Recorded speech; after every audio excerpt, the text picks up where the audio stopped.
Oh, yeah. Oh, no. What the fuck is happening here? What the heck is any of this? Camera, can you fix this up for me, please? What the heck? Anyways, I'll get this sorted out while you guys, well, I welcome you guys to the evening stream, where we're gonna play some Tome. Who expected that? Who among you predicted that we would be playing Tome tonight? What the hell even is that? You've never heard of this game, Deep Fry? Oh, that's awesome. I'm gonna get to show off some Tome for you guys. That's really cool. That just goes to show just how long it's been since I played this game, too. That there are people who have apparently never seen me play Tome before. What is going on? Why is my camera doing this? Why am I all yellow? I could pretend that I'm a Simpsons character, I guess, and just stream it like this. It is fucking up my green screen. That's kind of lame. It's not even like it's a different time of day or anything. The lighting in the room should be pretty much the same as before. This sorted itself out the last time this happened. What if we just... I don't know. What if we just... Default settings. Didn't do anything. Default settings here. Didn't do anything. Help, guys. What's the difference between brightness, contrast, and hue? And saturation and sharpness? I know nothing about, like, video settings. I can, like... Oh, hey, that actually kind of helped. That helped a little bit. I can turn the hue all the way up, and that helps a little bit. Kind of? Not really. What if we go saturation? Let's desaturate myself here. Oh, hey, that's actually it. I'm actually oversaturated. That's the issue. Okay, let's crank down the saturation here. Is that alright? Is that alright? I don't know how that happened. I don't know how the hell it happens that I just get randomly oversaturated. Honestly, I don't think this still looks quite right, but I think we're just going to roll with it. I think I'll just be a little bit desaturated for today so that we can survive and so that I can show up on camera for you guys while I stream some Tome. That was my tea beeping there too, so we'll go grab that as well and then be back in a minute, and then we can get this game started up.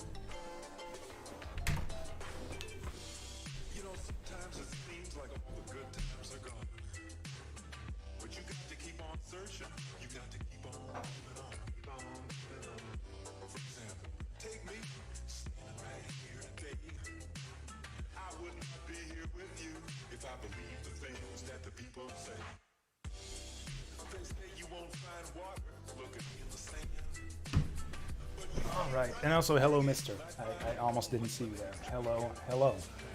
Welcome to Tome. I'm gonna load up Tome for you in just a second. Camera's still not quite right. Can we still fix this? I do not like that little green thing in the background. Lurking in your bed? That's cool. You can feel free to lurk away. All I'm apparently doing right now is configuring my video settings. So we take it back to the defaults, and then it does that again. Don't want to do that. Oh, it's not going back to normal. Well, okay. Let's desaturate myself again. Oh, awesome. I've got no saturation. I'm a black and white man. We're going old-timey. Just like this game. For those of you who don't know Tales of Maj'eyal, this is one of the old-school roguelikes, like just barely removed from the original Rogue. I think this is what's considered to be, what is it, like third-generation roguelikes or something? Where it's like just a couple steps removed from the original Rogue. It's like derived from the Rogue's source code or something. I think this one's actually an Angband spin-off, which is another like super old school roguelike. I actually played Angband back in college a fair bit. Okay, here's what we'll do. We'll do it like this, apply that. Then we'll see if we can get a different color filter on here to sort out the green screen. This is kind of annoying because this means I'm going to have to fix this again on tomorrow's stream as well. But fuck it, we got to do what we got to do. Okay, will that do it? Whoa, that doesn't do it. That don't do it at all. Unless we can do it and then turn down the similarity. Nope, that's awful. Okay, so that's too much of a fleshy green. Let's get a bright green. Let's pick the brightest green we can. Why is it doing this? Why is my webcam just fucking up? It was fine today, and the lighting in the room hasn't changed since the evening stream. So what the fuck is even going on here?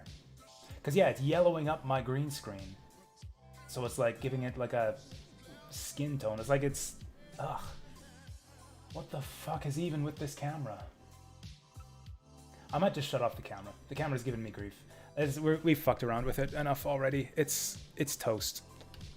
It's a brand new web camera and it still sucks. We're going camless today. I'm just gonna be completely naked, no on-screen Jasu, and we'll just play some naked Tales of Maj'eyal. Hey there, Vince. Toasty to you too. You can't see, but I'm toasting right now. I'm like clinking my glass up on the screen. Clink. Or I guess I shouldn't do it on the screen since you can't see the camera. I'll do it on the microphone. Clink. There. Kanpai to you. Welcome to Tales of Maj'eyal. Yeah, I guess it's been a long time since I played this game.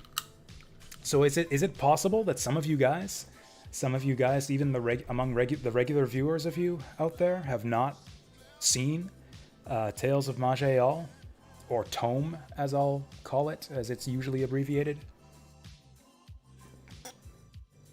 Vince has no idea what this is. Okay, so what this is a traditional roguelike. One way I like to think of it is it's kind of like a turn-based version of Diablo 2. Like, it's got that same kind of skill system a little bit. It's got that same kind of loot system. And except it's a turn-based. It's like a turn-based traditional roguelike. Move around in 8 directions using your number pad, and you'll have a massive skill bar of like all kinds of different skills you can use. Whereas a lot of I feel like there's 2 categories of traditional roguelikes that are best exemplified by NetHack and by Angband. NetHack is like a more kind of complicated roguelike. There's like more to the game than just bumping against enemies and killing stuff. Like, there's other things you got to do to survive in NetHack. There's it's got like weird interactions where it's like if you touch a basilisk with your hands, it'll petrify you, so you have to be wearing gloves when you try to eat them, for example. And you do have to eat them in NetHack because there's a hunger system, and some enemies can be like repelled by engraving Elbereth in dust on the ground, except that blows away after 3 turns. There's a bunch. You can like pray at a fountain to gain faith with your god, and they'll bestow you. I don't know. There's a lot of weird, complicated, interrelated systems in NetHack, and it's kind of, the game is partially about combat, but mostly about wrapping your head around all of those systems and figuring out all the things you need to do to survive. Then there's kind of the Angband style roguelikes, where it's just all about combat, all about just like getting in there and slaughtering monsters and leveling up and spending your points. And this game is very, very far in that direction. It's all about the tactical combat. You can see here we got start the game as in most roguelikes with choosing your race and your class. We got a bunch of different races here with a bunch of different sub-races as well. You can choose between one of 2 different types of humans, 3 different types of elves, and then 1 different type of everything else. It's kind of weird. Oh, I guess we got 2 giants and 2 dwarves and 2 undead, so that's kind of cool. And then we got like 30 different classes, which is the thing that I really like about this game, is just how many classes there are to choose from. There is no poll right now, Vince, sorry. We haven't done viewer's choice in a long time. I'm probably going to start that up after we roll through some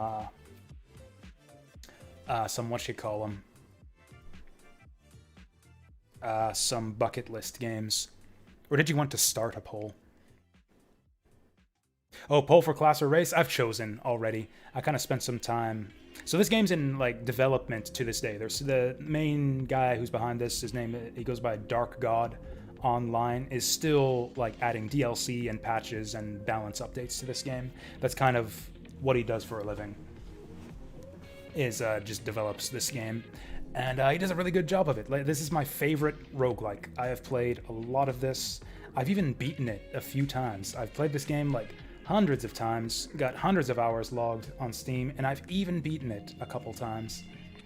So one of the newest things that they've added to this game are what they call class evolutions, where if you meet certain prerequisites, you'll like evolve into a new like super class, kind of like a promotion. You'll get it like a promotion if you meet certain prerequisites and level up enough in certain classes. So I'm gonna try to survive long enough to see one of those class evolutions. I've unlocked the class evolution for Sun Paladin, so we're gonna try to be a Sun Paladin and do that. I don't know what class is good for Sun Paladin. So you can see here, Sun Paladins, we get all the flavor text here. Hail from the gates of morning, blah blah blah. They use a weapon and shield in combat and magic, burning their foes from afar while before bashing them in melee. Important stats are strength and magic, which is kind of hard to get both in a race. Actually, I think the ogre gives you strength and magic.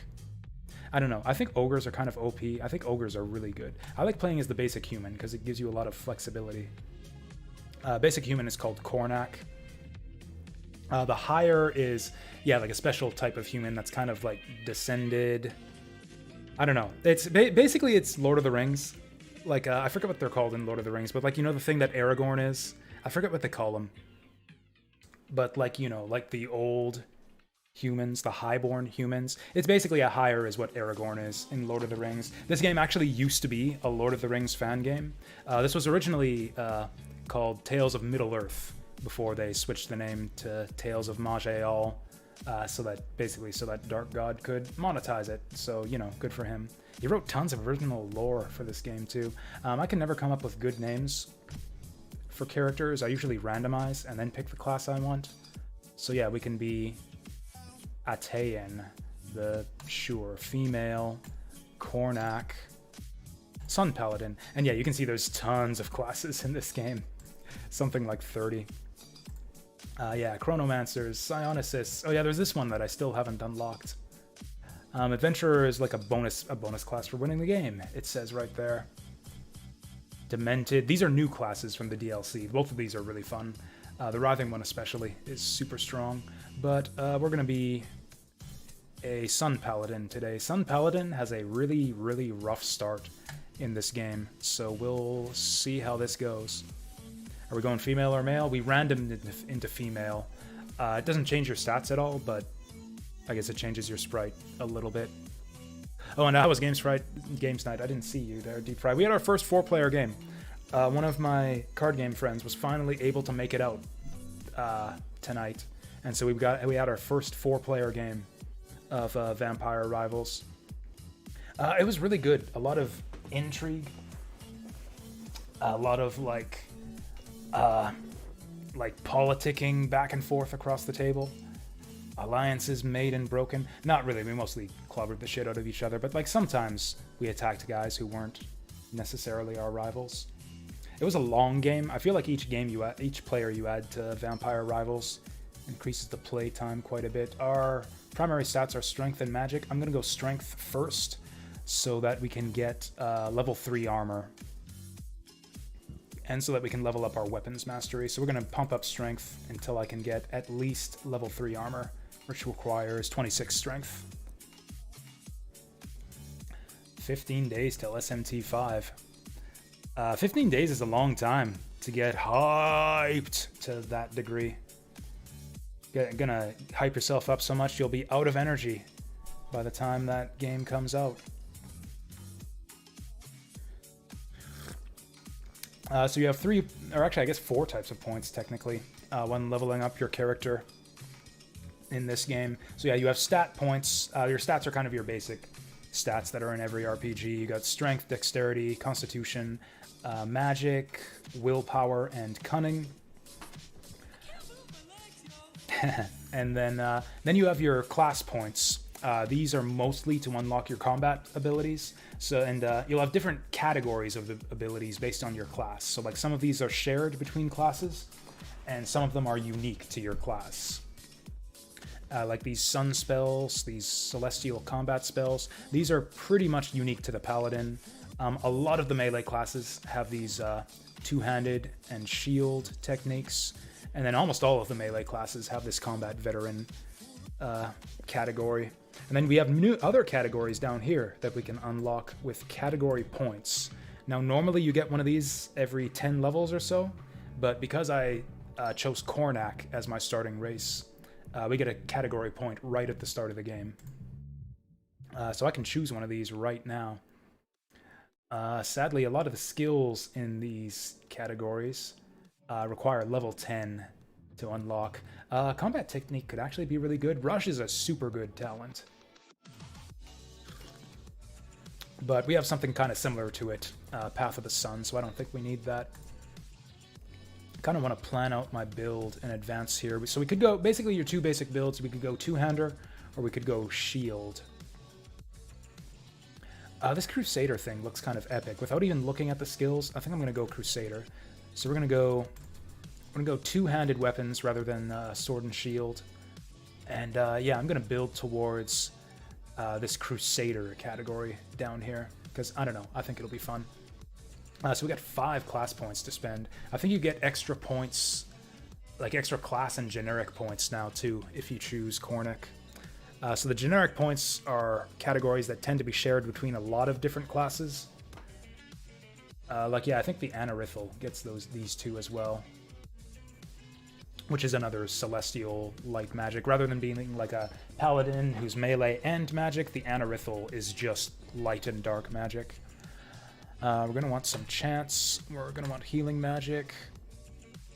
And I think early game, I think it actually helps to have a point in accuracy. So that's our generic points taken care of. Dunedain, thank you, put password. Yeah, that's the word I was looking for. Yeah, the Dunedain or whatever. That's what he was. That's the thing I was thinking of. They were basically like old, like descended from like a race of superhumans from before the modern age of Middle Earth. Who they lived for like hundreds of years and stuff. In Lord of the Rings, actually, I don't know if they really cover this in the movies, but like Aragorn in Lord of the Rings is like 100 years old. Oh, Leona would have been a good shout out. Yeah, that would have. I couldn't think of any good paladins off the top of my head, but yeah, Leona would have been a good name. So we're going two-handed weapons. So I think we're going to start putting almost all of our points into stunning. Or I want one. Do we even want to mess with this? I want 1 point here as a prerequisite. So yeah, your skills go to the left. So this is like the first. Like the skills in the left column here are kind of your first skill in each category. Then you move up to this one, which has so strength and level requirements. The main thing to pay attention to is the stat requirement. This is why you want to level up. You want to gain specific stats with specific classes, because if we don't level up our magic, we can't get these later class talents, which is really bad because this game is all about the talents. So yeah, this is a two-handed skill where you just whack the enemy with your big-ass two-handed weapon. Stunning the enemy. Stun is really strong in this game, so we are going to probably put a lot of points into that. And the duration goes up with each point that you put in, along with the damage. This is a sustain, which is basically kind of like a passive. Actually, it basically works like auras from Diablo 3. So it has a sustain energy cost, which basically reduces your resource by that amount. So this has a sustain cost of 10. So while we have it active, our maximum positive energy is going to be reduced by 10, which is fine because we don't use a lot of positive energy anyways in this class. We could gain stamina. I don't know if we really want to. Stamina regeneration can be a factor in the early game. We are eventually going to want to take this as a prerequisite to fast metabolism, which gives you life regen, which is really, really good in the early game. I don't know what I'm going to do with this category point. Probably gain an inscription. I think I'm just going to hold on to it for now, because one inscription point is not that useful in the early game. Inscriptions are basically like your potion belt. It's like a bunch of basically renewable, replenishable skills, cooldown-based skills that let you heal and get other buffs and benefits.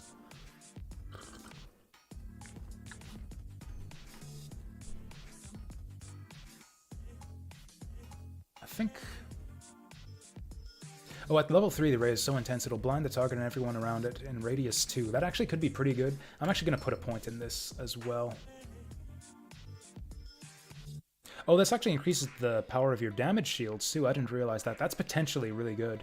It says melee hits will increase the power of your damage shield by 9. And there are abilities that let you hit multiple times in one turn. Mostly shield skills.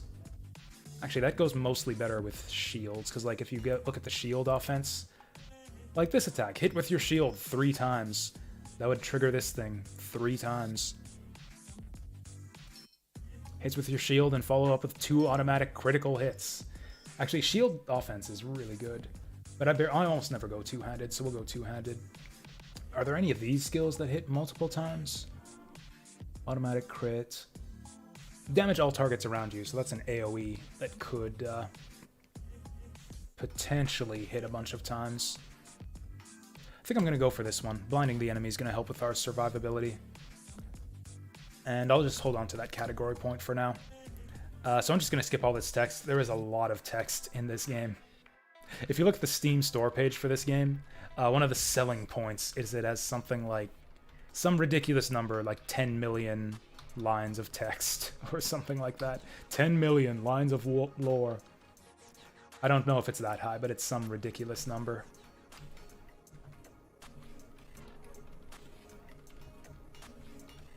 This is actually a pretty unusual start for this game. Oh yeah, for starters.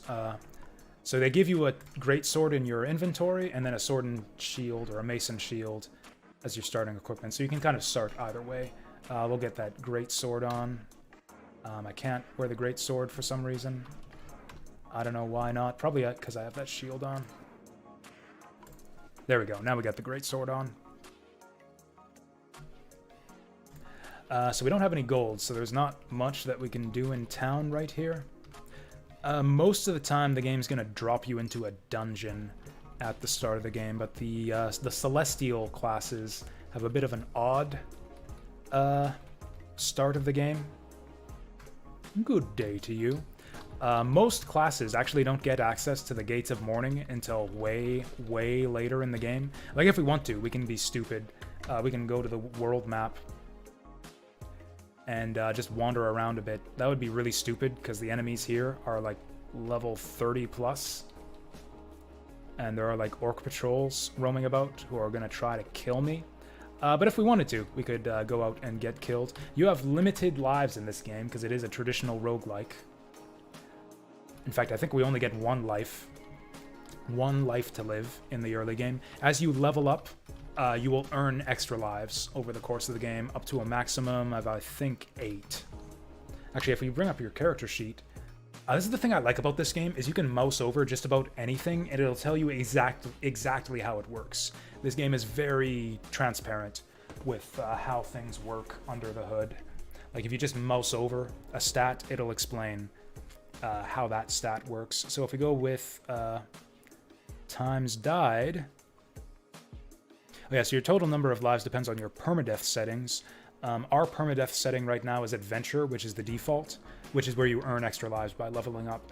Roguelike is kind of a harder difficulty you can choose, where you just get 1 life and you die if you are killed, and that's it.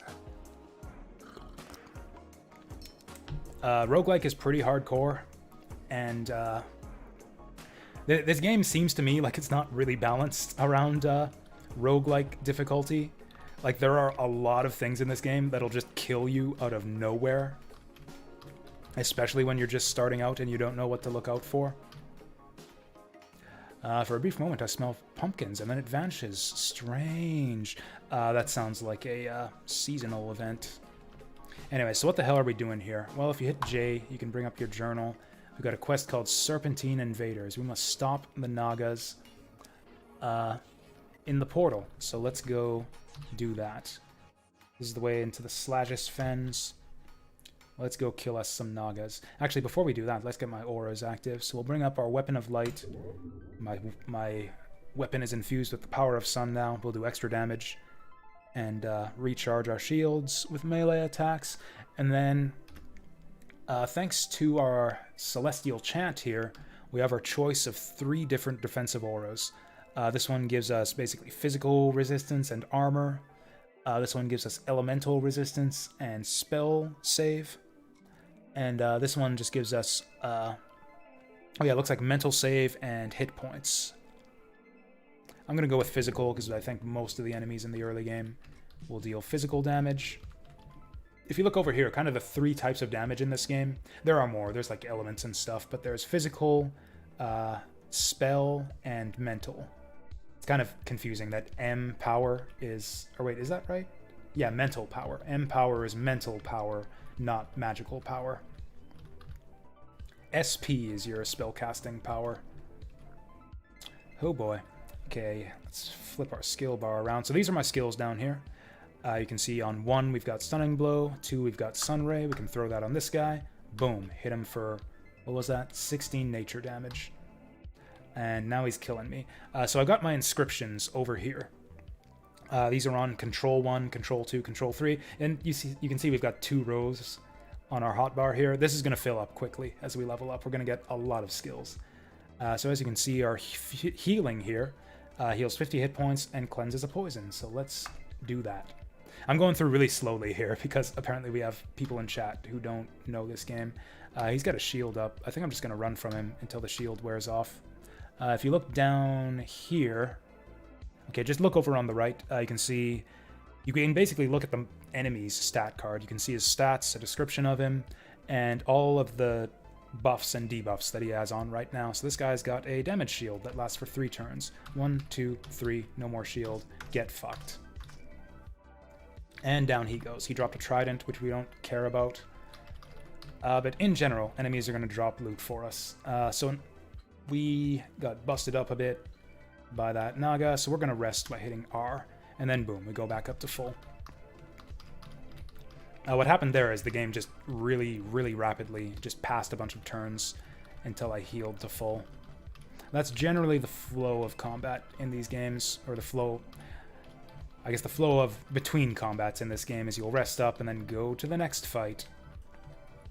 So this can get a little bit tedious going along space by space here. So yeah, we just did a little sunlight, 2-handed thwack, and there we go. So what you can do is you can actually fast travel. Or not really fast travel, but like auto-explore, it's called.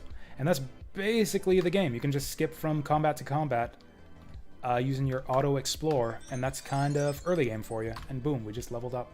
Let's get some more strength. I didn't get quite enough strength to unlock either of these skills that I'm working towards. Armor training and weapons mastery. Do I want a point in either of these? I think I will. So yeah, we'll take that, and I'll take a point in Stunning Blow, because stun is really good, and is going to be essential against the first boss, who might kill us if we're not careful. Oh hey, we got some equipment now. Let's tab over. Oh, we got a bit of equipment now. Okay, so we got Iron Mail of Acid Resistance. That's just straight up better than our current armor, and we got a couple belts to choose from. Reminds you of the original Fallout. I don't know why this reminds you of the original Fallout. I haven't played original Fallout, but I've seen it, and it doesn't look like this game to me. Is the original Fallout turn-based? I always thought it was like a traditional CRPG type thing. Kind of like Baldur's Gate and Neverwinter Nights and those types of games. So we've got a grounding belt that has life regen and healing mod. Healing mod is actually good for our class because we do have some healing spells. Or one with defense and stealth bonus. Early in the game, I think the defense might be alright. Defense is not damage reduction. Armor is damage reduction. Defense is like your dodge chance. Kind of like your AC in a tabletop RPG. Actually, a lot of the early roguelikes use like D&D terminology and math. Like if you play Angband, like the enemy's chance to hit you is based on your AC or armor class. I think you even have a Thaco on your stat sheet in Angband. Let's just wait for that shield to go off. Never mind. I might die right here. This is terrible. Okay, let's... Oh, and we just killed him. That was close. Barely survived that. These fucking guys. There we go. There we go. Anyways, oh yeah, I was going to equip this thing. Extending Iron Torque Psionic Shield. Reduces all damage taken by 25 for 5 turns. That's incredible. At least for the early game. We'll keep that for sure. Oh no. Oh, please get away. Okay, let's just hide here and wait for them to come to us. There you are. Oh, there's another one. I like to get my item skills on shift, so we'll put that over there. Actually, let's just use that, because 25 damage basically makes me invincible.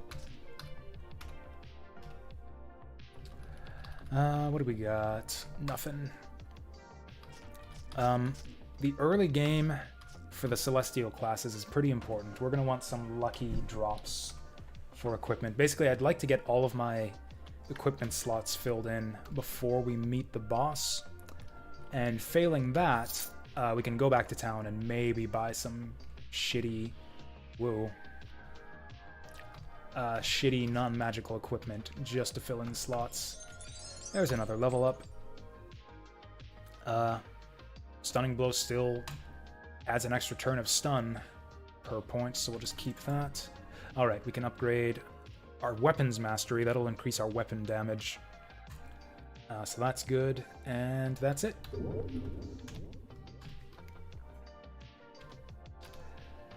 Yeah, early game Sun Paladin's pretty brutal, because all these Nagas have good ranged attacks, and I won't really get any way to like close the distance on them until like level...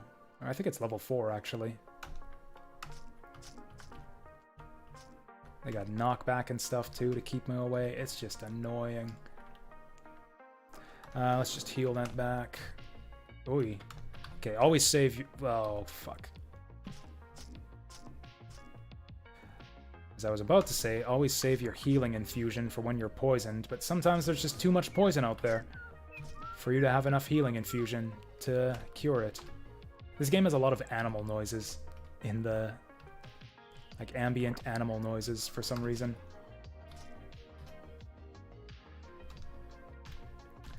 This game does have its own music, but I don't think it's really good, so I always play my own music when I'm playing this game. Usually something relaxing, because I feel like this is kind of a chillaxing type game.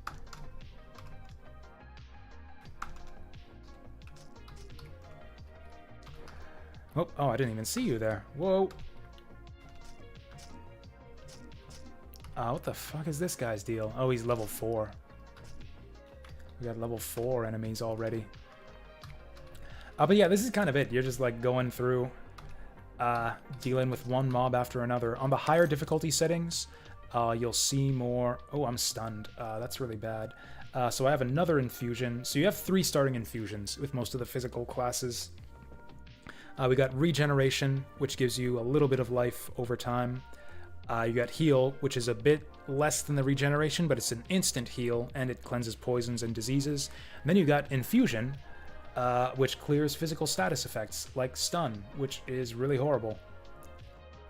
So yeah, stun reduces your damage by 50%, puts 3 random talents on cooldown, and reduces your movement speed by 50%, which means that you can't run away from the enemy. It's like you'll take like 2 turns to move, and they'll catch up and hit you.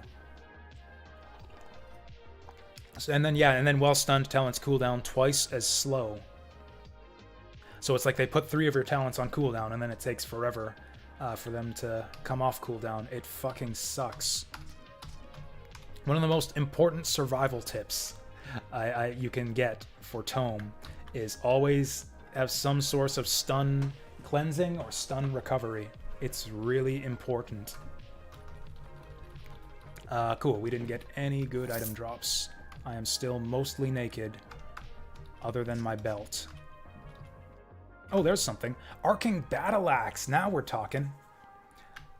So you can hit actually, I shouldn't say what buttons you press to do things in this game, because I have my own customized control setup. In fact, my menu, my layout on the screen here is customized. The minimalist layout is the default, which doesn't have this frame. I prefer the frame.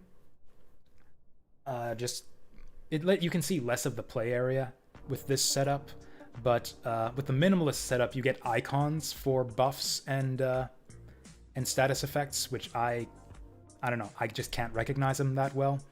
It's like you see what it is with the talents, where you've got a number over top of the talent. That's fine, because I can memorize which buttons my talents are on. But there are like 50 different buffs and or there are hundreds of different buffs and status effects in this game, and there's like a big number over top of the icons for them in the minimalist setup. I need them spelled out like this, so I like the frame, the full interface, so I can get my list of effects on me over here, so I can actually see it spelled out.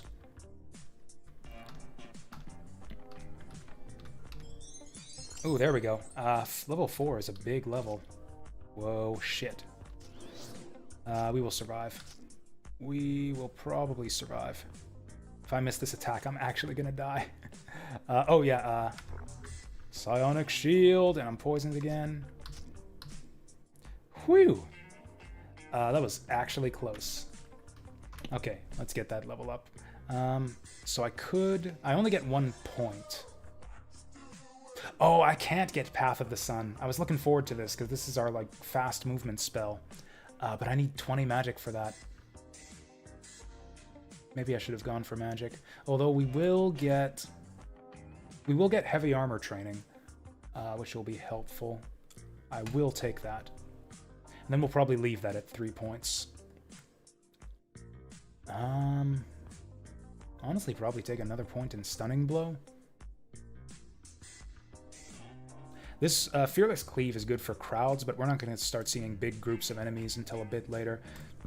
Oh yeah, my strength is maxed out right now. You can only increase your stats so much depending on your level. So we're going to have to level up more before we're allowed to put more points in strength, which is fine, because I want to start putting more points in magic anyways. Oh yeah, so as I was saying, I'm kind of spelling things out slowly here as far as the game works, how the game works, because we got a few people in chat who apparently haven't seen me play this game before. I guess it's been a while.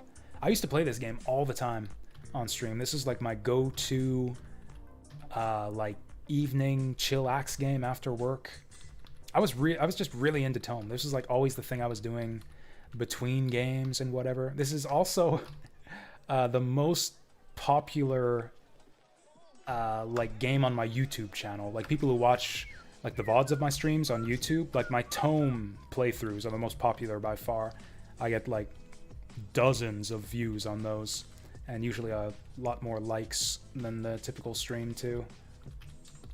I don't know why I'm not, like, I know this game is popular.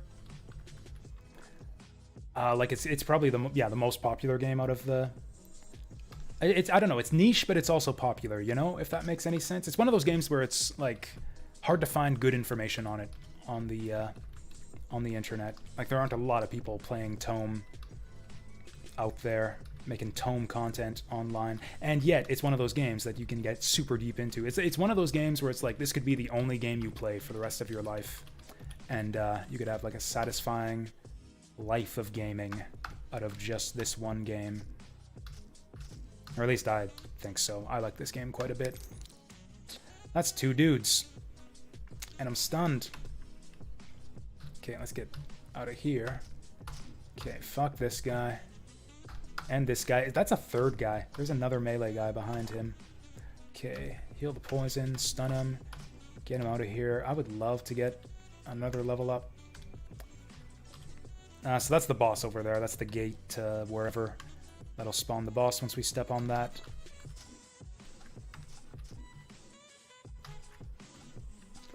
I really don't think we're ready for the boss. We've got... Oh, actually... Oh, yeah, I forgot to equip this arcing battle axe.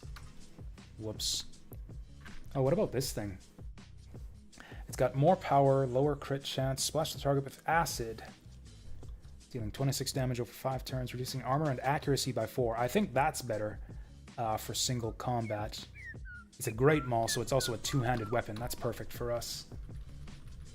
And I got some gloves, which will increase our armor by 1, and an iron helm that'll increase armor by 3. So we've also got a leather cap. -1 armor, but +3 con. Also lowers our fatigue. So armor is just damage reduction. Every point of armor you have blocks 1 damage. Fatigue is a multiplier that applies to your like resources for using skills. Or talents, I guess, to use the right terminology. This game calls them talents. 1 armor isn't a lot, but 3 con might help us. I'll actually take that. The iron helm is kind of better. So like if you look in here, heavy armor training lets you equip heavier armor. So like the iron helm is just better than the leather helm typically, but it has more prerequisites. You need a certain level of strength and a certain level in heavy armor training. So yeah, you need 1 point in heavy armor training to be able to wear the heavy gear. I thought I picked up a massive plate along the way, but I guess not. Do I even want to attempt? I've only got 24 gold. Although if we exit... This game like I compared this game to Diablo, but it streamlines so many things compared to Diablo. Like you don't have the inventory Tetris thing. You've just got an encumbrance level that's based on your weight, and your encumbrance is so high you'll probably almost never max out. You have a transmogrification chest that lets you just automatically sell all of the items you don't want after each area. In fact, we can do that right now. Transmogrify this guy, this guy, this guy, this guy, this guy. Boom, now we're up to 40. Up to 40 gold. That might actually let us get something useful in town. There's a strong chance that I die in this next boss fight. I don't think we want weapons. What do we need? As far as our equipment slots, I don't have a cape or boots, so maybe I'll go for boots. And of course, all the stuff in the shops is just going to be super expensive magical shit. Because this is the end game shop. Like, this is the shop for the second continent. So yeah, I can't even buy anything. Yeah, this shit's all too expensive. Yeah, we can't buy jack shit here. One thing we can do is maybe upgrade our inscriptions. This is usually the first thing you're going to want to do. With your money in this game. The default inscriptions are good enough to get you started, but in the long run, really not that good. So you're generally going to want to replace those as soon as you have the money for it. I do not have the money for it. This regeneration infusion would be wonderful, but I can't afford it, so I guess we're just fighting the boss with what we've got. How tough is a run? I mean, that's largely going to depend on your settings. Like, I'm playing on Nightmare difficulty, so we're like 1 higher than normal difficulty. That just means that the enemies are going to be higher leveled for the most part, and you're going to run into more like of the tougher champion monsters. This particular starting area doesn't throw champions at you, or I don't know what they're called, but like, you know, the elite monsters. I guess they're elite monsters. Oh yeah, I guess this is where the portal is. But like if you're playing on full default settings, like normal adventure mode, it's pretty manageable. I've actually only ever even beaten normal adventure a few times, but like I could usually get pretty far into it, like usually to the final dungeon, because like you get 8 lives. As long as you plan your build well, I feel like the game doesn't get super challenging on normal until the end game, which kind of sucks because then it's like, okay, I dump like 12 hours into a run only to just lose in the final dungeon. You can also drop it down to, I think it's called exploration difficulty, which gives you infinite lives. So if you just want to, not be challenged and just romp around and like just check out the class abilities, explore explore a build without having to worry about its effectiveness or whatever, or just tear through some monsters and have just casual experience. You can play on, I think it's exploration mode, which is just unlimited lives.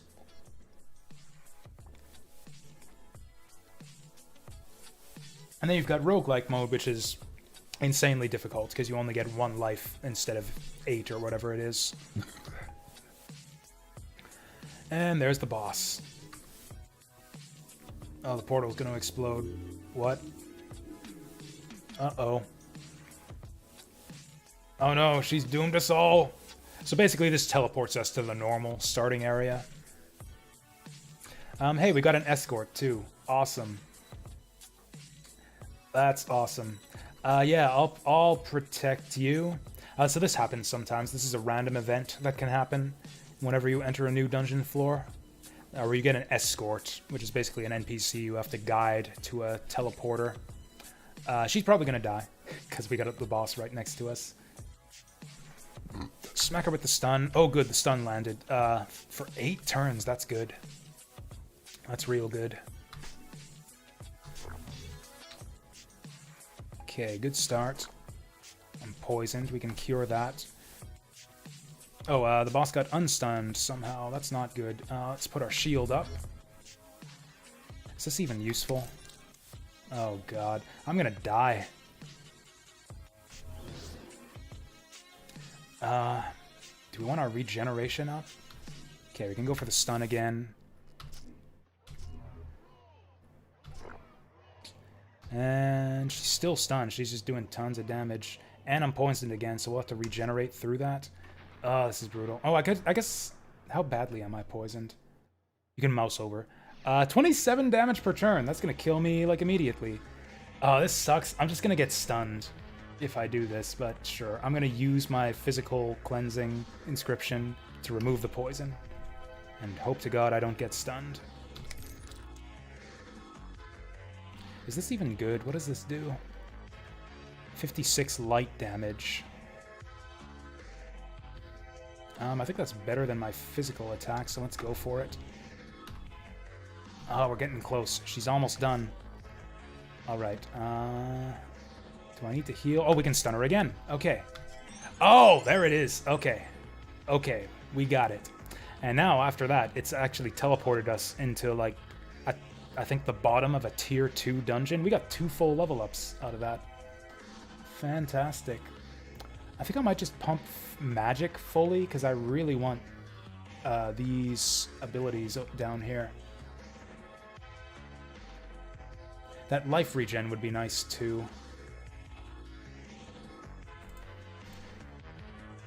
Could you go 3 and 3 if I put all 6 points into magic? Oh, that gets... Actually, no, I can get up to 20 magic. That unlocks tier 2, and then we can go back to physical.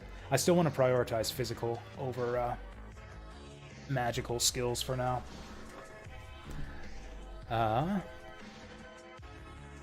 That regeneration could be really good. So this is a good one. This is a range. This lets you do a ranged melee attack. Anyway, so back to the idea of how tough the run is. It depends on so many variables, like your difficulty settings, the class and race combination you're using. Some classes are just a lot stronger than others, or at least easier to use. Generally, the more survivable classes are easier. Like, all of my winning runs in this game have been with super tanky melee classes that are just practically invincible by the time you get to the end of the game. Like, what is it, Barbarian or Berserker or whatever it's called is an easy win. Oozemancer, I think, is really strong.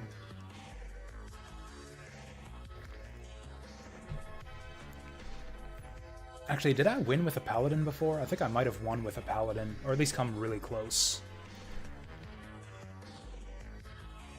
Actually, we got a couple options here. I could go 1-1 to get that regeneration going, or I could upgrade this guy. This one increases its range with the more point. Oh, I can only put 1 point in it anyways. But this is the other thing. Yeah, the transparency. You mouse over it, and it shows you exactly what you get by putting a point in that skill. So here we get a bit of extra damage per turn, and 2 extra range, which is crazy. But we can't get a second point in here until we get 22 magic. I don't think this ranged attack is that useful just yet. Yeah, we'll get 1 in Path of the Sun, 1 in the stamina regeneration in order to get +3 life regeneration. We've also got a generic point to spend. Your chance bathe you in a cloak of light increases your stamina and mana regeneration by 0.32 per turn and does 7 light damage to anyone who hits you in melee. 7 is pretty good damage at this stage in the game. I could also just increase the effect of my aura. Stamina and mana regeneration. This ability right here, Barrier, is also really good. I think damage shields are really strong in this game in general. This ability kind of sucks right now. Heals and shields all within for 8.5 a turn. I don't have any shields right now.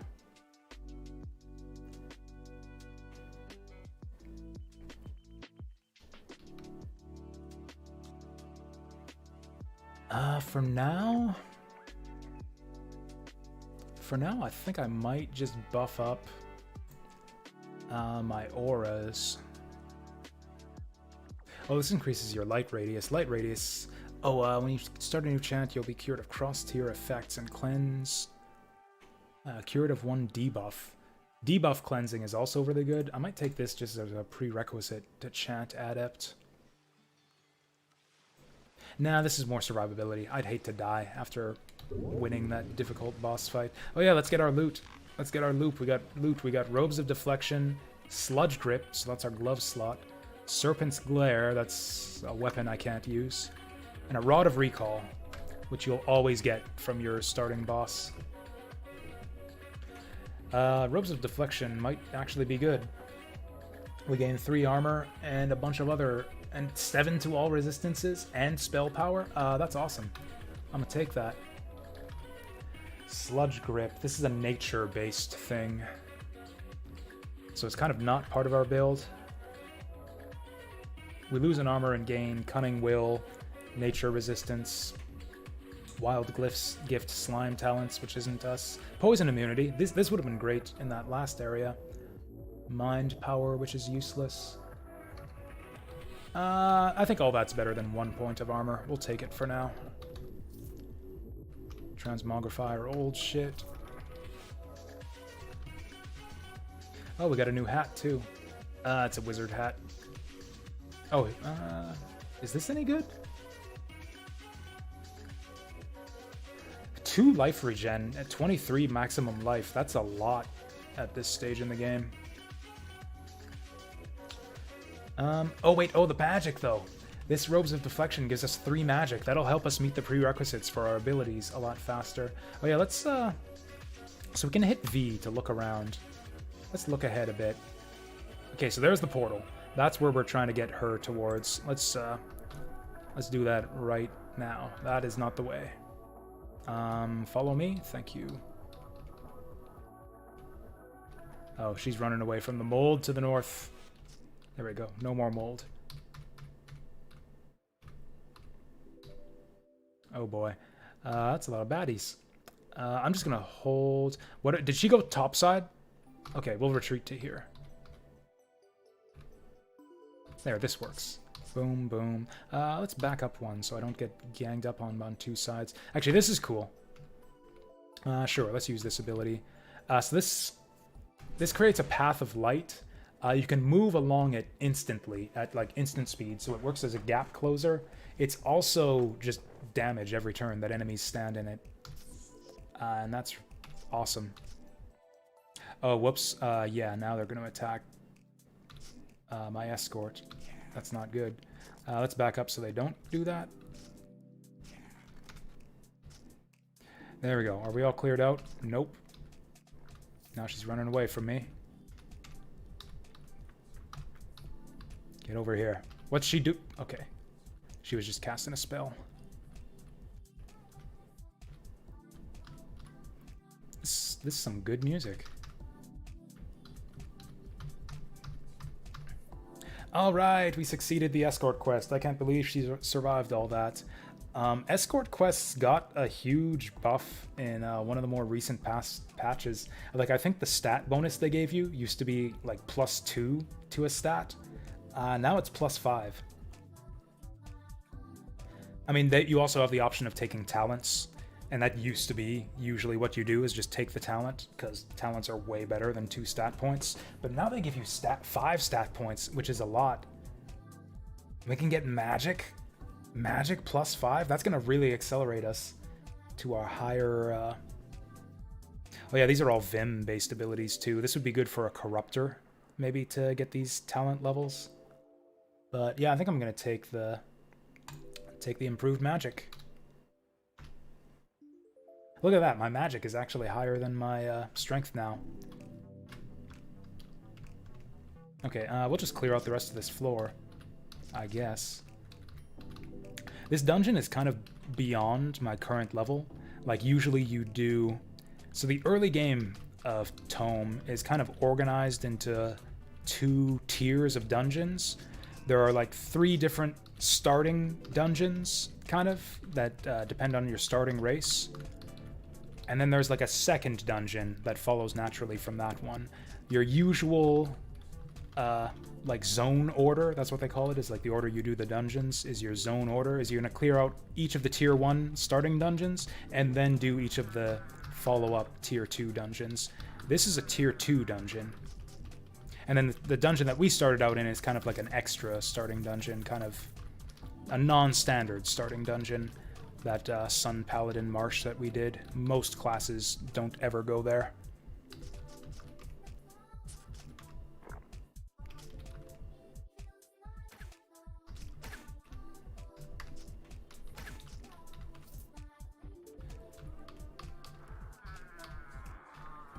Oh, right, this isn't the bottom floor of the ruins of Corpole. You know what, I'm just going to teleport out of here. No reason to take any risks. We'll just TP out, do the marsh first, and then come back here. Do I want any of this stuff? No.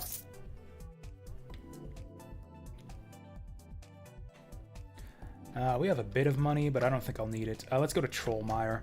This is the most common starting dungeon. I think more than half of the races and classes in this game start in Trollmire. So we should have no problem here. This is usually the first dungeon. Oh, hey, okay. I guess let's respect Trollmire after all. Oh, so this is our first elite monster, or this is a rare monster. You can tell by the purple border around his sprite. Oh, cool, we got two rare monsters. That's awesome. Let's stun that guy just to lower his damage. This is not good. So the other nice thing about this healing spell, it doesn't heal a lot.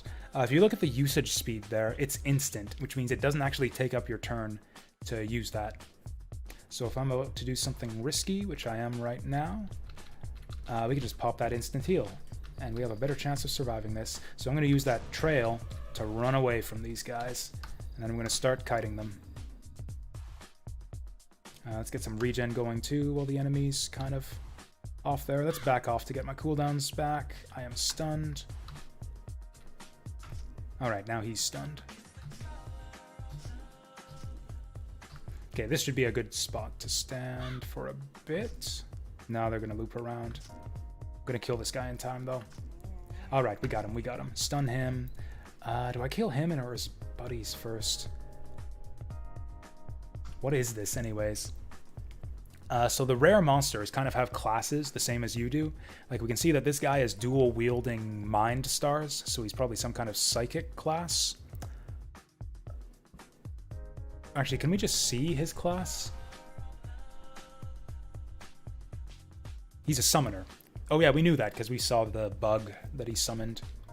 Yeah, so this is a summoner rare monster, which basically just means that in addition to its regular stats, rare monsters get like a bunch of other skills and weapons belonging to whatever class they are. Actually, let's get some regen going. And let's kill this guy before he recovers from the stun. Also, since he's a summoner, yeah, we can just melee the shit out of him. There we go. No problem. We actually survived that, and we almost got a level up.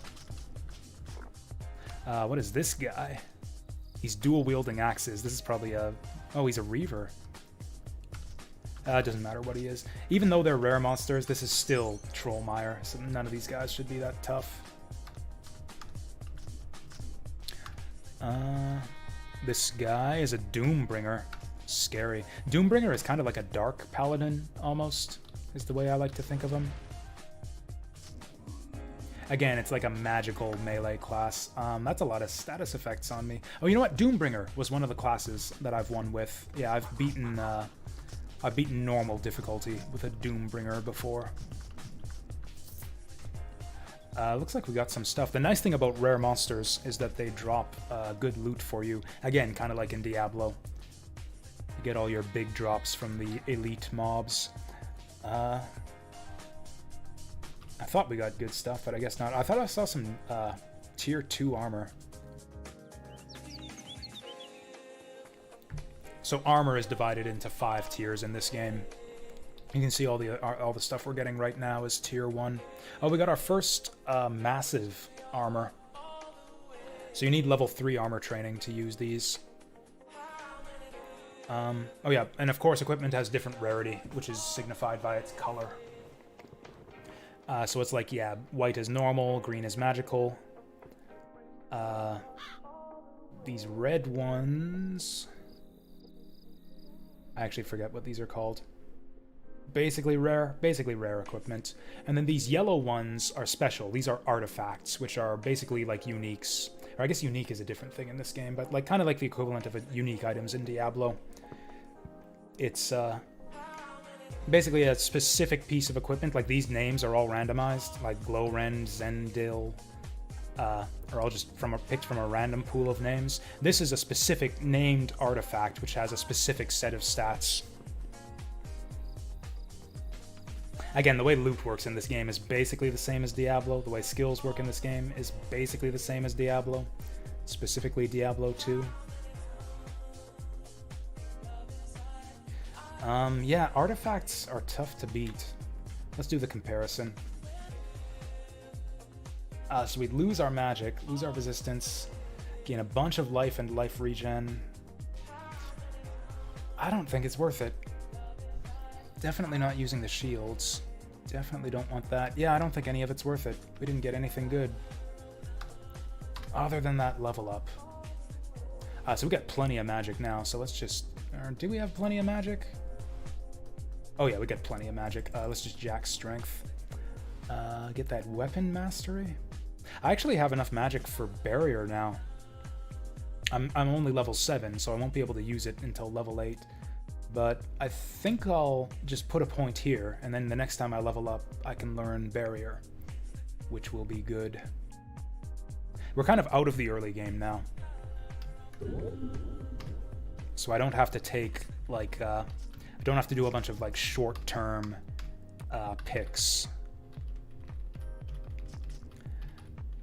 Like, I was basically taking skills, or taking my talents based on, like, short-term plans. It's like, okay, I need whatever's going to get me the most stuff in the moment, because otherwise I might die in the starting area. But now that we're out of the starting area, we're kind of to the easy part of the game. Probably the easiest part of Tome is just clearing these two, these 2 tiers of starting dungeons. It's actually maybe my biggest problem with the game is that the early game is so rote. Like, you're basically just, at least if you really care about, like, optimizing how many stats you... Basically, you're kind of preparing for the end game. The whole game is kind of just you preparing for the end game when things get really difficult. So, you know, it pays to be prepared, which means usually just taking every opportunity you have to level up. It's like the more you level up, the more things will be easier down the road. So you basically want to take every dungeon available to you. That's kind of the way the game works, is you'll be clearing movement infusion. 400% speed for 1 turn. That's usable. It's of the wizard, so it scales with magic, which is actually a stat I'm taking. It's better than nothing. I could actually spend my inscription point, or my category point, to gain an inscription, and take that right now. Oh, Arcing Steel Battle Axe. Steel is tier 2 equipment. That's probably better than the one I have now. Yeah, extra power, extra crit chance, armor pen, and lightning strike. Yes, please. Do I want to keep any of this stuff? I think I'll just ditch it all. I think my robes of reflection are better. That's a lot of dudes. And I'm in a bad spot. We'll be fine. Wow, we are so not fine. Back it up. Okay, this massive worms shouldn't be tough to beat. Okay, that massive worms is tougher than he looks. That is a Oozemancer. Oozemancer is like one of the tankiest classes in the game. Okay. I would like to kill this guy real fast. Here's what we'll do.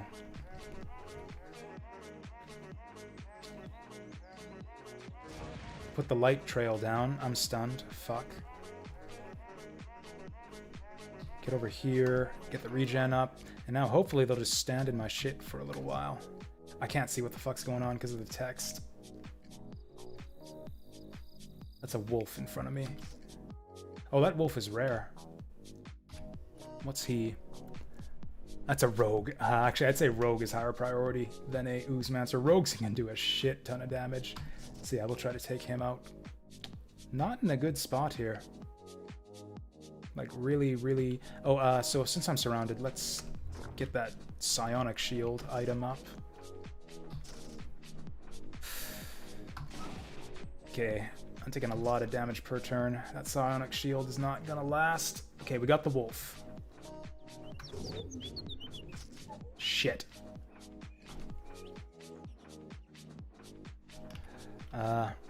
God, how many rares is this? I'm surrounded by like, 3 rare monsters. An Oozemancer, a rogue, a mind slayer. I don't even know what that is, but he's got 2 longswords. And a skirmisher. Fuck me. Get the regen. Get the heal. That healed for less than the damage I took. I'm gonna try to run. Okay. We made it. So that's terrible. I guess I could go back in there. Oh yeah, and now my psionic. Yeah, so we can just do it like this. Just cheese it. Stair dancing, they call this. This is actually an advanced strat that they use on insane difficulty. So we're going to pop that psionic shield. Let's go for the worm mass. Actually, I'm scared of that mind flare, or mind slayer. I'm going to go for him. Slow stun poison. Good stuff. Failed to clear the stun. I did that wrong. So your Wild Infusion clears a random physical status effect. It cleared the poison from me. I should have popped the healing. Even though I was at full health, I should have popped the healing to clear the poison and then the Wild Infusion. So I would actually get a bad status effect off me. Psionic Shield's gonna go down in 3 turns. I will probably want to leave before that. I mean, I'd like to kill something so that this can actually be a productive stair dance. He'll die in 1 hit. There he goes. I'm not too worried about the skirmisher. Maybe we'll go for the worm mass. Nah, there's no point. Oh, okay, I gotta wait. Oh boy.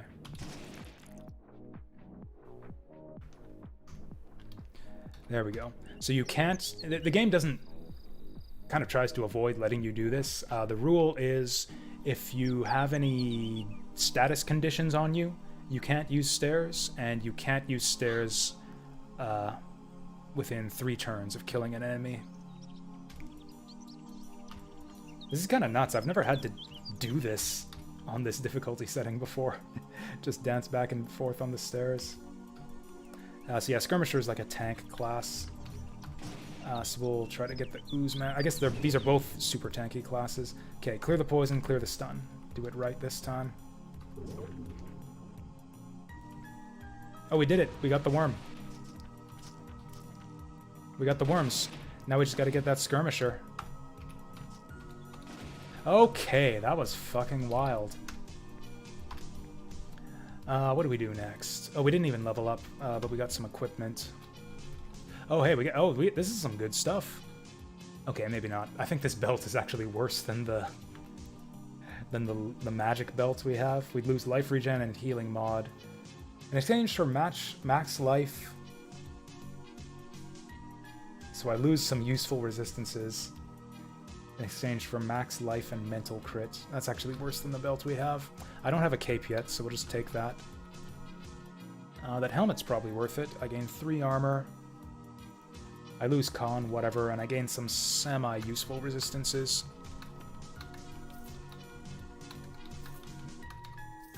Oh yeah, let's do this, since we're apparently going to be fighting some hard enemies. So I'll take an inscription. So you can learn up to 3 inscriptions by default. You can spend a category point. You can actually do a few things with category points. You can learn a new talent category, which is what I plan to do once I hit level 10. I'll spend a category point to unlock Crusader. You can strengthen a category. So I would like put a point into one of these categories that I've learned already, and that'll strengthen all the skills in that category. Or you can put a point toward... You can spend a category point to unlock an extra inscription slot.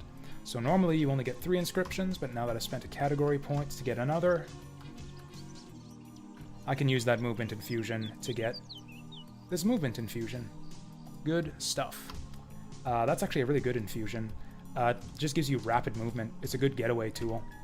1, 2, 3, 4. So yeah, basically I can move 5 spaces in 1 turn, and I am immune to stuns, pins, and dazes, I think, for that duration as well. It's a good getaway tool. I like movement infusions. So in addition to infusions, you can also you can get runes in your inscription slots. Runes are magic-based, so you can't use them if you're silenced. And you also can't use runes if you're an anti-magic character, which is a specific thing with a bunch of rules attached to it. We are not anti-magic on this run because the Paladin is a magic-based class. I mean, it's not against the rules. You could do it. I just wouldn't be allowed to use any of my magical abilities, which kind of defeats the point of being a Paladin. Yeah, actually, I think they changed the way anti-magic classes work in one of the more recent patches. I'm actually not sure that you can be an anti-magic mage anymore. The fuck is this guy? Another Oozemancer. Fuck off. Oh, and he just healed himself. I think I'm gonna stick this on him just for the dot. There he goes. Another rare iron hat. Shine Mistress. 20 light penetration. That's actually useful for my class because we do a lot of light damage. I would lose armor and some damage reflection. I would get some good resistances. Acid and Blight are pretty good. Lightning too. I lose infravision. This is kind of a wash. But that 20% penetration... Oh, that's an anti-magic helm. So, yeah, it's arcane disrupting. Generally, arcane disrupting equipment is really good, but it's like for each piece of arcane disrupting equipment you have on, it'll add a chance for your spells to fail. Your spells and magical skills have a chance to fail anytime you try to use them. That potentially kills you. Like if you absolutely need to like get off a heal spell or a getaway spell and it just randomly fails, that could potentially result in a death. So you pretty much never want to use anti-magic gear with a magic class. That's a bit of a shame. There are a bunch of benefits to being an anti-magic class. You get to use the anti-magic gear. There is an anti-magic town that has some goodies that you can get. Some trainers who can give you some support. We got an escort. Nice. I like it when we get early escorts. Where is our teleporter? I don't see it on the map. Is this it straight down here?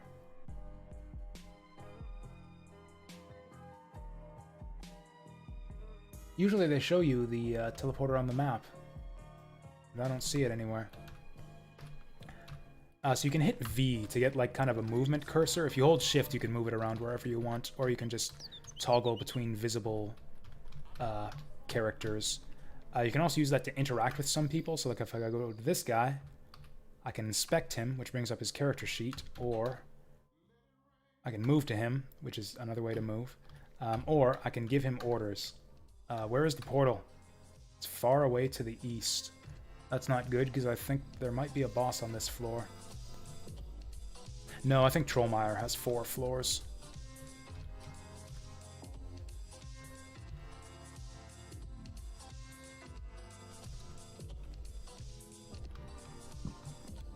These are tricky levels to get escorts in because they're so wide open. The dungeons with the tight corridors, it's kind of easier to manage escorts, but the wide open areas, escorts can be pretty tricky. But we got the teleporter. Oh, there is a boss here. Fuck. Okay, stun him. We should actually be pretty much over-leveled for this guy. Get the dot on him.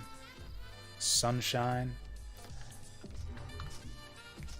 Get into the portal. I'll hold off this guy. So this is the boss of Trollmeyer, or one of the bosses. Oh, hey, this was a... I actually can't see his class. I believe this is a barbarian. I can get strength, con. Barbarians actually give you some really good talents. Vitality and unflinching resolve are both really good. Strength is also a really good stat. We could also take con. Like strength, we will jack up. We'll max out strength anyways on our own. It's going to be a long time before we start putting points in Constitution, so early Constitution might not be bad either.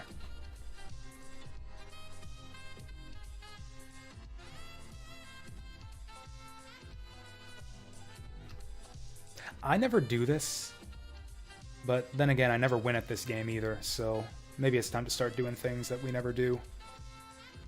I'm going to take the Constitution. I don't know if that's good, it probably isn't, but I'm going to do it anyways. Alright, and we took down Trog. We got some artifacts. They're not really that usable for us. Oh, the Imp Claw is actually decent. I think I still like our Psionic Shield better for now, though. But just having any artifacts at all... Is that what they're called? Artifacts? I think it's artifacts.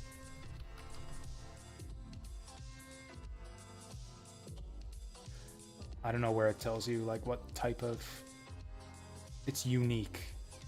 It's an arcane unique weapon, which is what we need to unlock a specific town right away here. So that's good that we got that. And we got a level up. Did I not level up from the... Oh, I got 2 level ups. Kind of even on strength and magic. I don't know which one to go for.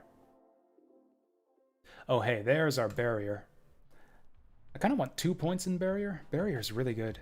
Look at that. You get an extra 40 damage on your barrier. That's like almost as good as having plus 40 hit points. So yeah, I think I'll go 2 points of magic, jack up that barrier. What else?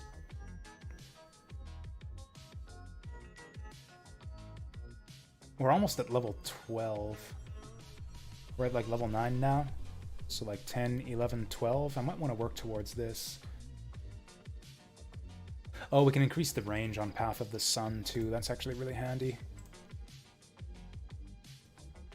Increase physical and spell crit by 3. 3% isn't a lot.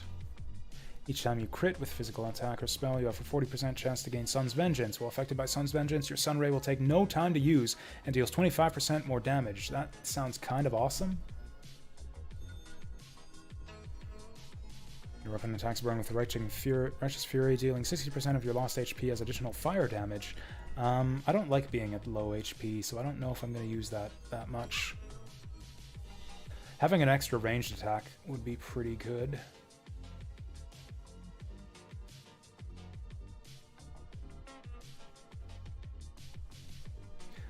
Plus spell save, that's not that good. Yeah, the top 2 talents in Combat Veteran are pretty bad. I pretty much never take those. Execution is pretty good. I'm going to start working towards Execution. Also, we're going to start seeing bigger groups of enemies pretty soon, too. So Death Dance and Fearless Cleave will be good for dealing with groups. Also, since we got a bunch of new physical skill... Oh, yeah, I don't have any generic points left. That's fine. Gonna need 36 strength to unlock that, so let's just start working towards that. Good, good.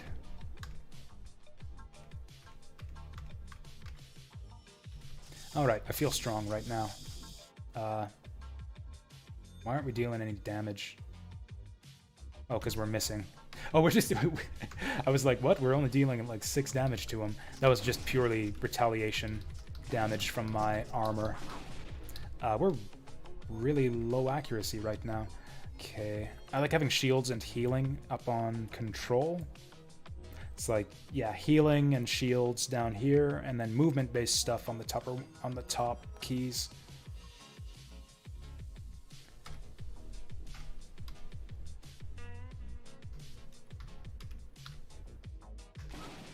Good stuff. So what does this thing do? I didn't even look at this. Take a step towards your foes, then use the momentum to cleave all creatures adjacent for 118% weapon damage.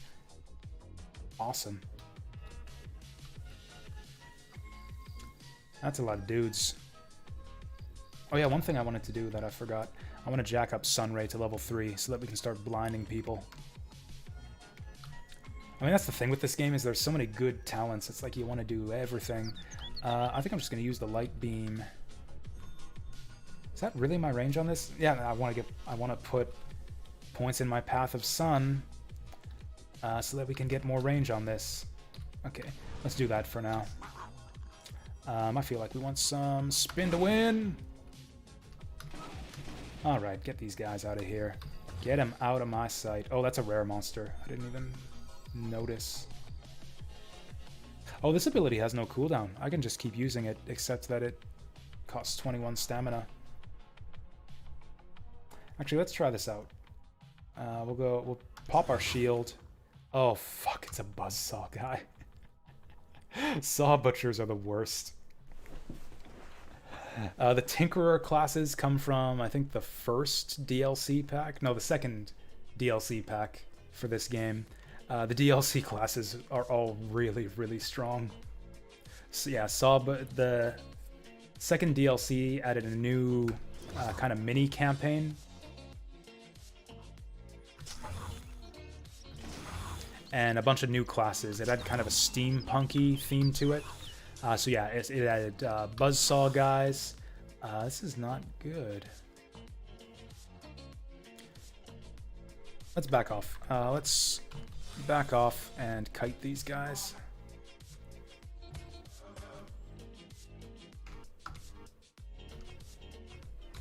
See you in hell, nerds. Here we go. Walk along my shitty path. Oh, he actually did. He actually melted in my sunbeam. That's hilarious. My physical attacks are really inaccurate. I keep missing. Alright, barely survived that. Stun him. Oh, God. It's a Writhing One. Writhing One, I think, is the most OP class in the game right now.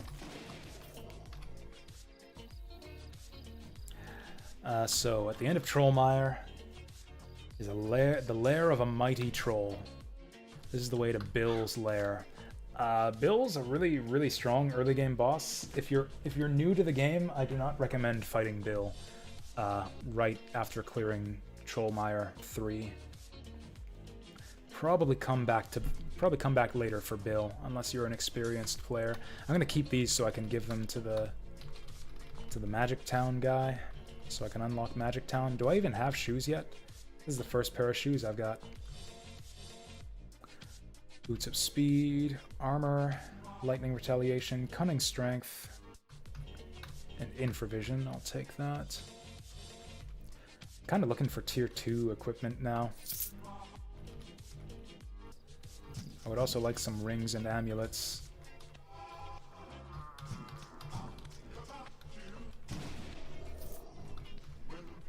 What the fuck? Friggin' forest troll. That's like a kind of a rare like mid-boss. This guy actually doesn't appear in every run necessarily. Oh, he also has a really, sometimes has a really annoying skill.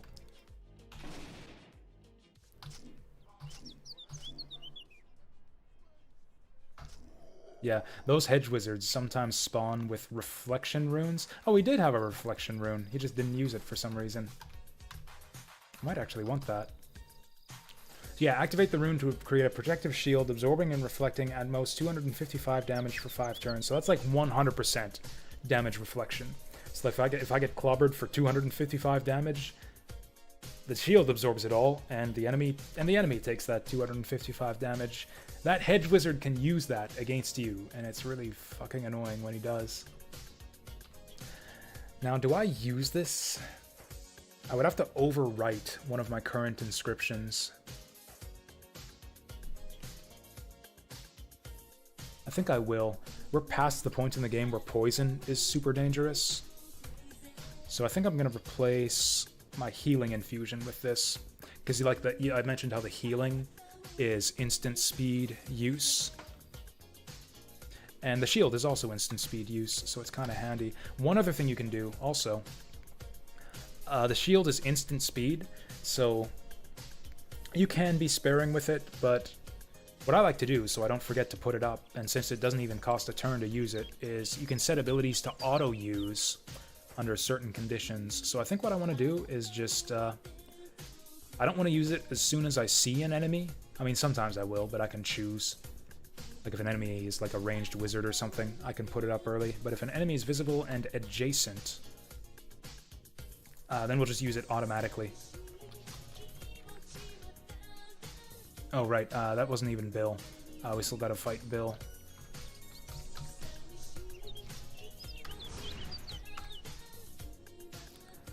Well, I guess we'll just wait for him. Usually he rushes towards you. What's with the enemies on this map not using their skills on you? Anyways, we got the reflective shield up. Oh, I guess he didn't use it because I had the reflective shield up. So that's that guy, and now we're level 10.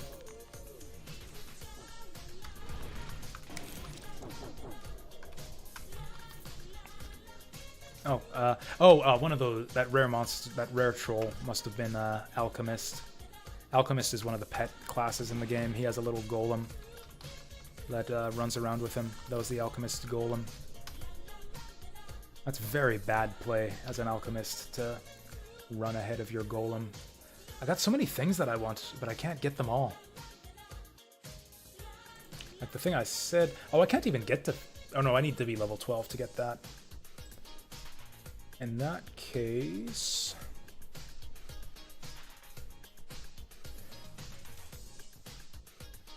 I think I want that Path of the Sun.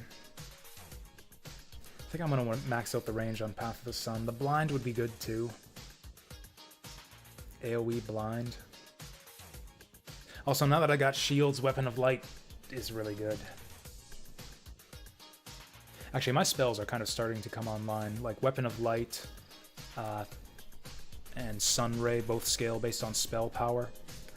Magic is your stat that increases spell power, so I think we'll go in Magic. Yeah, jack up that shield, probably. I could also get Accuracy. I don't know, that feels wasteful. Could also go for Physical Power.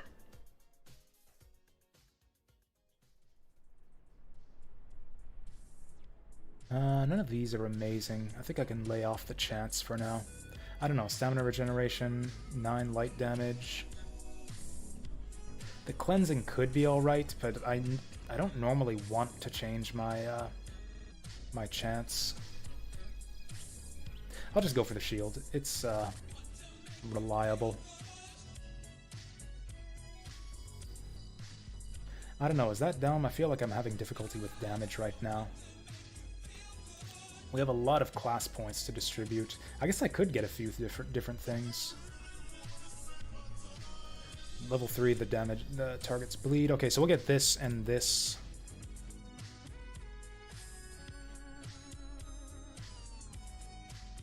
At some point, I'm going to want to get this wave of power.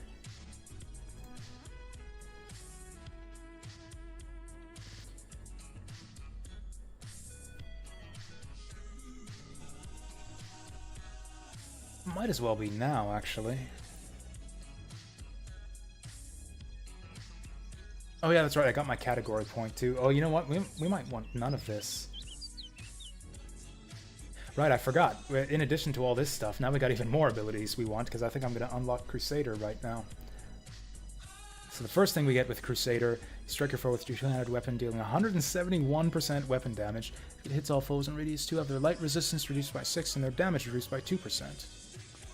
Mark the target with light, causing all melee hits you deal to heal you for 20% of the damage done. That could be really good.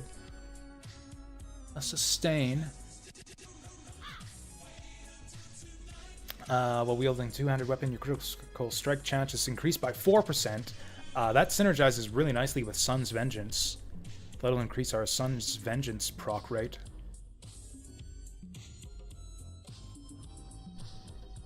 Oh yeah, and also this one gives a guaranteed critical strike, I think.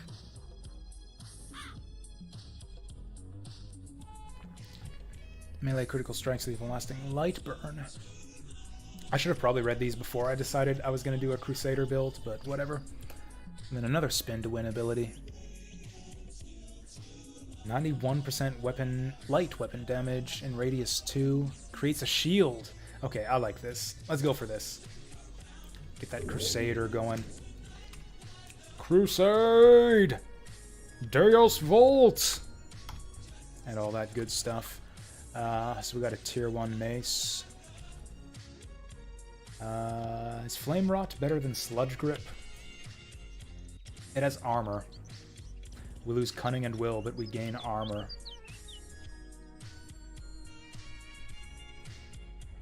Honestly, they're both pretty mediocre. I think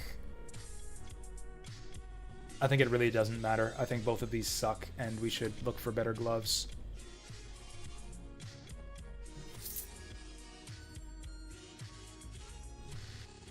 What's with this skipping shit? I hate it. I hate it when modern music does this. This song sucks. Let's skip forward a bit. There we go. Now that we're level 10, now is a good time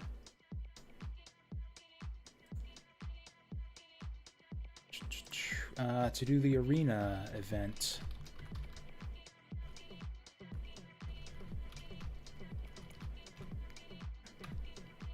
So again, this is all like just normal early game stuff.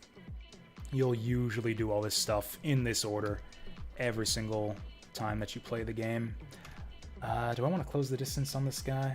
I think I should just be able to run up on him, or even just fight him at a distance. Oh, that blinds him. Nice. Yeah, this guy is a slinger. He's gonna try to like dart back and knock me back. He's like a keep away type class. But we can just nuke him with 2 good spells. Let's try our new skill on that guy. We missed. That sucks. And I'm stunned. That also sucks. Stun him back. I keep missing him. Maybe I should have invested in accuracy. Let's close the distance. Crusade! Now you're blind. I didn't read all that text. It looks like they changed the text there. I don't know, I feel like that's more text than you usually get after the arena event. So yeah, your reward for doing the arena is 2 generic points. So I guess I could take strength and accuracy right now. I could also take a better heal. 40 life would go a long way. I could also... I think I do want this. I don't have that many generic skills, so I'll probably max out all the stuff I want by the end of the game anyways. Increases your light and fire damage by 6, and up to 1 times per turn when you're hit by weapon attack, you gain 2. This isn't even that good. I feel like the chant talents pass... Basically, the first and third chant talents, I think, are the best ones. Yeah, I'm just going to go for accuracy.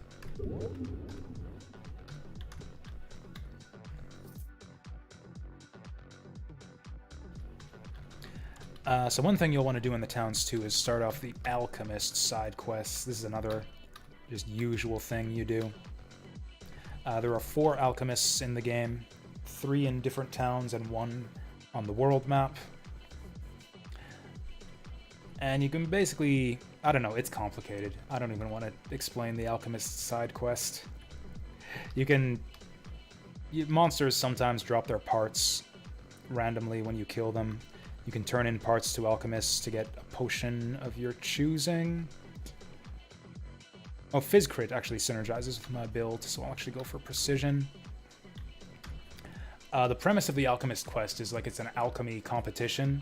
So like the alchemists are racing to win the competition. The first alchemist to complete 3 potions wins the competition, and if you helped them get their winning potion, then you get an extra bonus, like an extra reward.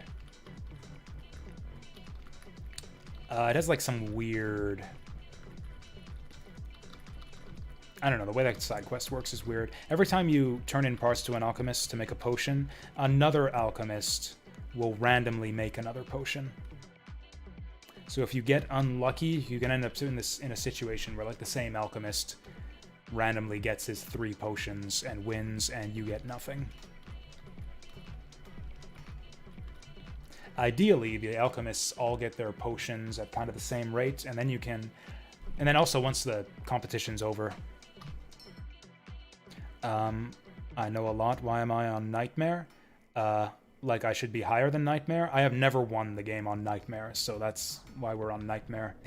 You have to beat the game on Nightmare in order to play on the higher difficulties. Shatter Afflictions is pretty good, actually. This is a newer rune. It used to be there was like runes just sucked because there wasn't. You didn't have like the good runes. Like you didn't have an escape that was as good as movement infusions in your runes. You had like teleport, which was super random. There was no way to cleanse debuffs that was as good as.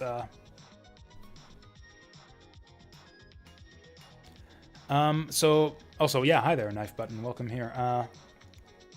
I used to play on roguelike difficulty a lot, just because mainly just it improves the pace of the game for me. Like the thing I like about the game is that there's all these different classes, and so like if I'm on roguelike difficulty, I just die like within the first 6 or 7 hours of a run, and then I get to try a new class. So I get to like cycle through the different classes.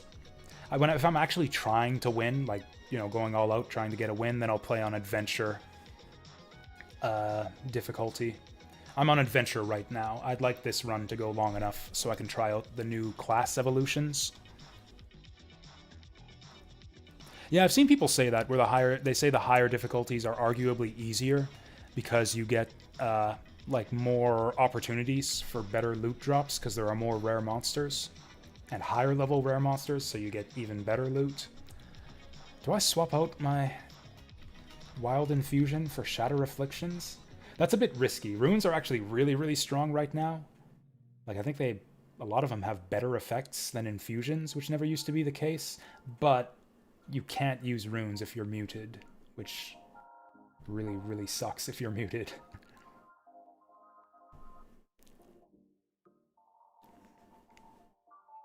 Sword and Board, Sun Paladin. Yeah, I've done Sun Paladin a couple times. I guess if you count all the times that I died to the first boss, I've done Sun Paladin like 20 times. But out of those runs, I've had like 3 Sun Paladin runs where I actually got somewhere.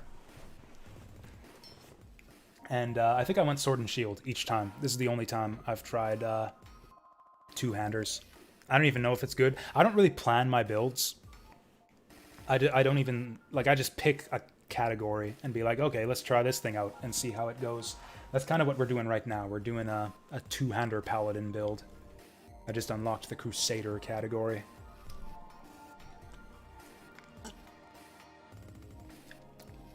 I'm gonna do it. Oh, this is only 14 cooldown, though.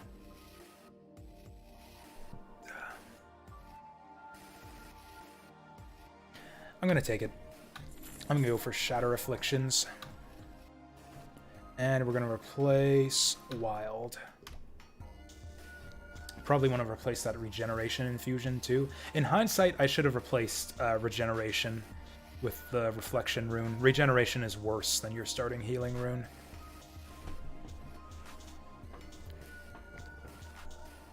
I actually don't think I have the Fallen Paladin unlocked. I'd have to check. Oh, I do. Yeah, I have the Fallen and the Avatar of Distant Sun. Avatar of the Distant Sun is the one I'm going for. I didn't actually look at the prerequisites. Sun's Vengeance, Searing Sight, Judgment. That's Sun's Vengeance. What's Judgment? Am I, like, accidentally skipping the talent that I need? Is it one that I had to unlock? Did I pick the wrong tree to get the evolution I'm going for? Searing Sight, I picked the wrong tree. I picked the wrong tree. I should have looked at the requirements. Whoops. Well, we can commit a heinous act. I really should have checked the prerequisites for this. I didn't think they were going to be this specific. Oh, well. We could try to commit a heinous act.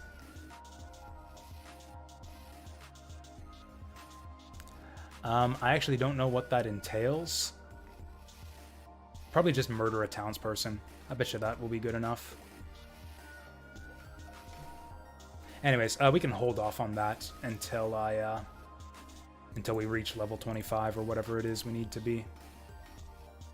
Willpower 50. Whoa. That's different.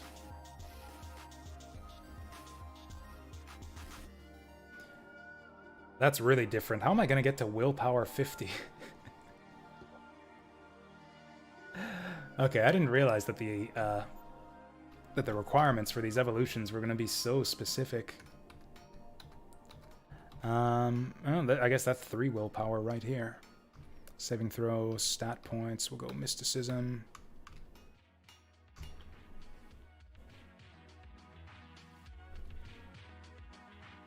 Anyways, doing Anorithal for like 5 days and kept dying as a ghoul. Ghoul Anorithal, that's interesting. Endgame Cornac. Lost your lifeblood in Rocknor. Do you play on roguelike difficulty? Maybe you said that already. I might have missed it. Do we go to the Lumberjack Village right now? I know there's an upper bound on the Lumberjack Village.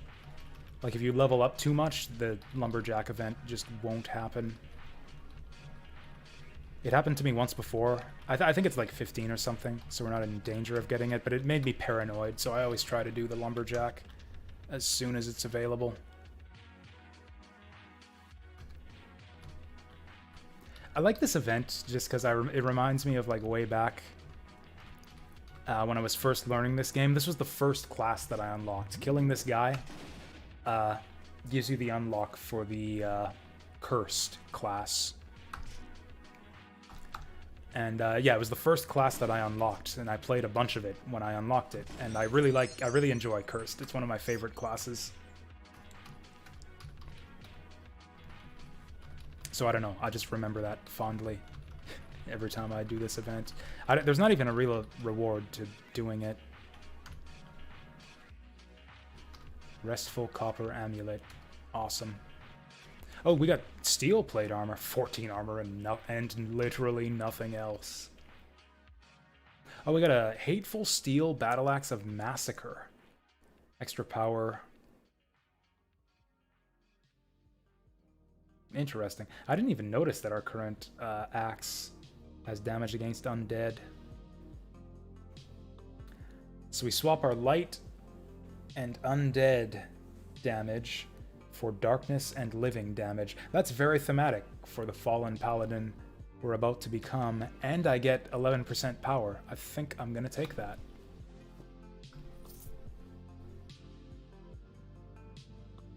Actually, do we have to wait? Is anyone gonna care that we're committing heinous acts right now?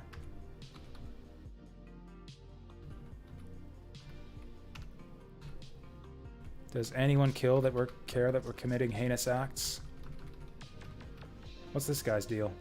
Oh, he didn't see my heinous act. So he's like not aggroed yet. I like how they're trying to fight me. Also, hey, free XP. Fine. Go for these guys. Rah! How much XP do we get for this anyways? Less than 1%. Could I have gotten away with just killing one? Would one have been heinous enough? Whatever.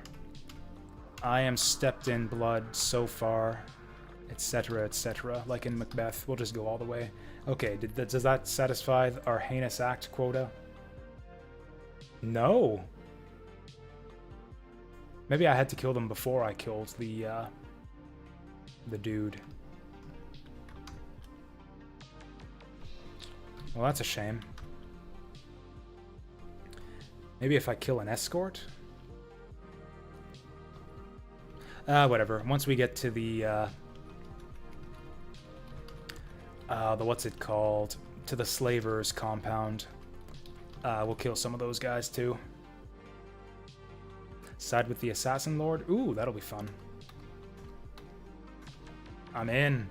Okay, so this guy gives you the choice of 4% spell crit, plus 5 luck, or 2 class talent points.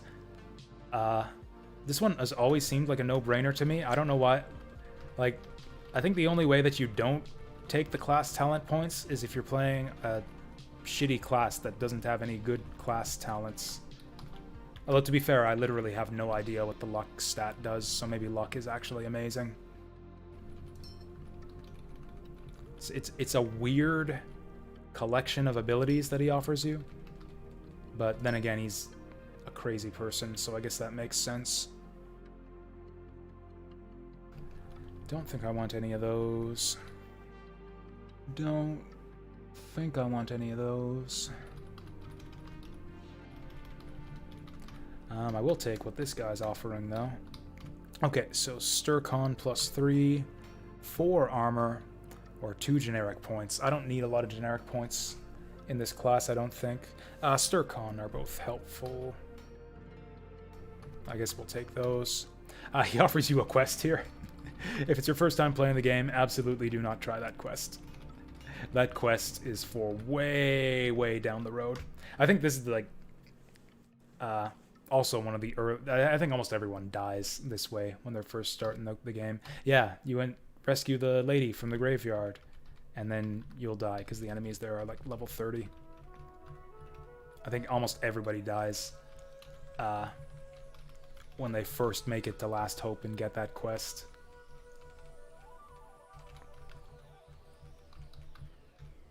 It locks you in the graveyard too, like you can't get out.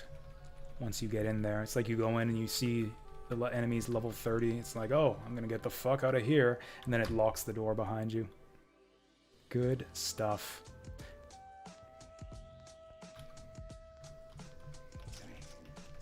So this should be easy.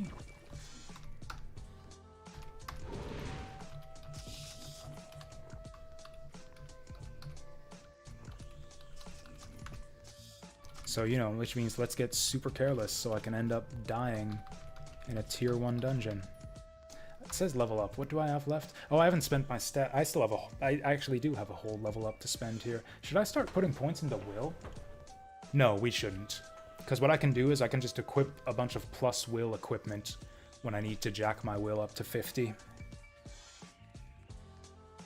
Yeah, I can hoard equipment that gives you plus will over the course of the game, and then just put it on when I need to surge to 50, get the prestige, and then take it off afterwards.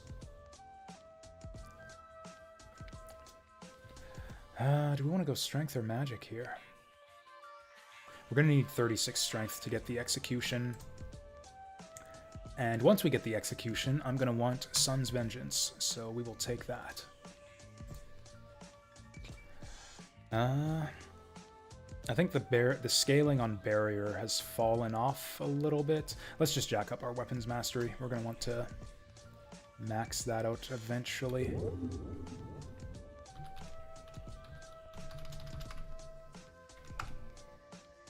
Is he immune to light damage, or did I just miss? Hits the black crystal for 0 light damage. Well, I'm a fucking moron. Did I accidentally put it on roguelike mode?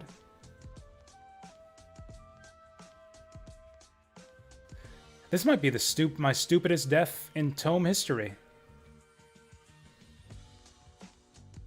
This is actually my stupidest death in Tome history. And it happened. I died in a tier 1 dungeon. Arguably one of the easiest, or it's not the easiest tier 1 dungeon, but... Who knew that fucking that normal multi-hued crystals, not even rare ones, were that fucking strong? Can I check this guy's stats? The fuck happened here?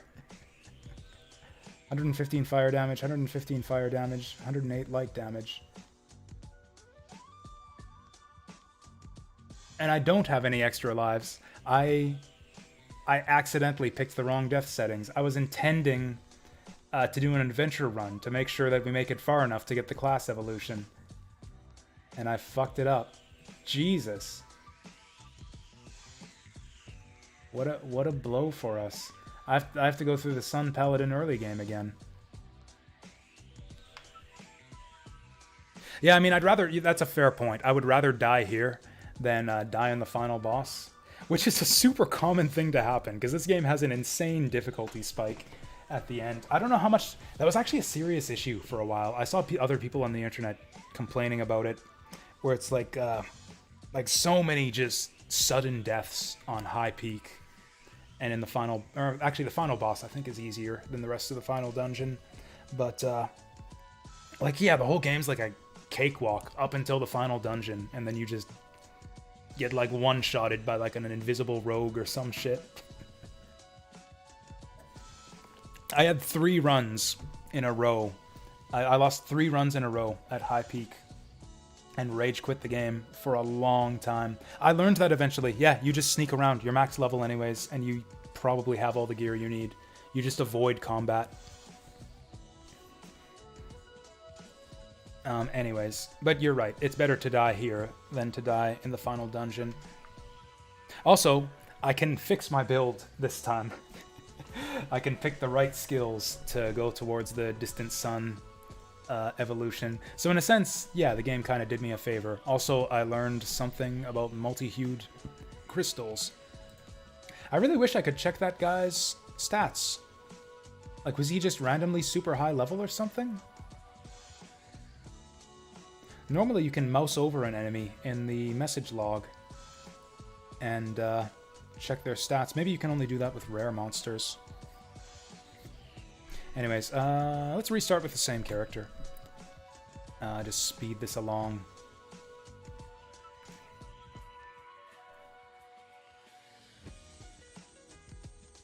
Yeah, I remember the last time, the last good run I had going, where I made it all the way to high peak. It was like playing a frickin' like Metal Gear roguelike. I was like casting arcane eyes to see around, to like spy around corners. Digging out little tunnels to avoid enemy sight lines. So I'm probably not... Oh, I guess I'm stuck using two-handers. I guess it doesn't matter. So if I want to do Distant Sun, we need Searing Sight and Judgment. Which doesn't necessarily require me to have either two-handers or one-handers. So this makes me glow in the dark. Fire orbs of light. Also, what are the stat requirements? 50 strength, 25 magic. That's kind of weird, given how this seems to be like a magic-centric build. Invisibility and... enemies invisibility. Light damage increased by 3, ignore light resistance. Cool, just anti... Hey, that'll help us get around those invisible rogues I was talking about. So this is just like a damaging aura. You know what? If we're going to be doing a bunch of like slow damage on enemies with auras and stuff. I think a shield build would probably be better. If I'm going to do Distant Sun, I think I'd rather have shields.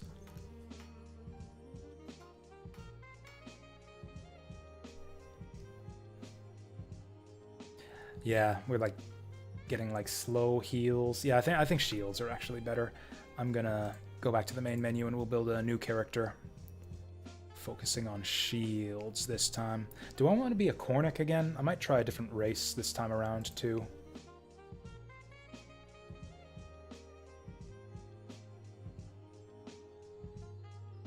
Oh yeah, before we do that, I think I'm gonna go make some more tea.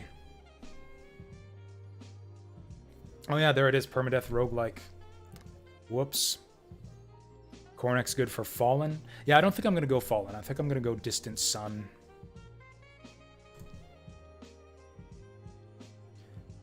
That seems kind of magic-based. Ogre could be good. We'll level up more slowly, but...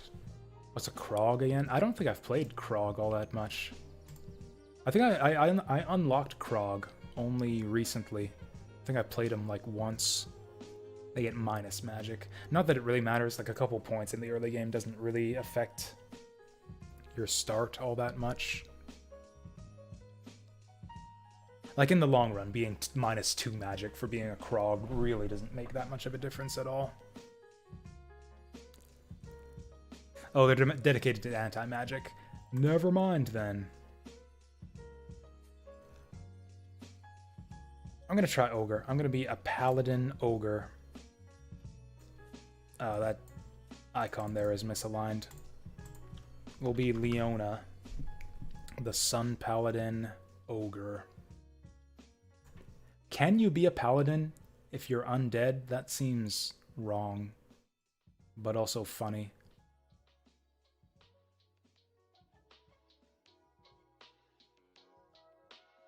I actually really like the idea of being a skeleton paladin. We'll keep it simple. I don't want to. Actually, so which dungeon do we get? Do we get the undead? Surely we would get the undead starting dungeon rather than the Sun Paladin dungeon. That would be easier than the Sun Paladin start. You get a shield, too. Skeletons have, I think that bone shield that synergizes with the Sun Paladin's, like, shield-based spells, too. Is Skeleton Sun Paladin actually good? I guess there's only one way to find out. I'm gonna try it. Okay, so we're going shields. Yeah, sure, we'll take this. I think I want... Okay, improve skeletal conditioning. Increase stir dex by 3. Yeah, sure, I'll increase... Okay, we definitely want this. Do I want accuracy? Can I even heal myself? That seems wrong to be able to heal yourself with Celestial Light as a skeleton. Maybe this isn't such good synergy after all. Kind of low starting stats too. We'll take this. It's amazing synergy? Okay. I'll try this. I'll try to use the Celestial Light on myself, or the Healing Light, and see if it kills me. Oh yeah, we still want to rush towards heavy armor training, I think.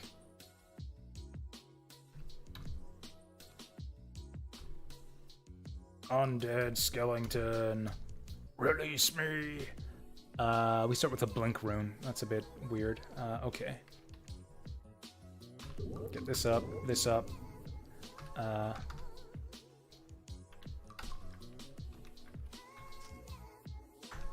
Bonk.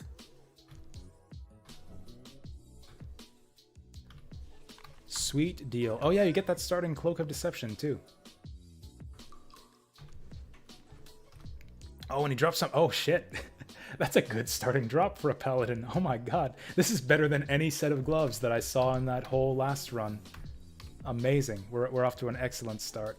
Oh yeah, the undead starting dungeon. It's better than the Paladin starting dungeon, but it's still not that easy. It also has a somewhat challenging boss. I think it's still a lot easier than the Paladin start, but yeah, we gotta be on our toes still for this one. Did I take accuracy? I should have taken accuracy. Oh, nice. Oh, nice. Oh, nice. We can just kill everything with our Sunbolt.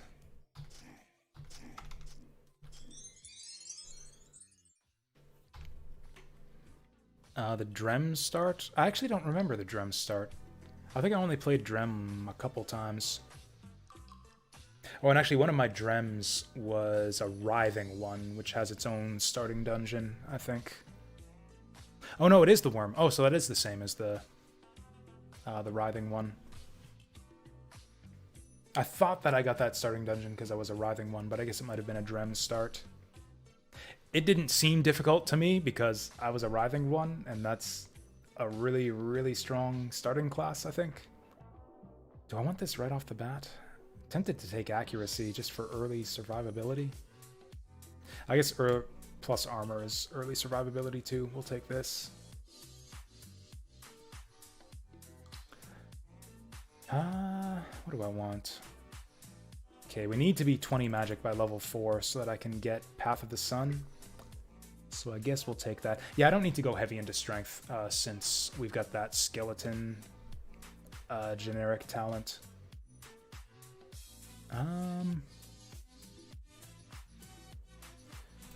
I will go into Shield Bash to get the stun duration up.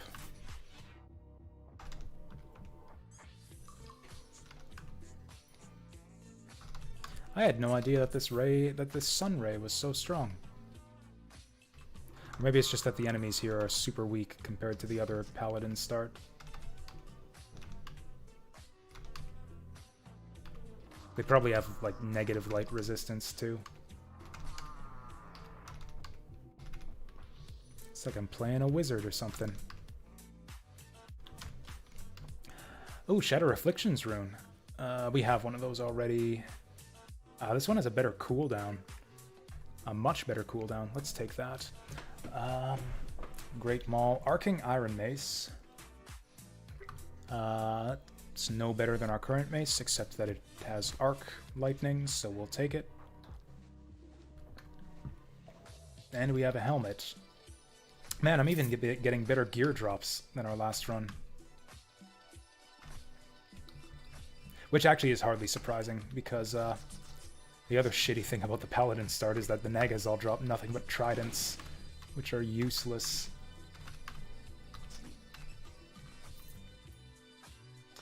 Do I dare open the treasure chest? I do. I'm gonna also set this to auto use. I know it's not optimal, but I forget to use it otherwise. Oh boy.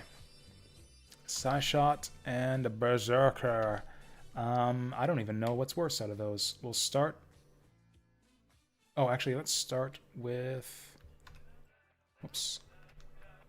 With the Blink. Booyah. He just Psy-shotted me backwards. That sucks.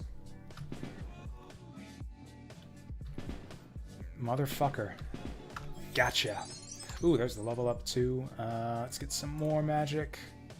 Am I not level 4 yet? That's level 3.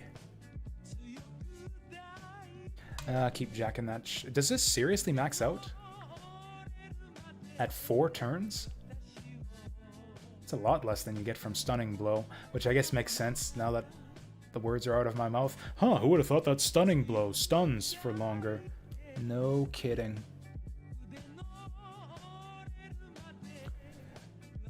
Do I want 4 strength and dexterity? I kind of do. I also want physical power. I also want accuracy. I think physical power is best overall. It increases, like, all of your damage. Where the fuck did... There you are.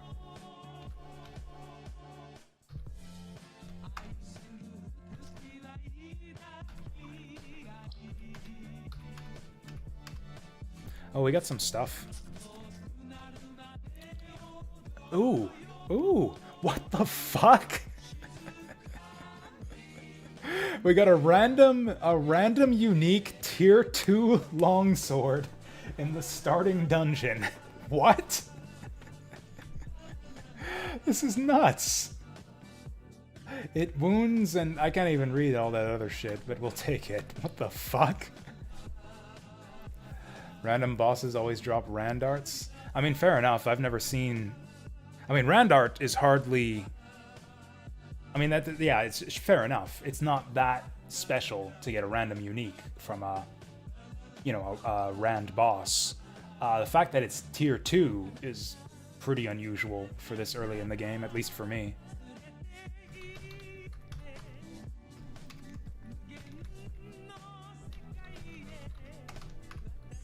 Like, I don't know if I've ever seen steel weapons this early in the game.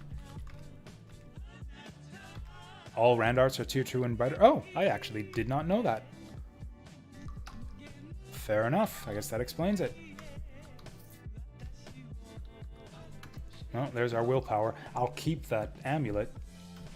Oh, we got a new shield too. I forgot we were collecting those. It's got more power too.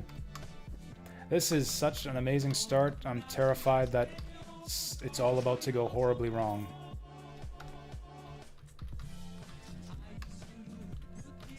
Like, there's no way that my luck can hold out. Like, we're gonna die to the boss or something.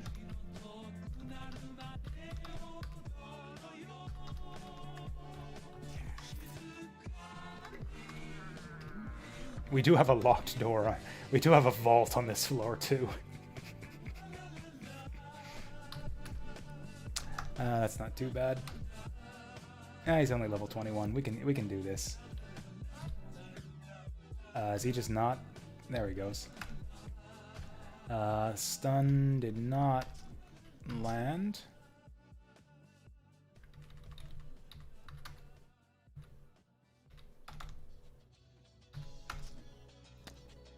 Stun still didn't land.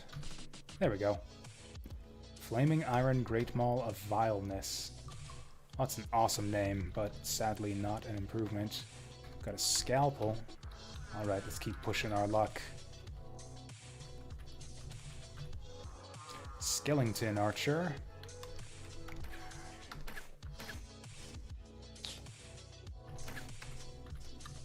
Easy peasy. What else we got? Skellington Sorcerer. That's probably not that scary. Yeah, nothing to it. Another Skellington Sorcerer. Easy pickings. Knife Button, thank you for the follow. Much, much appreciated. There's the level up. I would have expected a faster level out of a vault like this. Do we keep jacking up the magic talents? I definitely want Path of the Sun. I don't... Do I want Shield Pummel? I mostly want this for the stun. I don't think so. Tempted by accuracy. Oh, never mind. Shield of Bones! This is an amazing racial talent. Like, I think maybe one of the best in the game. I don't know. I don't know all the racial talents in the game offhand. That's an insanely good shield, though. Reassemble is really good, too.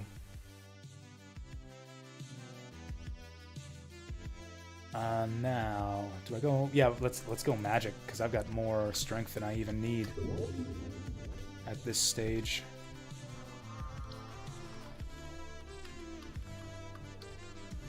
Another new shield. Okay, Iron Great Maul. So what does our current helmet give us? Basically nothing. A little bit of strength. That's cleansing, so no. I guess acid resistance is better than nothing. So we swap our lightning resistance for fire resistance. Oh, we also get plus 30 block value. Seriously, plus 30? That's pretty good. I'll take that. It's because it's reinforced, I guess. And it's another skeleton archer. Nuts to him.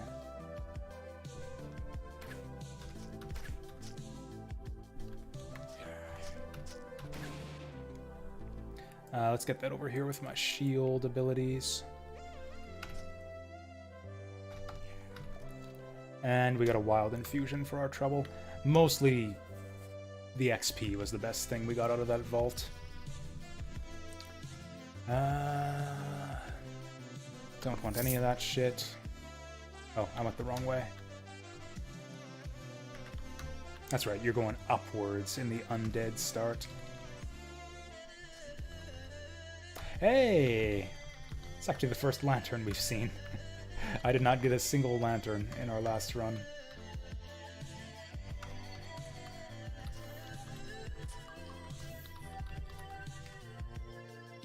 Man, what a difference this makes, not having to do the shitty Paladin starting dungeon.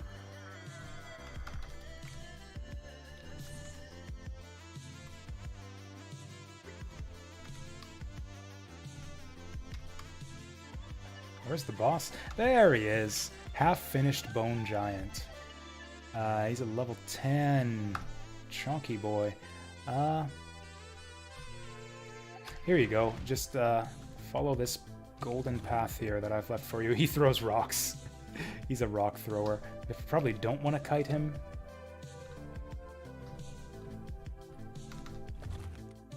Did he miss me? That's kind of lucky. Let's get that shield or not. There we go. Yeah, I can't seem to land that stun on anyone. Are we even damaging him? A decent amount.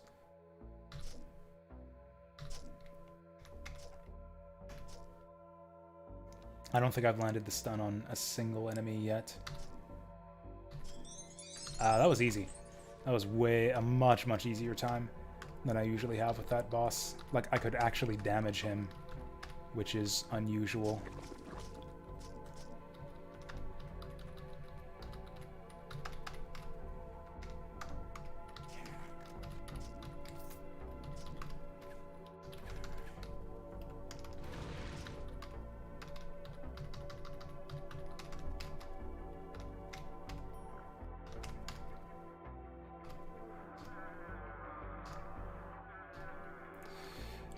Let's prepare before we open up this door. And this reduces the...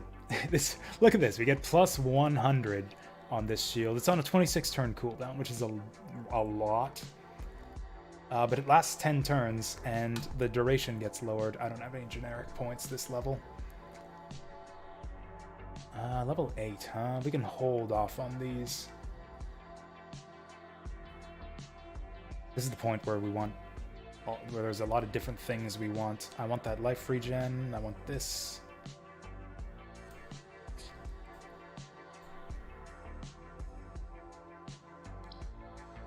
We'll do both. We'll work towards that.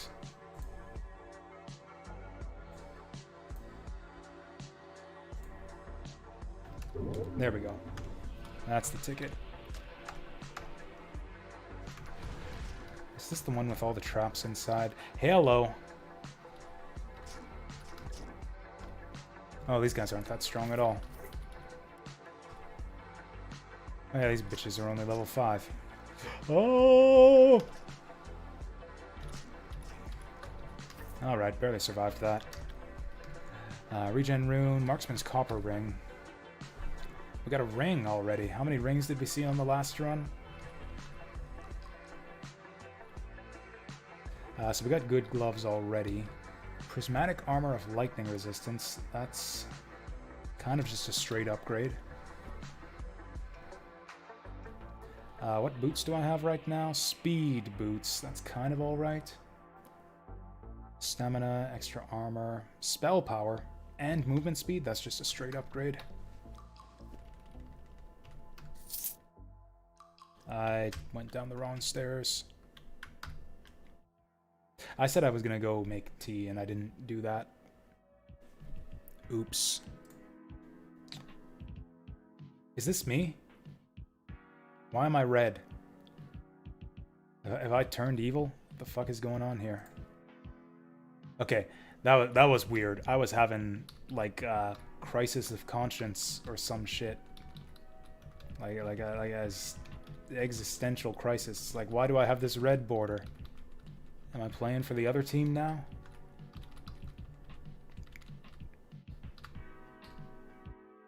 I think these guys will attack me if I take off my cloak of deception.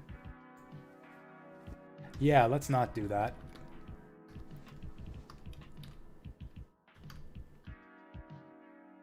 And yeah, let's go make some tea. We'll do a quick refreshment break here, and I'll be back in just a few moments.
All right.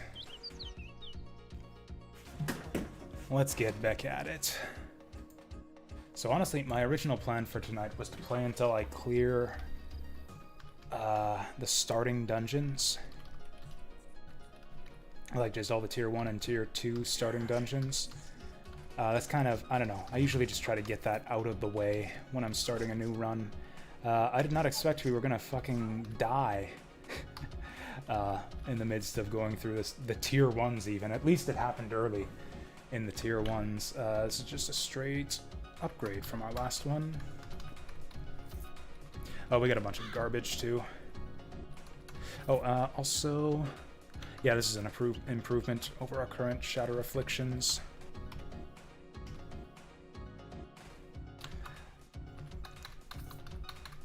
So yeah, I guess since I'm doing a second character now, we're gonna end up taking a bit longer to do all this than I intended. I was a bit late starting the evening stream here as well. To be honest, it was because I couldn't decide what I wanted to play. That's the problem, is I have all day at work to like think about video games and come up with like these big lists of games that I might want to play on stream. So I've got this big list of games that I can play on stream, and then I get the choice paralysis, where it's like there's so many games to choose from, I can't decide which one I want to actually play. And so naturally, as so often happens when you end up just paralyzed by indecision, you just fall back on the safe and familiar. And there's like nothing safer and more familiar to me than Tome here. Did that guy just throw something at me?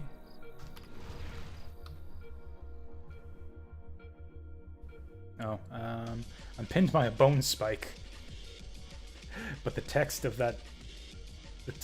pinned by a bone spike is so long that I can't see how long it lasts.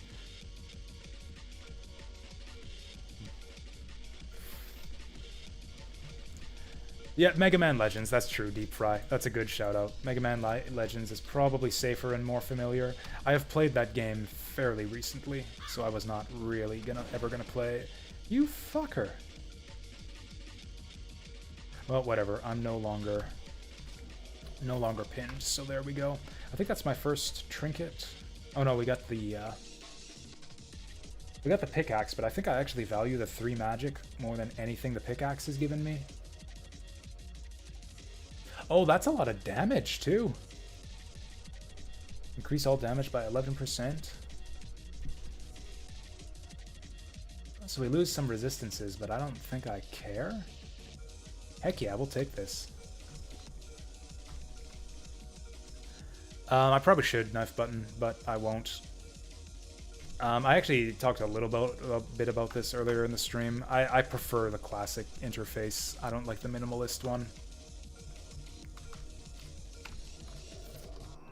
I know that it gives you more like viewing area of the screen. It is strictly better in a lot of ways. I like having my stats off to the side here. I find this more readable, especially when it comes to all of the like the lists of like conditions and debuffs and everything.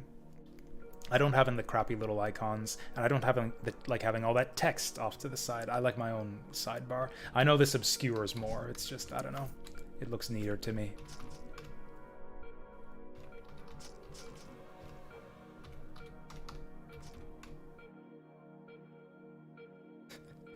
I think I'm the only person I've seen who plays this game who uses the classic interface. Like, literally everyone I have ever seen play this game on YouTube or Twitch plays with the default interface. What's this guy? Oh, it's Curla Daylight, the whatever. Could they not fix this? I would kind of like to know what type of escort this is. I guess it doesn't make any difference. We'll find out when we get there. Where is the portal? Far away to the east. Well, at least it's not Trollmeyer 3 this time.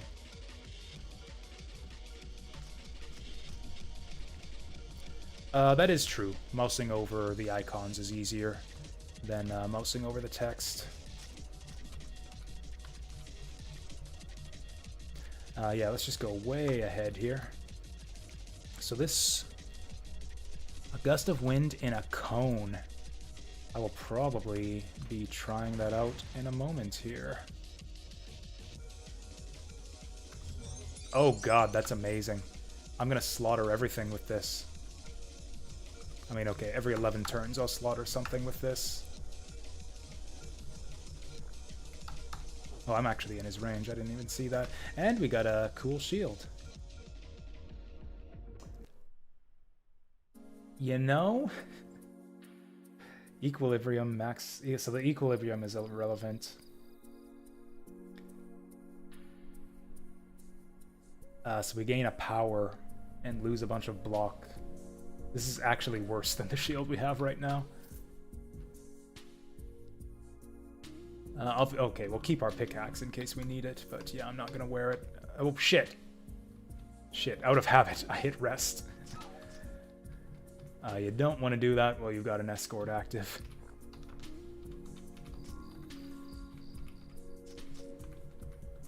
Where is this damn portal?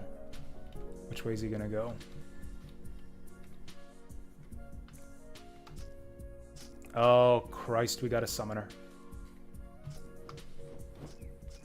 That's actually fine. He's blown his load. Whoa!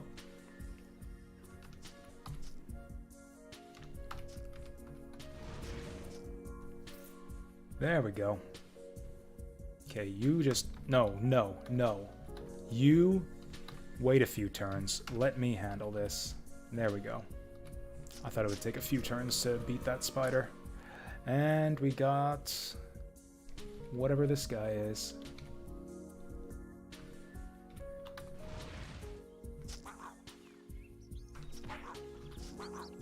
Stop it! What are you doing? You fool! That's right, stay back there. Oh, God. Oh, wait, we can maybe fix this? Oh, that's so good. That's so fucking good. Oh, and he wants to get into help, too. He's firing bolts of psychic energy at the enemies. That's adorable. I love this guy. I don't want him to die. Is there anything down here? Oh, we made it. Of course, the fact that he's psychic means that he probably sucks. Oh, no, he's magical. He's a darkness bro. Actually, the willpower would help us go towards Fallen Paladin, if that's what we wanted. But, we'll go magic.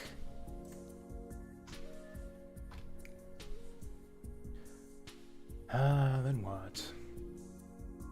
Obviously, skeleton shield. I've actually got a lot of magic now. Let's equalize it, get some points in strength.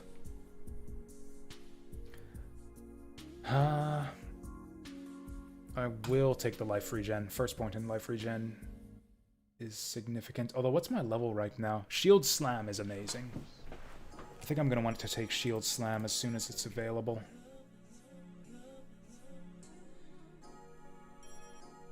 I can wait a turn. I think fast metabolism is important. Oh yeah, we got a couple turns, so I can go level 7, and then, yeah, level 7 get the prerequisite, level 8 get the Shield Slam. I say the prerequisite, I don't even know the skill that comes before Shield Slam. Some crappy thing that I never use. Oh right, I think it's the passive that gives you an extra counterattack. That's actually not half bad, but I don't even know what it does if you put more points into it. Like, it scales really, really badly.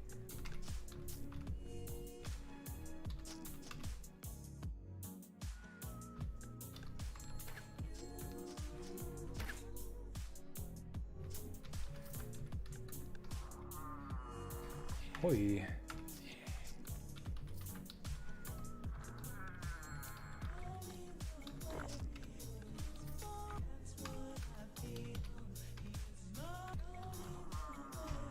Oh, we're getting all the good stuff here. Oh, I can't use infusions. Holy shit. 12 turn. I mean, okay, this isn't incredible or anything, but it's not every day that you see a 12 turn cooldown Shatter Afflictions rune. I've seen them as low as 10, but I very rarely see them lower than 12.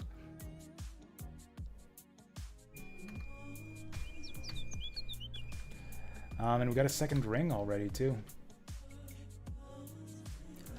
These are all tier 1 axes. 12 is the lowest? Okay. Check rune shops more often. Oh, wild goes down to 10. Okay. You, I assume you are right on that. Yeah, I tend to play the infusion-based classes more often. So I probably know my infusions better than my runes. So I'd exchange 2 points of strength for a bunch... Oh, for nothing. This helm sucks. I would gain darkness and acid resist. Meh. Another escort. Whoops. Well, that alerted him. Get out of here. That copperhead's on fire. Did our mage bro do that? Oh, hey. Teleporter's right here. Run for it. Am I gonna get another 5 magic here? I think I am. I think I'm getting another 5 magic here. Man, escorts are busted now. I've got 39 magic at level 6.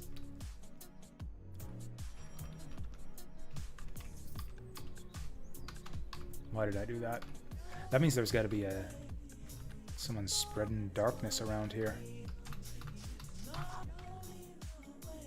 Where the hell did that little darkness guy come from?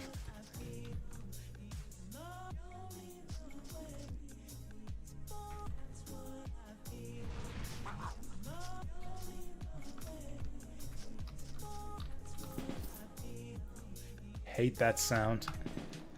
That and the buzzsaw are when you know shit's about to get real. I'm actually going to do this even though it won't damage him, just to get the instant movement. Get out of here.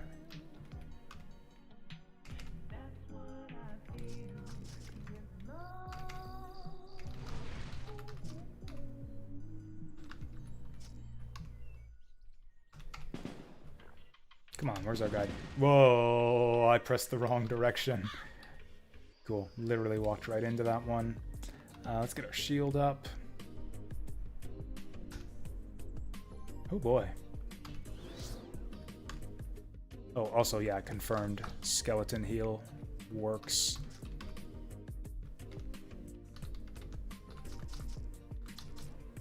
Whoa. Oh, this is a saw pusher. Fuck off.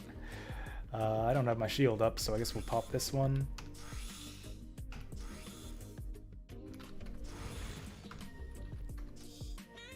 And now I'm surrounded by dudes. Is this guy almost dead? Not really. Fusroda!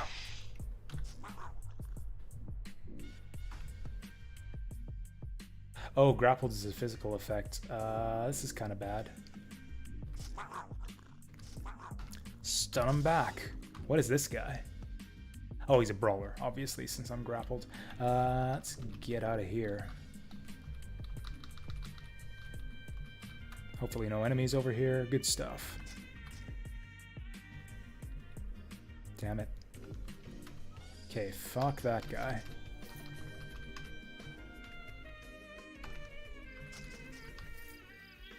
There he is. Been looking all over for you. Oh, I forgot he could do that.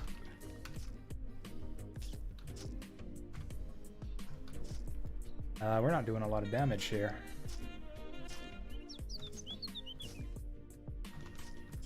There we go. Alright, what do we got? Oh, I think that's our first belt. Oh, a belt of carrying. Nice, that's the best kind. Tooth of the mouth. Oh, that's got good dig speed. Yeah, we're only keeping our pickaxe for the dig speed, so we'll get rid of the old one. This is +5 luck. I don't know what that does, but it's lucky, so we'll keep it. Damage when hit in melee, 10 draining blight. 15 armor pen. Is that better than Fusroda? It's better stats than Fusroda, but is it better than Fusroda? I don't think it is. There we go. So just like I said, level 7, level 8, and we got our shield slam. What is this? My undead bones are very resilient to reducing the duration of detrimental effects by 10%. Or we can get barrier. I actually don't feel the need to rush for barrier like I normally do because we got that skeleton shield. That bone armor. I will... Like, reduced duration of detrimental effects are horrendous in this game. Like, anything that protects you from detrimental effects is always, like, an A tier skill. But, like, bone armor is like an S++ tier skill. No, I'm not getting a single or generic skill until we max out bone armor. Now, I think we're going to want Sun's Vengeance pretty soon. Also, once we hit level 10, we're going to want to unlock Radiance. Maybe not as soon as we hit level 10.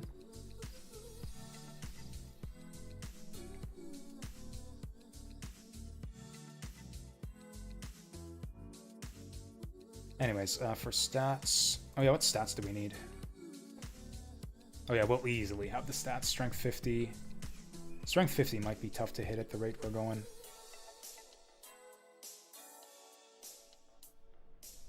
Okay, we'll eventually need 36 strength for this. Oh, also, yeah, this gives us more options for our generics. Let's just keep strength and magic balanced out. I should probably stop carelessly ramming into things. Even in easy tier 1 dungeons. That is actually how we died last time. These are some good mixes. Actually, you know what? The thing that got me convinced, that eventually got me thinking to play Tome tonight, is that a new Kurd Tabata mix dropped on YouTube. And I saw it and it's like, oh, I can listen to that while we're playing Tome. We listened to it already. It was like a 45-minute mix. It was called Always Fine. That was the first 45 minutes of the stream. We listened to that. None of this other stuff is usable. Oh, hi there. Mr. Saw Butcher Vine Man. Get rid of you. Iron Battle Axe. The sad thing about getting such an early steel Randart is that I will not see a better weapon for a very, very long time. Like, all weapon drops are just gonna be totally irrelevant for me for like the next 2 hours.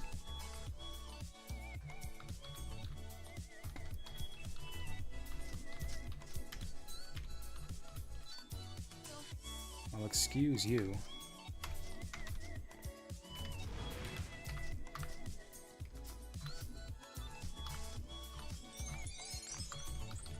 That was the easiest bill I've had in a long time, and bill's usually pretty easy.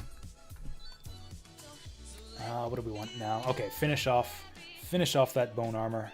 Yeah, 17 down to 5. We got a 500 damage shield. Lasts for 10 turns with a 15 turn cooldown. Sugoi. What else do we want? Is it time for Sun's Vengeance? I don't think so. I don't think there's any point in taking Sun's Vengeance until we get Assault.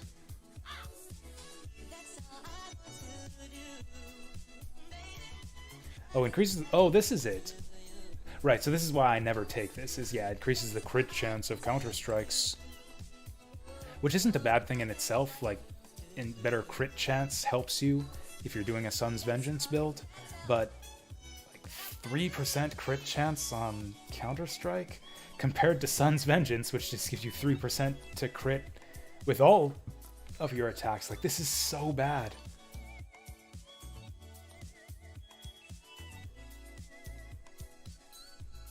Three minutes and 45 seconds. That's incredible.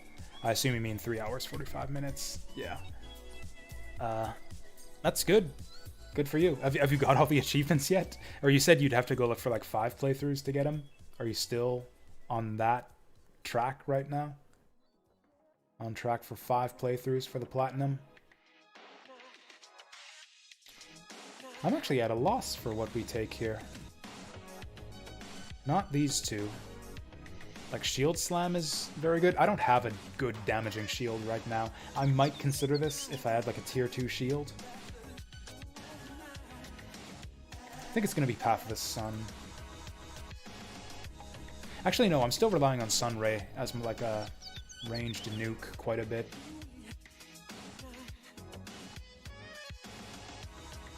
And then again, actually the extra distance on Path of the Sun helps us a lot.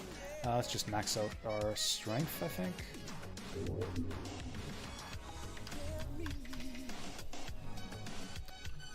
Mirror Image Rune.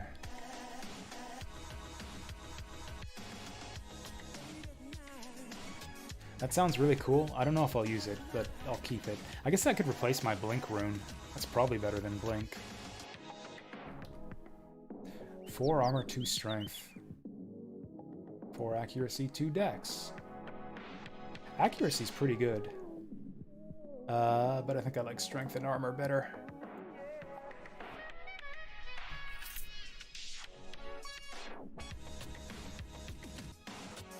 Alright, let's go do that tournament. Hey, I can actually spend generic points on something other than Bone Shield now.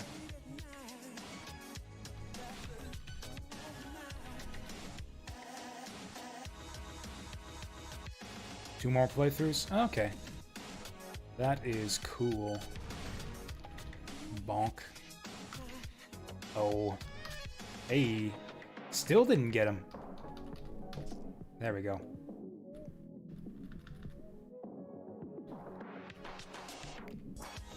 Let's just wait for my cooldowns to come back. He's gonna rush me, and I'm gonna Fusroda. And yeah, we'll just wait for my sun thingy. I'm not doing a lot of damage.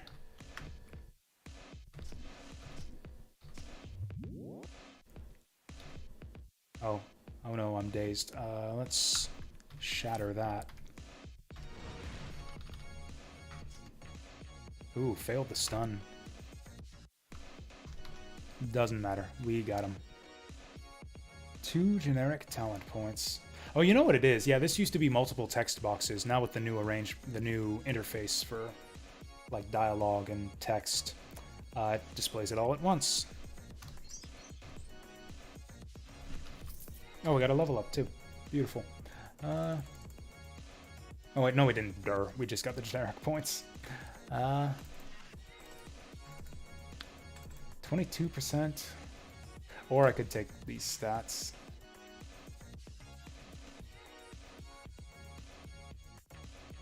I don't know if I value the stats that highly. Yeah, let's just, yeah, take the reduce detrimental effects. Or actually, no, let's not. Let's go for weapon mastery. Yeah. Fuck.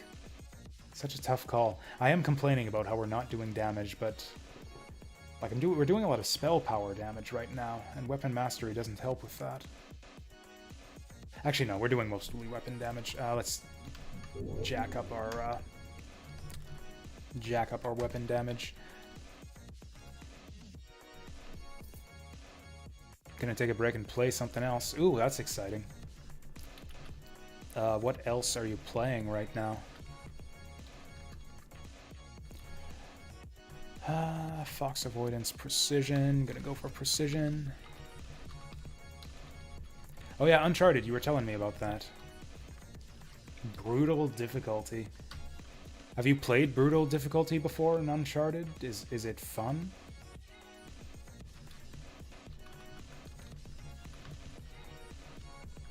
Okay, well, good luck with that. 2 shots and you're dead. I don't know, I didn't care for Uncharted. I've played a lot of games like Uncharted. There's like a whole genre of like cover-based third-person shooters that I've just never been able to get into.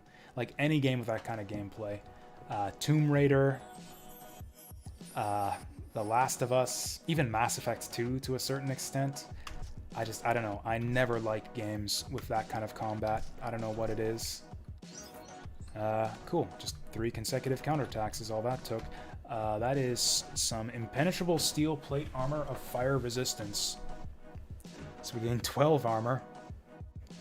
Lose some lightning, light, and dark resist, but we get that 12 armor, so I think I'll take it. I'm gonna get rid of that marksman ring. Am I gonna use that mirror image rune? That blink rune can be a lifesaver. It's actually come in handy a couple times now. I don't know if mirror image rune actually saves our life. But I'm gonna take it anyways for fun.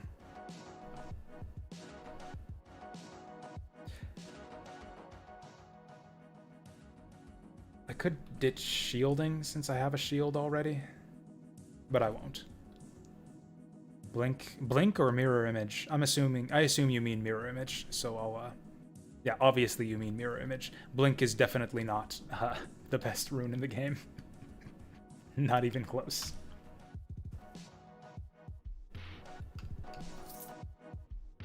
Oh, it taunts the bad guys. I didn't know that. Did it say that in its description? Oh yeah, it does. I just can't read. Cool. Yeah, that's really good.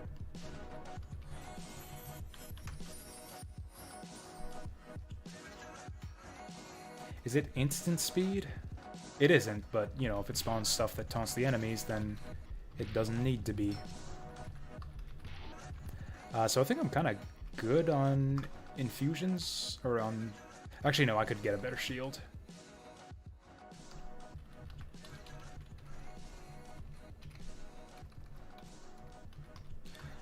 We'll go with Brawn.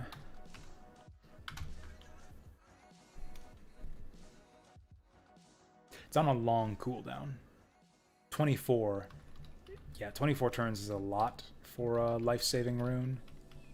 Although, how long does it say the clones last for? It actually doesn't say. Do they just last forever? If they just last forever, or until they die, then that's, like, broken. Like, I just keep them out for 24 turns, and then I use it again 24 turns later. I might have to...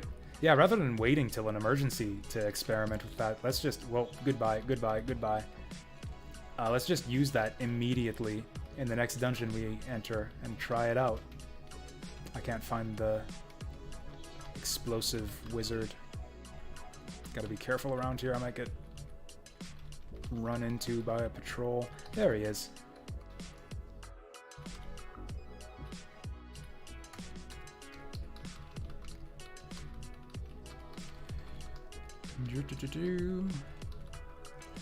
Actually, rather than going into this dungeon next, maybe I should go into the woods next. This is kind of the easiest starting dungeon. Alright, let's try this shit out. Oh, right.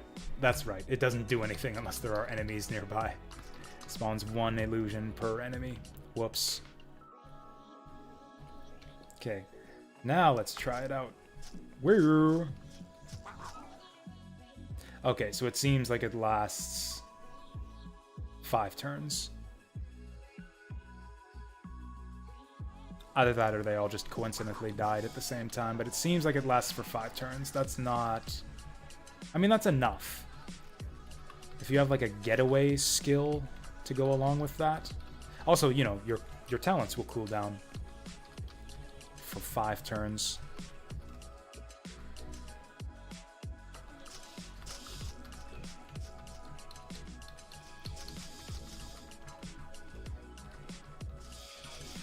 That's so neat. I'm like, actually, I'll probably just lead with that, yeah, in like every encounter with rare monsters. Yeah, let's fucking go.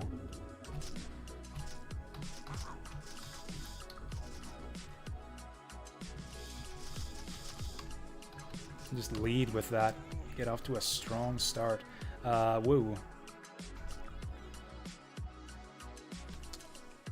Do I care about being dazed?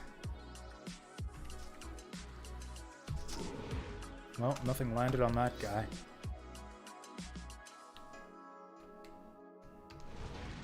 Bitch.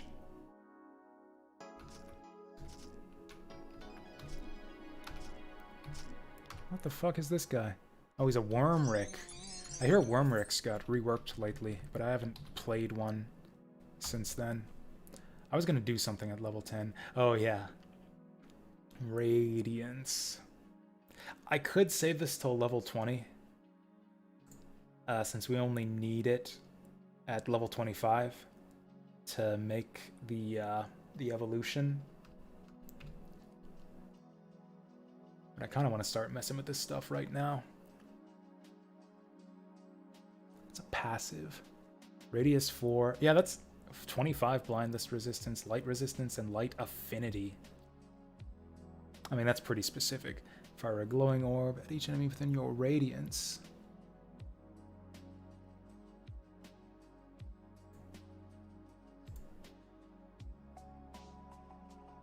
Oh, and okay, and then okay, so this is all about like this radiance aura. At each enemy in your radiance, slowly follow target, dealing 11 light damage to anything it contacts. 11 is not a lot. Oh, then it explodes and deals 80 light damage. And heals you. That sounds incredibly good. Yeah, let's take this right now. Let's take this right now. Let's just jack up strength until we get to 50, then start going magic. Do I keep going Path of the Sun? For now, I will. Yes.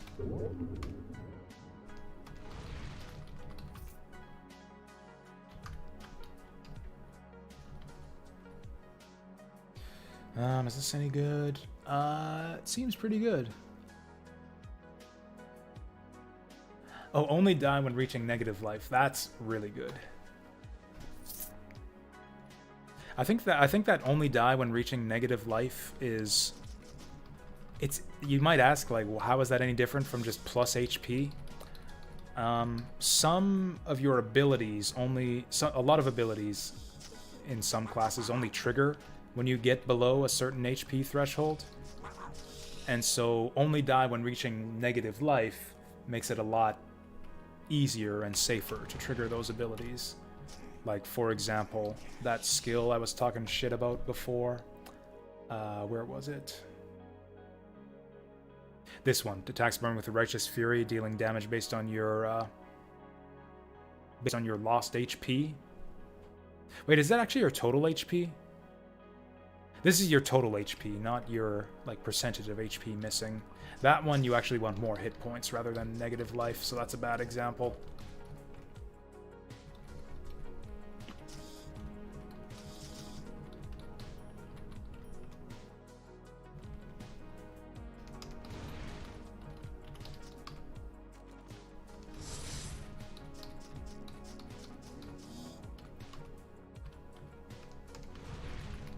Yeah, I think going leveling up the Path of Radiance. Is that what this was called? Did I make that name? Path of the Sun. I'm gonna call it the Path of Radiance, just to keep things aligned between the different games we're playing on stream. Actually, if we were to name our Sun Paladin after a Path of Radiance character, who should I have named it? Is that our first cloak? Oh no, the Cloak of Deception. We have to keep the Cloak of Deception on. This is kind of the annoying thing about playing undead.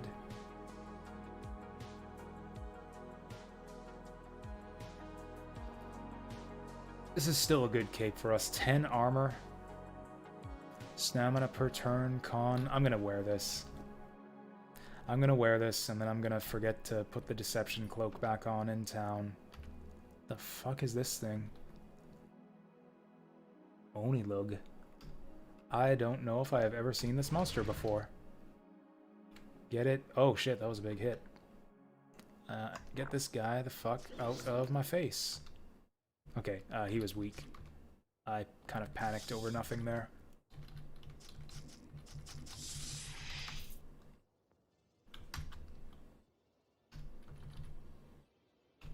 That's a mental wizard hat. You know what I'm talking about? Mental wizards. There are mental wizard classes in this game.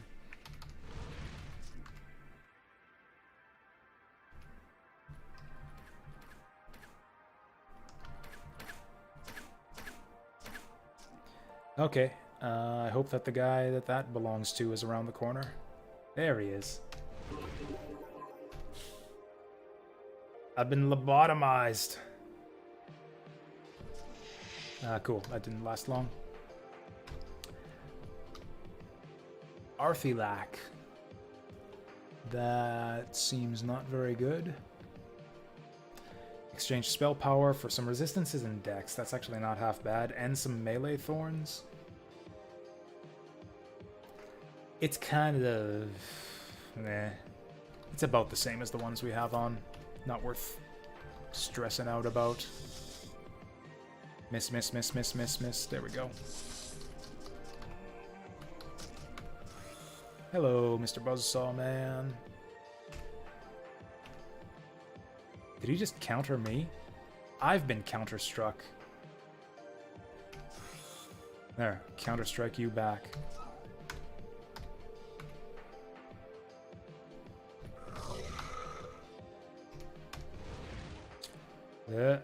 This is getting out of hand. Now I'm stunned. Oh, cool. Cleared all my effects at once. It's another brawler. Okay, I'm gonna wait for that other guy to come back. I cannot clear the stun.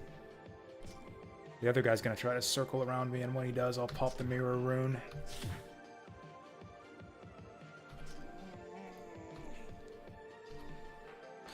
Oh boy. If I just get back here, he can't. They can't surround me. Okay, Norgos wants to go first. He's probably less dangerous than that other random monster. He's got a lot of health, though.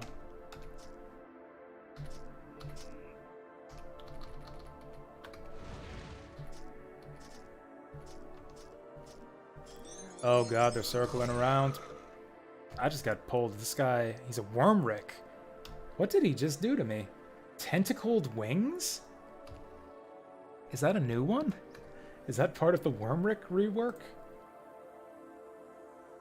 Tentacled wings? Demented Scourge Drake. I don't know if that's from the new Wormrick rework. That might be from the newest DLC. You know what? I think I have this unlocked. I think I have Scourge Drake unlocked. I just haven't used it yet. That's kind of cool. I've always liked the idea of Wormrick. It's historically been kind of a weaker class, but I've always found them fun to play. You got like a bunch of crazy elemental effects.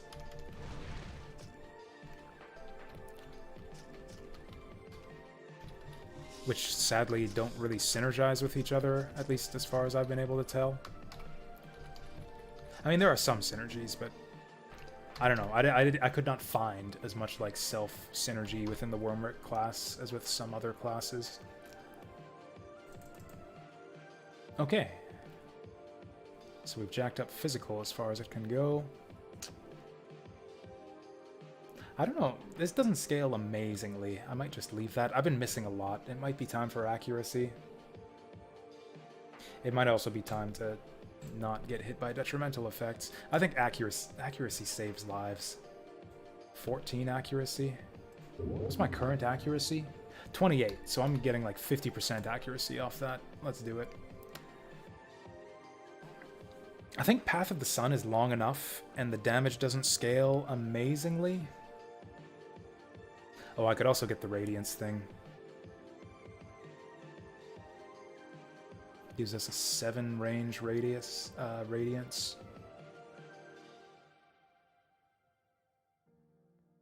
Oh, right. So there's some synergy we're going to want to set up here.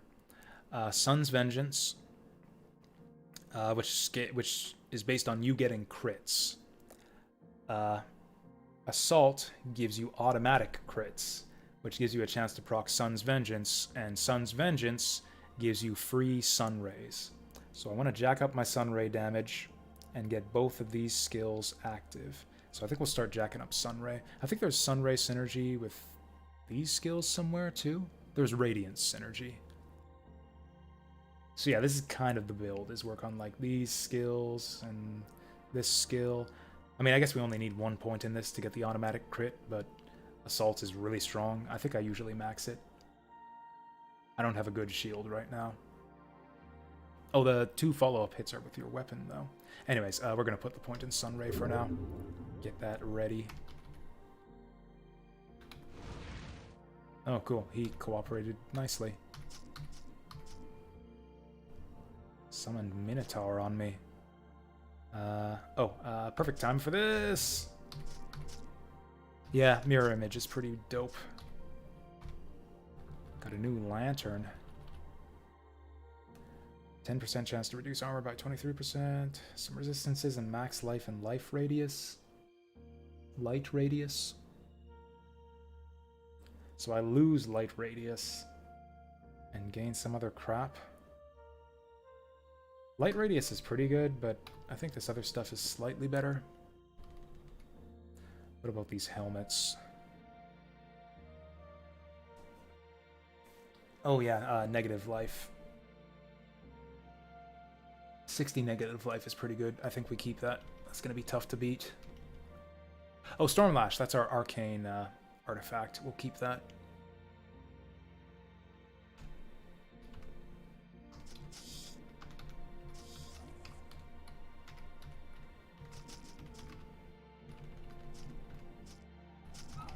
I can feel that accuracy paying off already. How many times have these snakes dodged me since I took accuracy?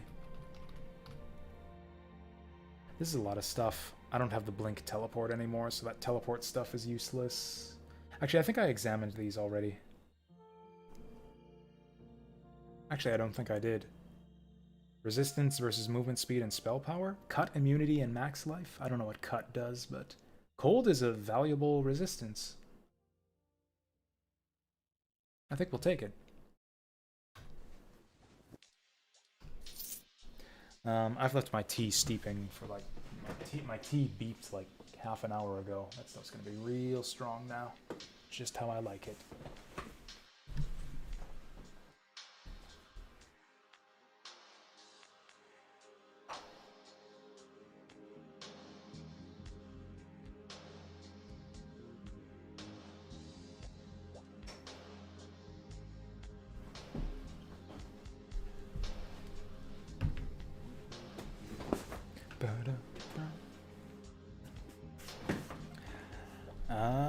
So that's just the second of the tier 1s. I'm going slow here. I'm like wasting so much time blabbing.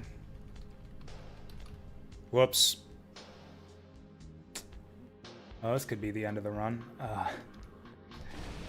Oh, Jesus. Jesus, please. Okay, so he just mirror imaged me or something. Let's heal while we're still shielded. Did he teleport or something? Oh, he's invisible. He's got her shield up. Did he go through the shield already? No. This is fucked up. I don't want to Fus Roda him. This is fucked up. I'm gonna die. This sucks. Are we even killing him? I can't even see him. Well, we only die at negative whatever life. I'm out of shields. We can taunt. Oh, I can't see the other guy, though, so he doesn't get a taunted guy.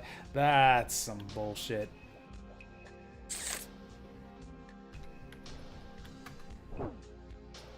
Almost got him, and that revealed him. Okay, so we lost 1 life. Kinda sucks. You still don't get this game? Which game? This one I'm playing?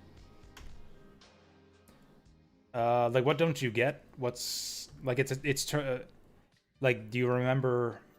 Like, it's a roguelike. I don't know what else to call it. How else to describe it. Like, it's the same type of game as Azure Dreams. Oh, you can rod out of patrols? I didn't actually know that. I guess that makes sense. It's like basically the same kind of game as like Mystery Dungeon also. Oh, let's get my Oh, I guess I should have gotten my resistances up instead of armor. Should have gone for Chant of Resistance.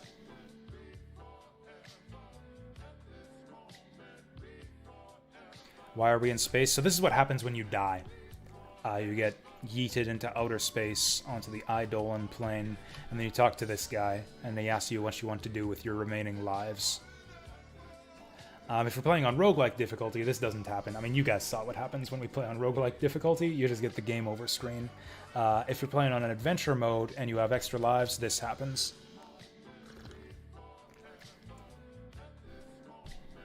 So I'll rest for a while. Do not talk to him and just go straight back. You will need to recover like your resources. Like, you should rest and recover your resources, and also remember to get your sustains back up.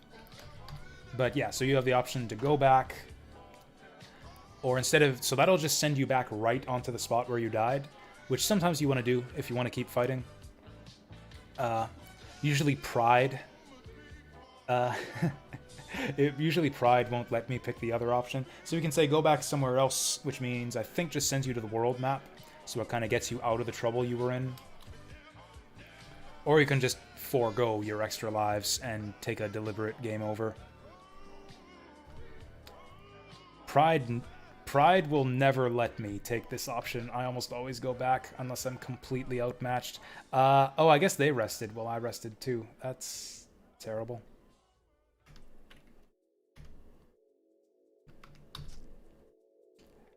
Now might be the time for the mirror image.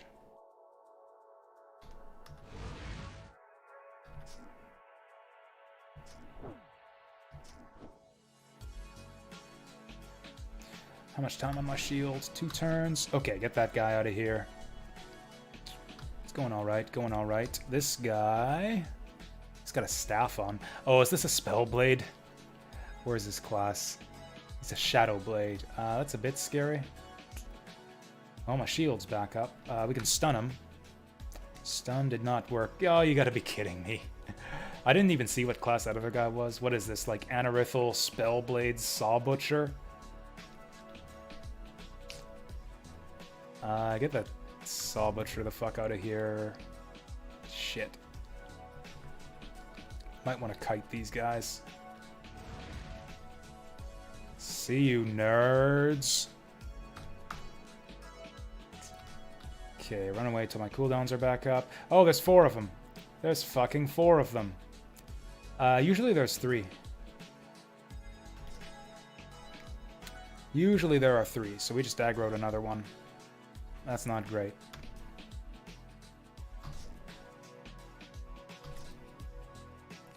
My damage shield is gone. Oh no, I'm still damage shielded for 6 turns. Okay, the stun landed on him. I'm slowed, so I guess we just keep fighting? What is this guy? A Marauder. I don't even know what that is. Shit. Damage shield's up for 2 turns, then I got another one after that.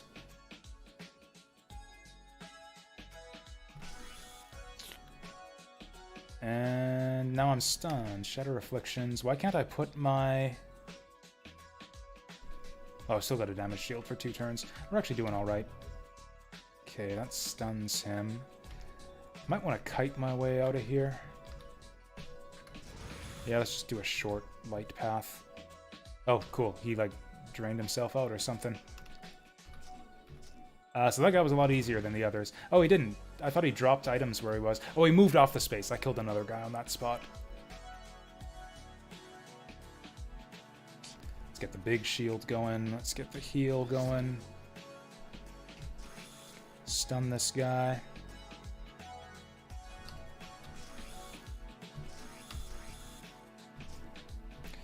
Whew.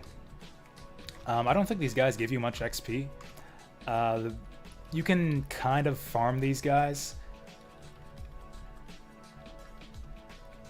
Oh yeah, so I guess I didn't explain about patrols. There are dudes patrolling on the overworld. Unlike most of... In general, enemies in this game are scaled to your level. Usually within constraints, like each zone has a minimum and maximum level that enemies will spawn at.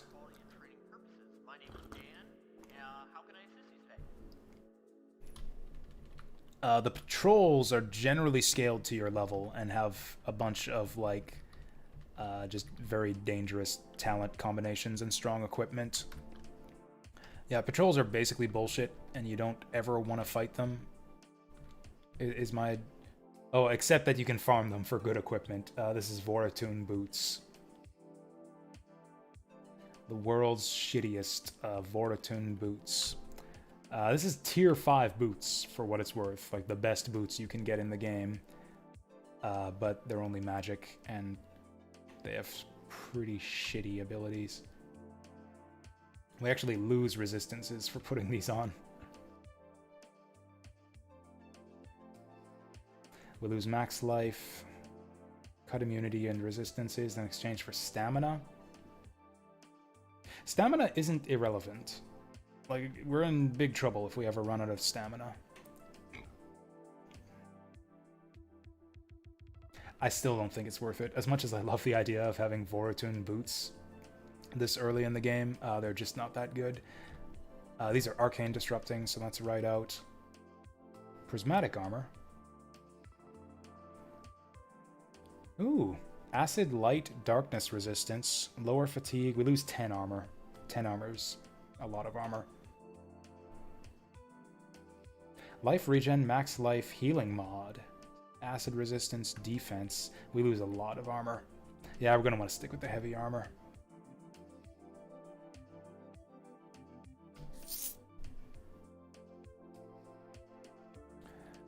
Anyways, one more tier 1 dungeon to clear.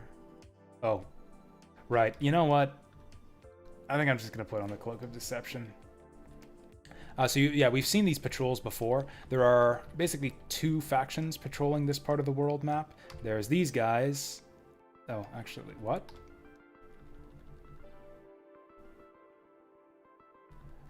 Oh, yeah.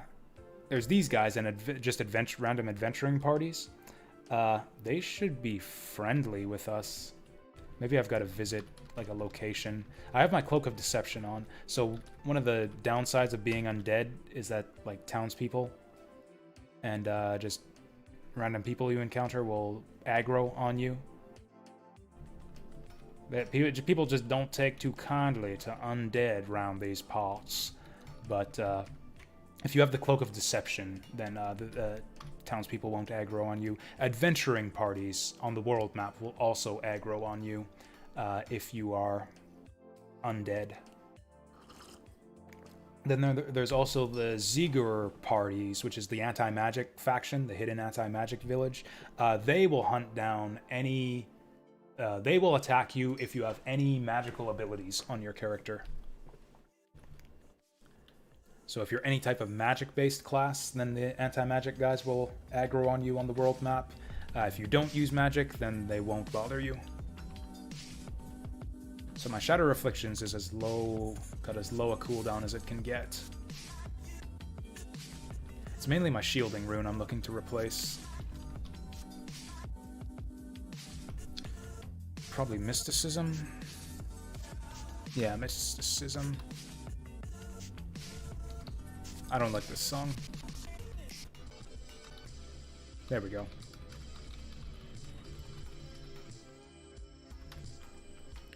Okay, whenever I enter a dungeon, I'll put on that better cloak that I have, and then I'll just have to remember to take it off when we leave the dungeon. Will escorts aggro on me if I reveal my hideous undead form? Okay, so now I've leveled up enough that we have leveled up beyond this zone's maximum level, I think is what this means. In either case, whatever it is, we're too strong for this zone, so we can just skip right to the final floor. Hey, those are the guys that killed me last time. We have an awesome opportunity here to get killed by the same thing twice in a row.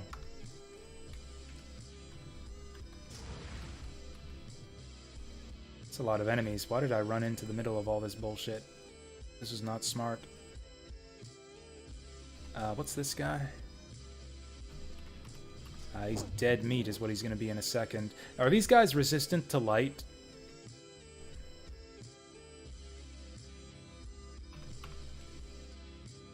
Okay, they're not immune to light, but yeah, highly resistant to light. You know what? I've changed my mind. I don't want to fight these guys in the big open field. This is actually kind of dangerous.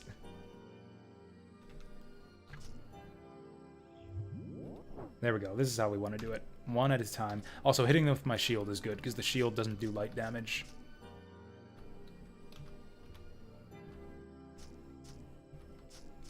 There we go. Let's just funnel them through.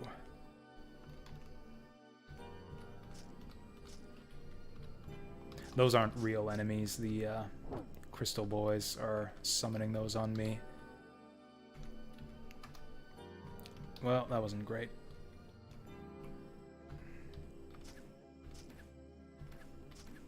Oh, he's like an archer crystal. That's adorable.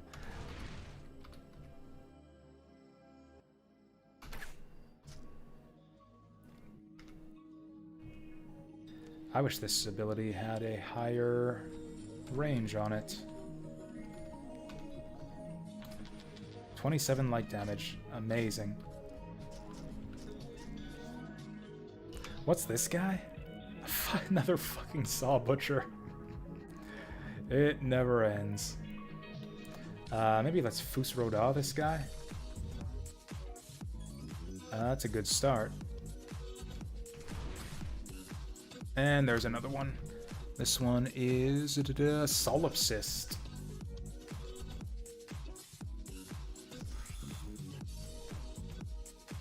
Let's just get out of here until my gap closer recharges. That was a lot of damage. Let's get our shield up. Hey! Cool. Did we get anything good out of all that? Stoknot. Doesn't look very good. Actually... Okay, the resistance sucks. I thought that was resistance, but it's resistance penetration. Blink is pretty good.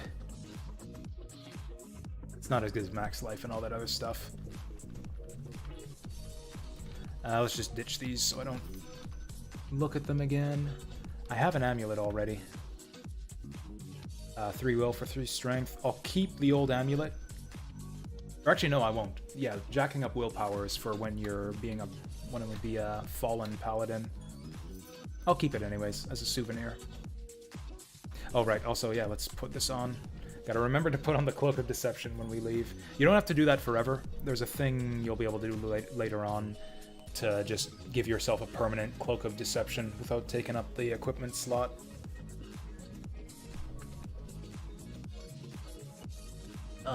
This seems like an improvement. 3 magic. I lose my resistances. Reduce crit damage, so that'll keep me from getting one-shotted. Oh, I lose max life. I don't know if it's worth losing max life. 41 max life, that's actually a lot. Nah, we'll ditch this. And there's the boss.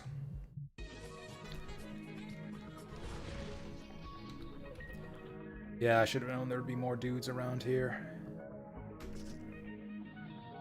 Oh yeah, I shouldn't have used the shield slam since he's not attacking me, so the counterattack is useless. I am dazed, which kind of sucks.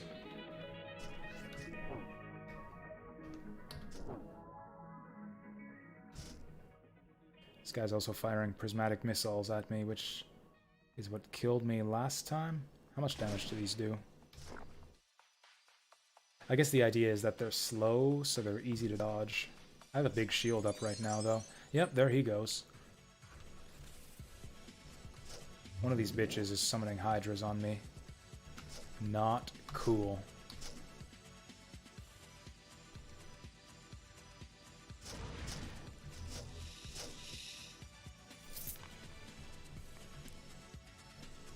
I'm actually going to get up here with him so I can get rid of this guy.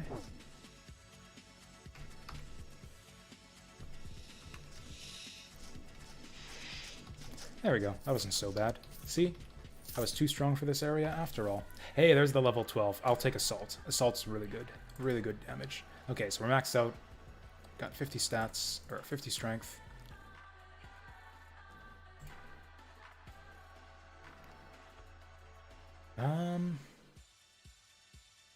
Now what do we want? Shield is tempting, but I think I'm going to go for lower duration of detrimental effects. Also, what's this? Oh, this is your extra life. I should have been working towards this. I should have this ability right now. Yeah, that was a mistake, taking physical power last level. So this is one of the ways you get an extra life, other than by... So there are some ways to get extra lives beyond playing on adventure mode.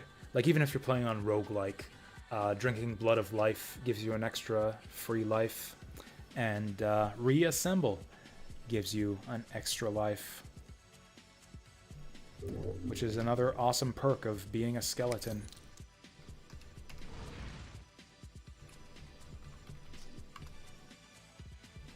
It only works once, though. Like, it doesn't even have a cooldown. It's just gone forever once you use it once. That's a lot of light balls.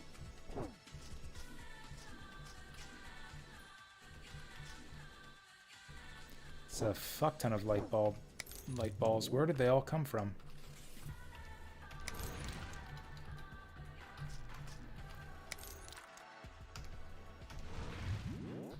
This fucking guy.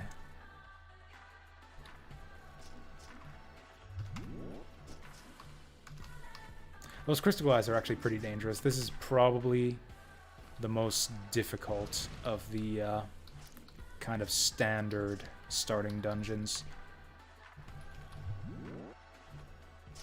So yeah, it was actually foolish of me to come here before doing the woods with our last character.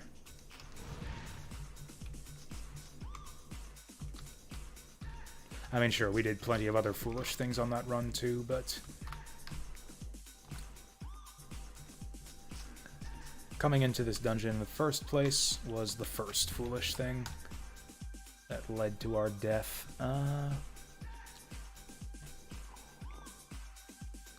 Not amazing.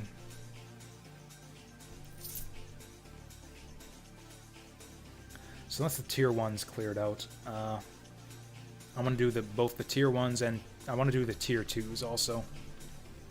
Oh, right. This guy serves as a reminder for me to always put that Cloak of Deception back on. Hey there, Chickadee Vivi. How is it going? Welcome here. Do I have a... So this guy will reveal a hidden magic city to you if you give him a magic artifact, or an arcane artifact, which, yeah, Stormlash. I've never used Stormlash. I think there's a place you can go for exotic weapons training. I don't know what class you would take to use something like that. Like, I don't know what a whip build would look like.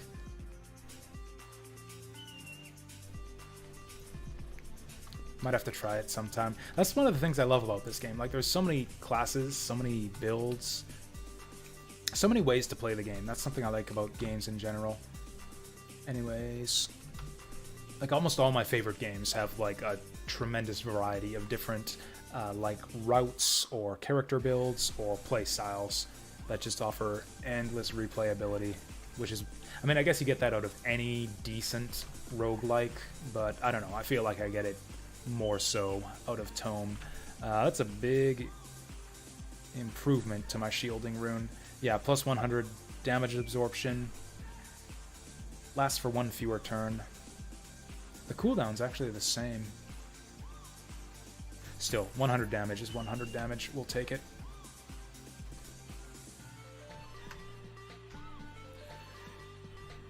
What else? Let's get rid of these. Actually, I haven't been getting that much good equipment lately. Where did all the good equipment go?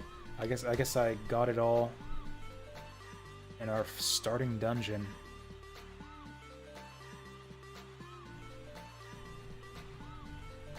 Okay, so once again, just like Trollmire is the best first dungeon to do, Corpole is the first best tier 2 to do, I think.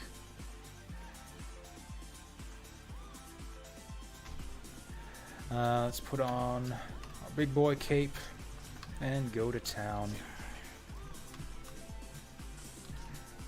You know what? I'm going to do the boss first. I'm going to stop auto-exploring. We're going to go down and do the boss first.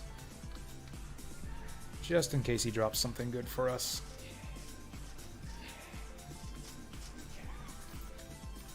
There are a couple ways to, yeah, handle dungeons like this. You can rush for the boss. If you think the boss is going to be tough, it's like, okay, do everything else. Try to get some drops, some level ups, and then go for the boss. But if you think you're going to be fine on the boss, just go for the boss. He'll drop good stuff, and then you can use your good stuff to clear out the rest of the floor. I was stupidly reckless there. Respect rare monsters. That's how you avoid deaths in this game. Okay, I know there's a boss over here, so I'm gonna do this. Because he's gonna try to blast me from the darkness with magic attacks. Or is he? Is it just me, or has the Shade gotten like a makeover or something since the last time I played this game? Was he always glowing that black and white aura like this? Anyways, let's kill him.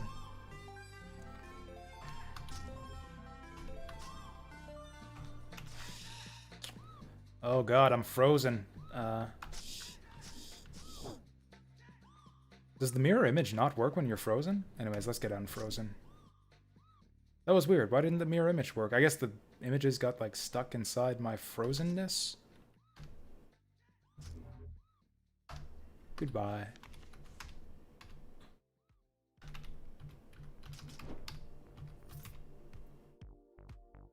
So he didn't drop anything good.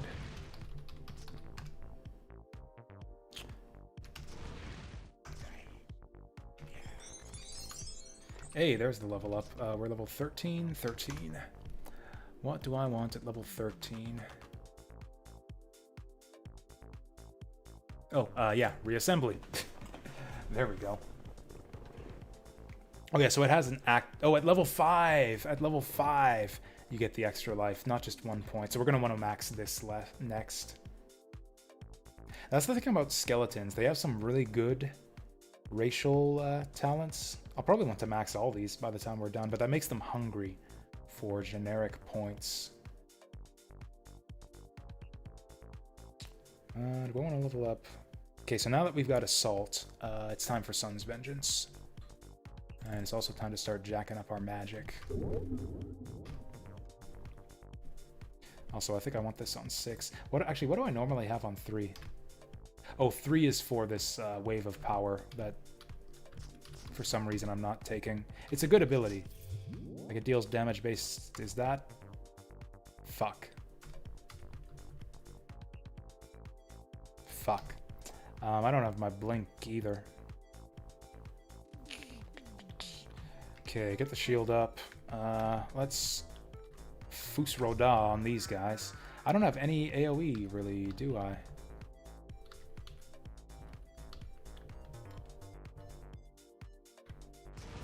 Okay, I want to get that worm. The worm that walks is like one of the most obnoxious and just run-ending enemies in the game.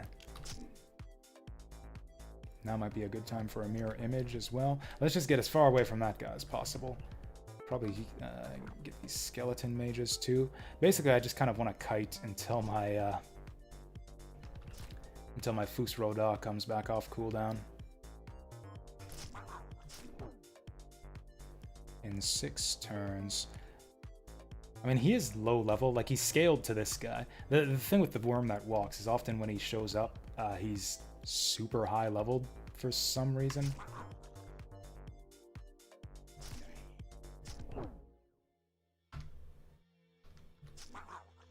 Yeah, that guy actually wasn't that strong. I am surrounded by bullshit. Let's pop this. There we go. That was actually not as scary as it looked. Is that better than my current cloak? Doesn't look that good. Nope. Nothing but Condex on that.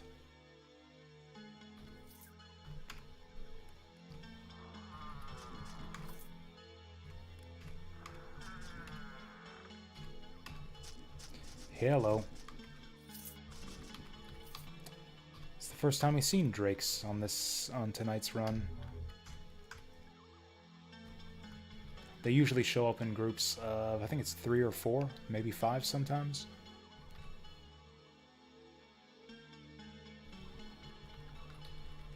I'm not taking wizard hats. Never taking wizard hats.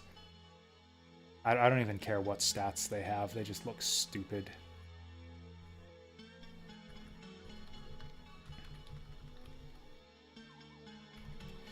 Actually, this is probably the best one to do last, but whatever, I'm here already.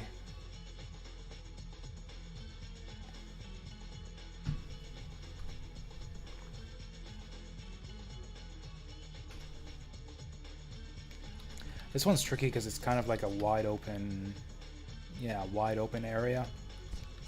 But it's also got a lot of corridors, so you kind of just want to lead the monsters back here. Not that I probably need to at this level, but, you know, might as well play it safe. Whoops.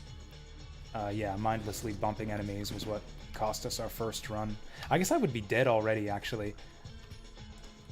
I forgot that we died before. That was kind of shitty. I mean, that was me running into a patrol. Carelessly running into a patrol will often result in a death.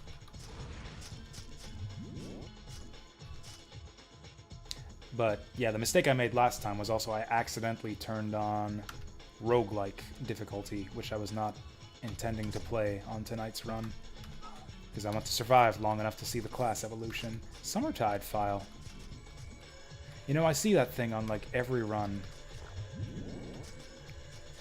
And I almost never use it. It might actually be good, since it's light-based. 15 light burst. 30%. Yeah, it's 10% light damage. We lose max life, but we gain healing mod. We gain light radius, and we lose some resistances. I think this is actually an upgrade. Yeah. I think I actually want to use the Summertide file on this run. File? Fial? It's one of those words that you only ever hear in fantasy video games. Oh yeah, get it? Yeah, get out your file to light the darkness.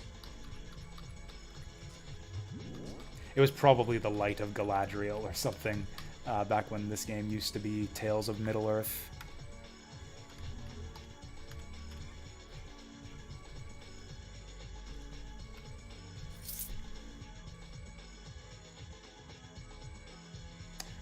So that was an easy tier 2. I guess the tier 2s actually go faster than the tier 1s, because if you do all the starting dungeons by the time you... Right, by the time you get to the tier 2 dungeons, you can just stroll to the end.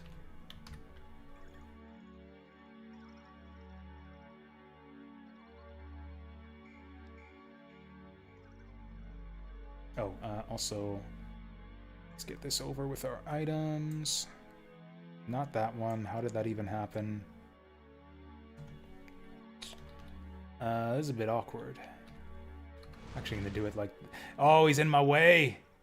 He's blocking for his wizard buddy. That's dirty. In that case, I'll do this. To tie up the wizard. Did I skip those levels? Yes. Was that bad? I'm very lazy. I like skipping levels. I'm stunned. What am I doing? Actually, a crit probably kills this guy. There we go. Oh, let's get that heal, too.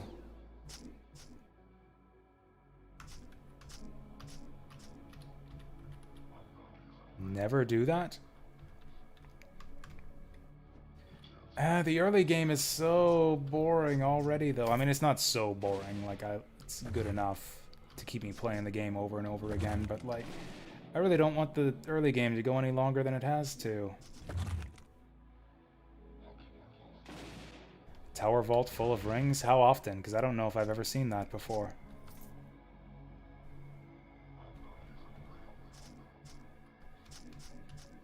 I mean, it's fine. We'll just get them on the return trip.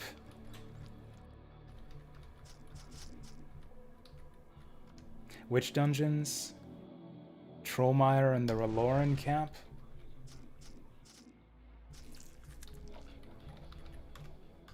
Oh, let's get our big boy cape on. Actually, do we have a new big boy cape? No. Whoops. No. We don't.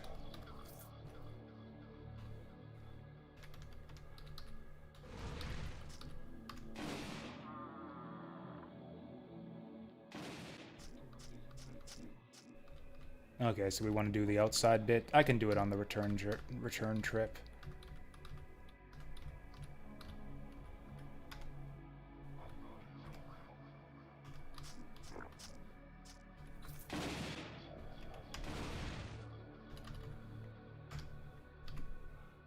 Right, I've got this like automatic crit ability. I should be using it. Oh, also, do I have...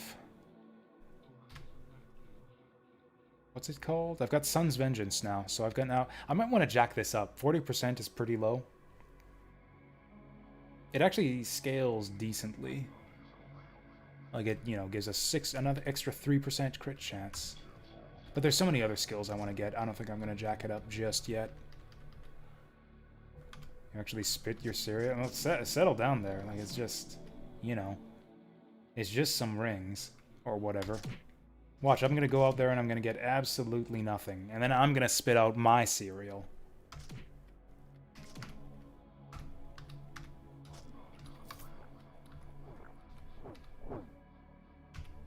Another one of these guys. You think we'll get XP and levels? I mean, okay, yeah, fair enough. Yeah, you mean, like, do the vault to get the XP. Fair enough. Yeah, that's usually why vaults are good. That is true, also. We are here to see the evolution.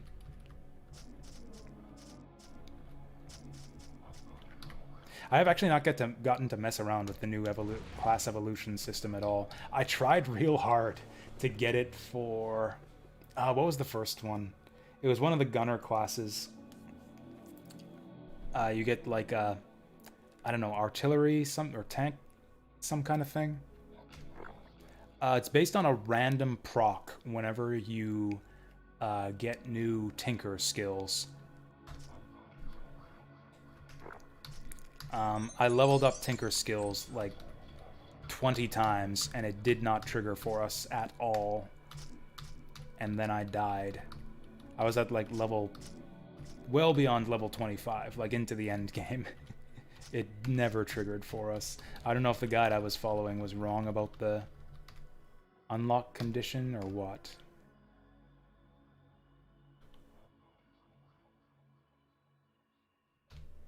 Oh yeah, we gotta level up. Okay, so we'll take the stairs. Oh, this is a good one. This is one of my favorite mixes, my favorite recent mixes. From Kurd to Bada. What is this thing? Activated, sunlight empowers magic, protects for 6 turns, spell casting speed, cooldowns reduced by 20%, cannot take more than 85%. Cool, so we'll die in 2 hits instead of 2 hits. What was I can't remember what it is. It's the class evolution for... I think it's one of the gunners. I'd have to look it up. I forget what it's called. The unlock condition was to get,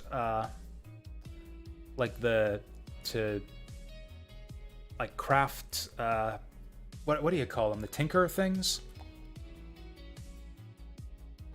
You level up your tinker talents and then craft a bunch of, I don't know, little tinker things.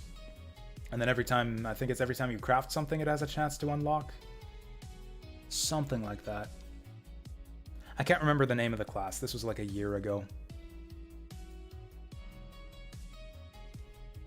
Suncloak, huh?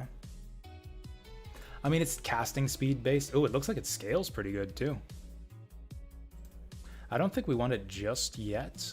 Right, we've got Judgment now. That's a heal. An AoE heal. I don't know about that. It's got a cost. It's got a 30 turn cooldown. So it better be fucking good.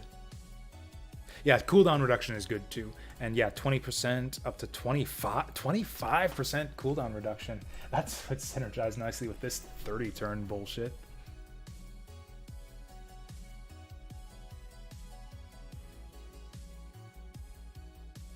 Dazed and blinded for 3 turns. I'll take this as a prerequisite. But what I really want is this thing here. Actually, no. Forget that. We'll take Sunray. Because now that we've got Sun's Vengeance, we can... Yeah, we're kind of empowered to use Sunray a bit more. And yeah, level 3, we get that blind effect. So we'll do that for now, and then we'll start jacking this up.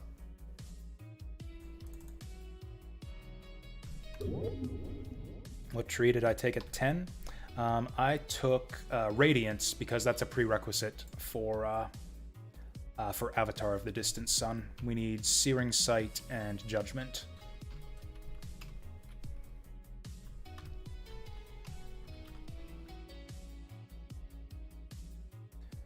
Armor 6 and 3 strength. Versus armor 4 and 2 strength. That's just a better warrior ring. Very, very slightly.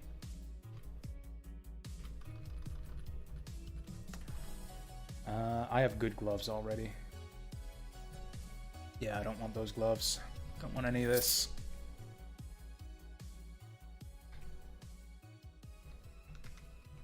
You know what would be hilarious is if I somehow died by doing this outdoor bit.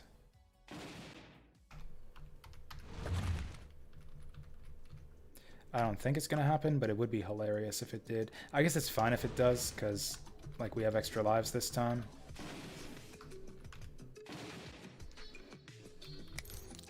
This fucking guy.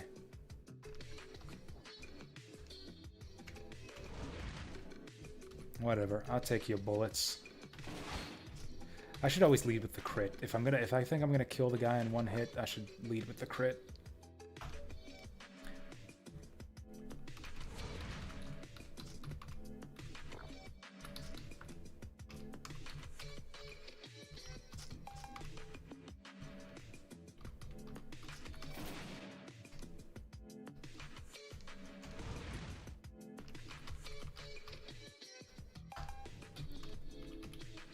Whoa, what the fuck just happened there? Fast traveled too fast or something. This fucking guy.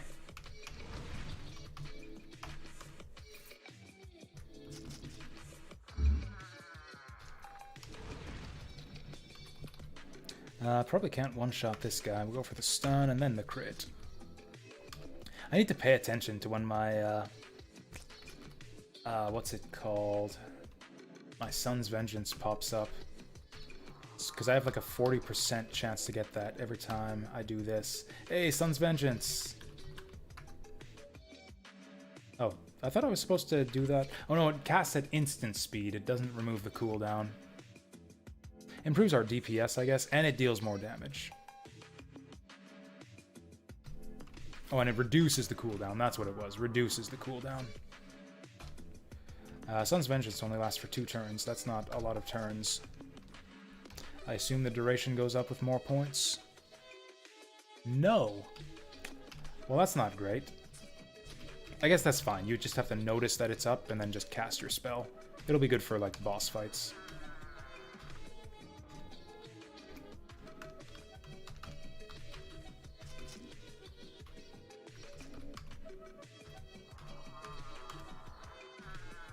Oh, here it is. Okay, we got the vault. There's the Elven Blood Mage. Okay, shields up. I guess we'll do this. That's not great. Can I one-shot this guy? He's level 28. I bet you I can still one-shot him. Yep.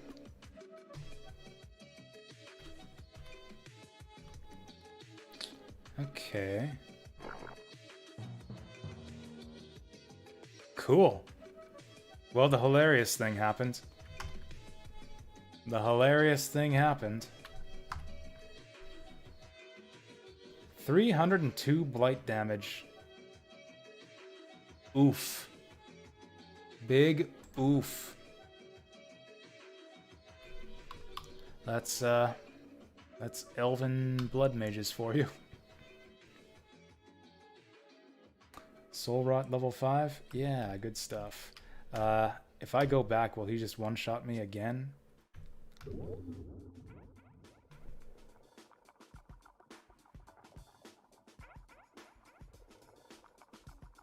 Is this actually good? Fire, lightning, acid, cold damage. Yeah, that's not blight damage.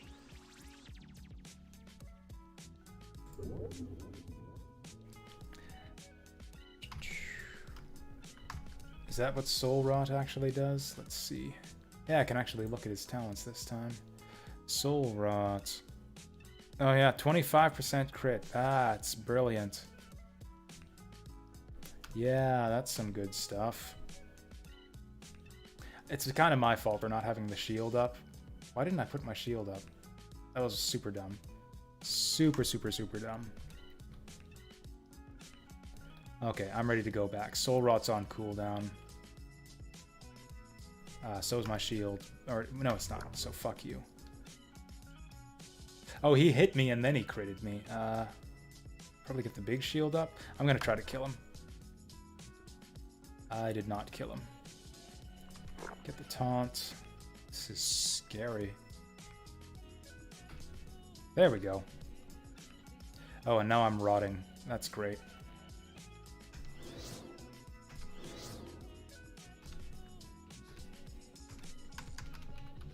Okay, so we're a life down, but at least we got however much experience that was for that guy. Yep, I agree. I agree. So let's do that. Oh, well, this guy's no problem. I think. Hopefully. Got him. Alright, what's next? What's next? I don't remember being vaults being this dangerous. Like, it's... In the past, I remember being able to clear out vaults with very little difficulty, and then, like... I don't know. In one of the recent patches, I say recent, like one of the patches last year, it feels like vaults got a lot tougher.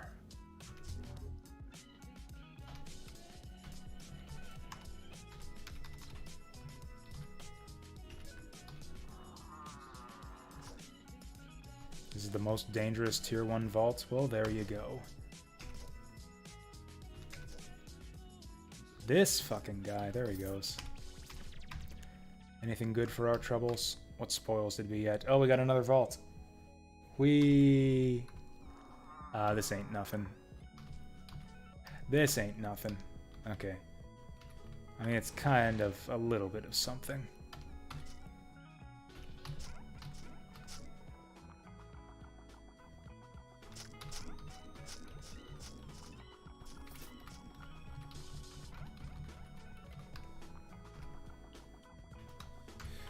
Alright, so what spoils did we get? Scion Assist, garbage. Did we get any steel, anything? Oh, that's right, I've got a steel Randart for a weapon, so we're not going to get a better weapon for a long time.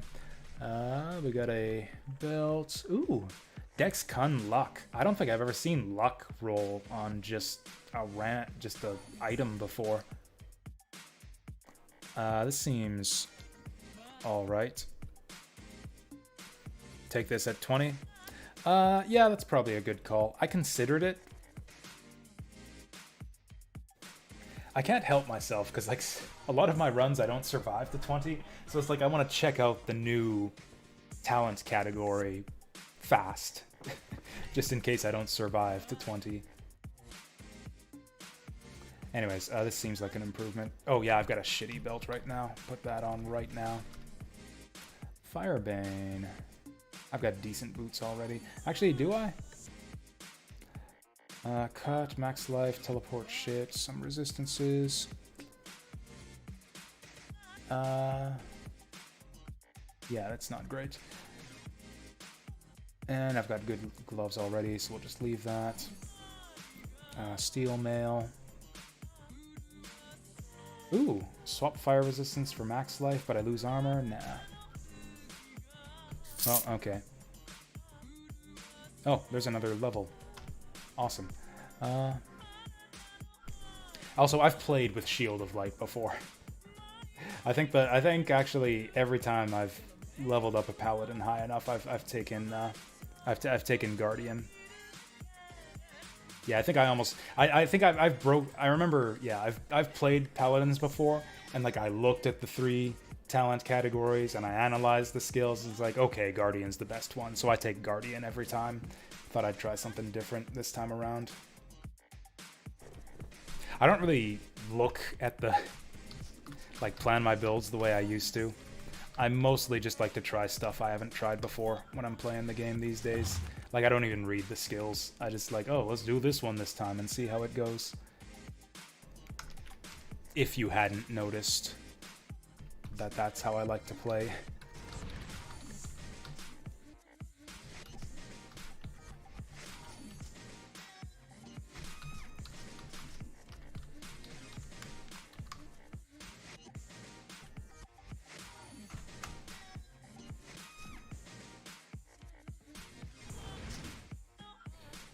I'm kind of lacking AoE. Maybe I should... I never noticed that I was lacking for AoE so much. Maybe I should take that that AoE thing from the what's it called category that I shouldn't have taken. Do I go for that wizard? I'm just gonna smack this guy to buff up my shield. Okay, actually even non-rare wizards are a bit dangerous.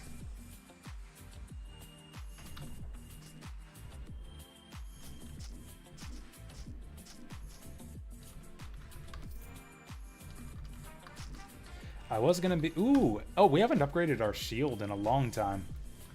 Hell yeah. Okay, Coral Spray is legit.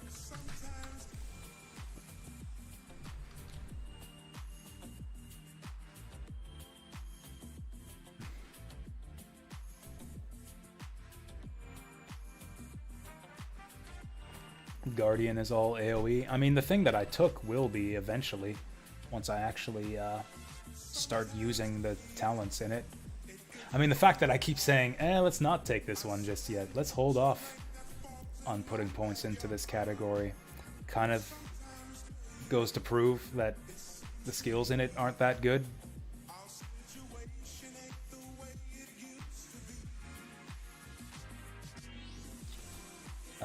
Right, so changes damage. Yeah, we don't want this. Or any of this other stuff.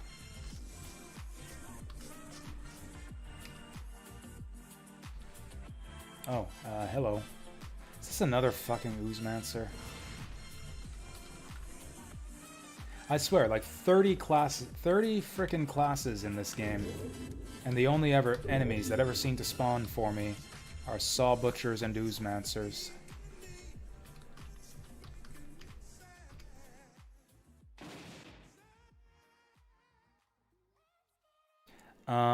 Honestly, I used to take inscription slots most of the time at level 10.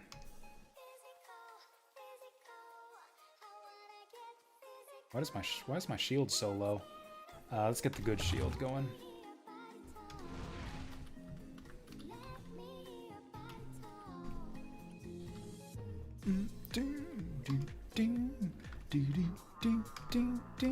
Okay, we got another one of these.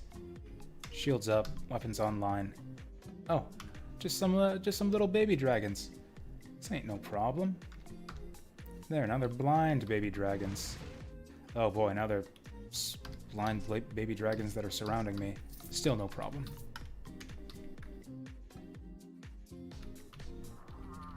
Oh, okay, I recognize this vault.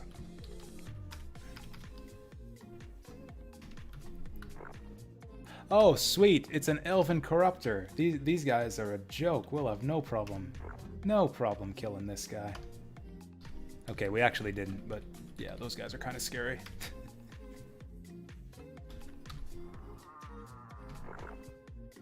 Survived that. Where are my talents? Oh, I'm disarmed. That's not good. Stop that. There we go.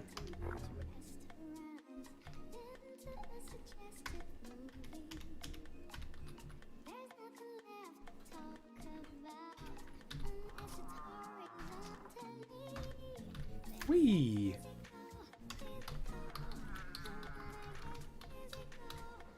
Should check all the town shops at level 10. I didn't... Okay.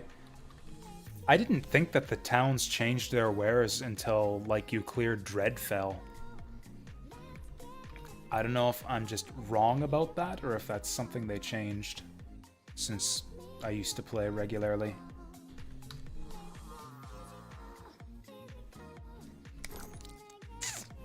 So this isn't great. That's good enough, maybe. Stun him, crit him, get him out of here. Mana Surge, Shadow Reflections at 17. Crappy shield. So it's based on your character level. Yeah, I thought that it was like when you clear Dreadfell and then when you return from the second continent. I guess maybe that's just a coincidence. Maybe I'm usually at level... Actually, no, I'm usually at level 30 after Dreadfell.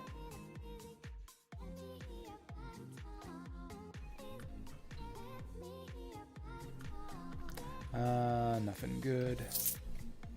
Maybe I should have checked those boots. Whatever.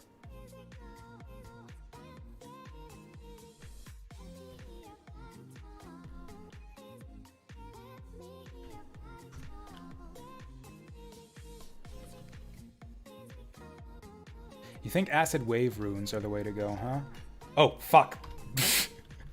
God damn it. Stop. I'm one of you. I will cloak. I will wear the cloak of shame while I shop in your town. Actually, do I have any alchemists? Sometimes you get an early alchemist, but not this time. I've used the freezing rune before, and it was really good. I have not tried acid wave. Yeah, disarms enemies. That can be good.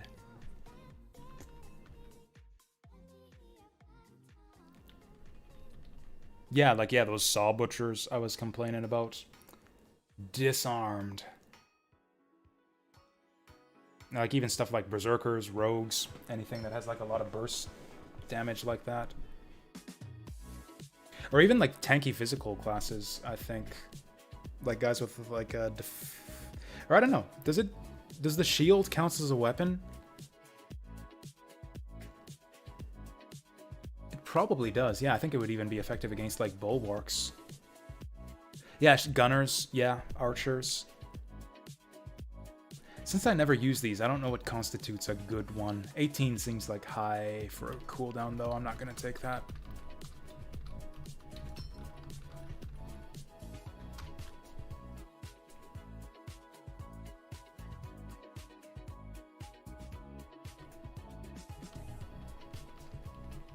I know I said we'd be done for the night, but I think I'm gonna do the bandit hideout. Oh yeah, I'm actually scared of dearth. Watch for damage? Seriously? I have not traditionally relied on runes to deal damage, but I guess it helps. Like, I don't know, if I'm looking for something to, like, bail me out of trouble, I'm usually looking for low cooldowns. Like, especially for a long-ass boss fight, where it's like you're fighting a guy for, like, 20 turns, the faster you get that debuff up again. Like, that could save... Getting that thing up, like, 2 turns earlier can save your life. I'm just kind of scouting out where the locations are, but I'm actually hoping to be ambushed by thieves right here. You can actually get good damage on those? Okay. Did they increase the level that the Thieves' Den shows up? I feel like I've done this a few games now, where it's like I go searching for these guys and they just don't show up. And then they come up later when I'm not expecting it. Well, whatever. I guess I'll give up. They did raise the level? Okay, I guess I'll need to figure out what that level is. Fair enough. Well, I guess there's no more dungeons for me to do. I mean, there are, obviously. Minimum is 18. Fuck. I don't know why I did that. Well, let's try this shit.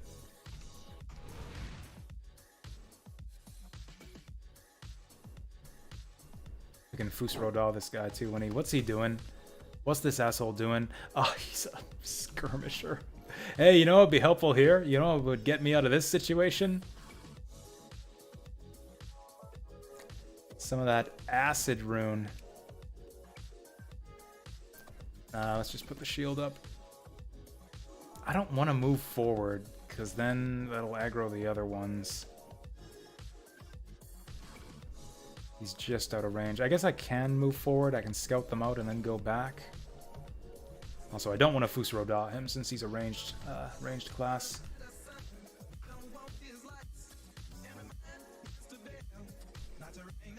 Yeah, I know to use Shatter. I just thought I'd scout ahead first. So that kind of sucks that he didn't get stunned. Don't want to Fusroda. Let's just do one of these. Oh, hey. Oh, hey. This guy's having a bad day. Oh, yeah, let's take a look out for that, what's it called? Okay, we're still counterattacking? I could die. I could die if I get unlucky. He's on 25 hit points. Let's just Fusroda. There it is. I guess a clone rune would do it, too. Okay, here's what we're gonna do. I'm gonna wait for my Rod of Recall to get down to, we'll say 2 turns remaining.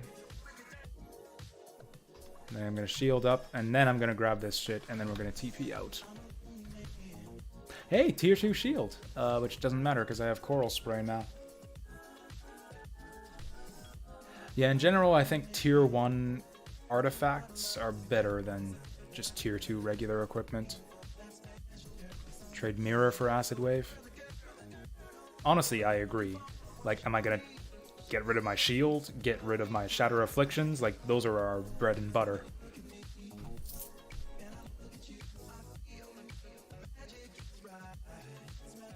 I mean, the other option is wait until level 20 and get an inscription at level 20.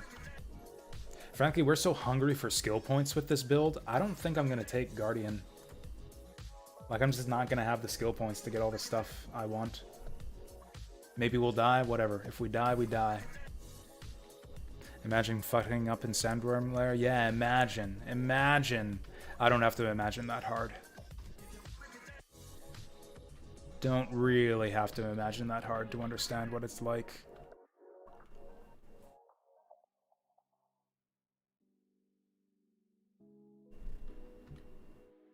Also, do I need a Belt of Unlife? Do skeletons need to breathe? I think as an undead, I don't need to worry about suffocation. Or is that ghouls only? That'd be fucking weird if you drowned as a skeleton. Anyways, I don't think I want to do Dearth.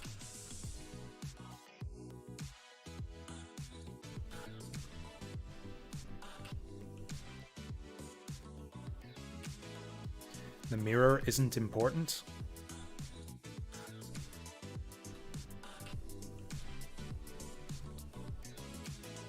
I thought you said the mirror was like one of the best runes. I mean, I agree that it's the one I would get rid of. Oh yeah, I completely forgot what we were actually doing. I think I'll do the forest before I turn in for the night. But yeah, I will check out the shops. Do I want to do Dearth? I have died so many times to those fucking tornadoes. I think I'm just gonna leave Dearth. Just fuck Dearth. We'll come back to it later. Right, I was gonna go here. I forgot.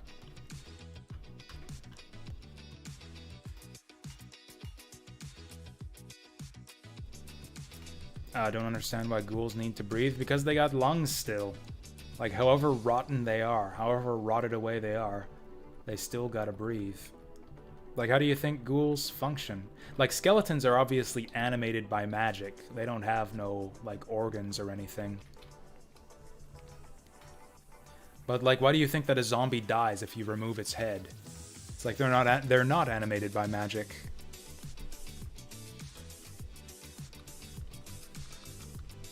They got, like, barely functioning organs. Okay, so we do have acid as an option. Oh yeah, I guess I can go to Magic Town and see what's there too.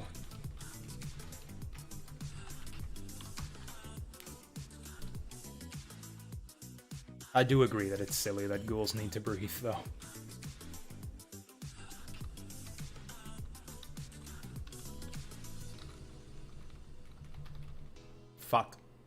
Okay, no one's around.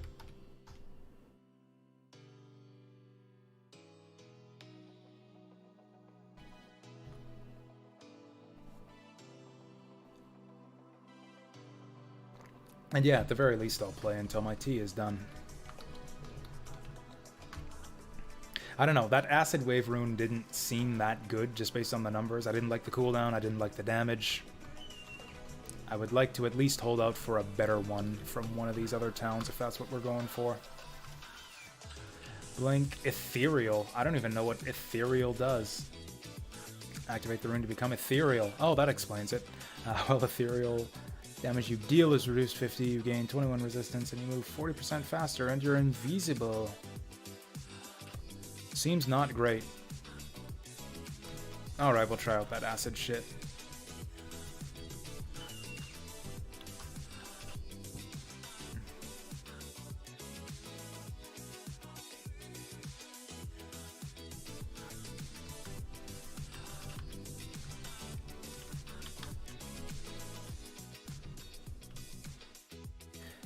Okay, we'll swap in this rune and we'll try it out in the woods. Whatchamacallem woods. And then, yeah, 55 damage, 4 turn duration, 8 turn cooldown. Not impressed by those numbers.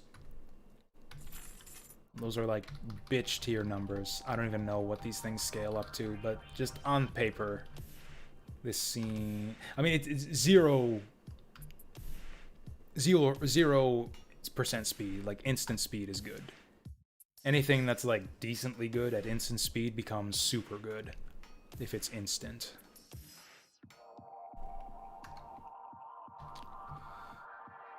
Yeah, sure, we'll get rid of mirror image. I mean, it's on a lower cooldown than mirror image.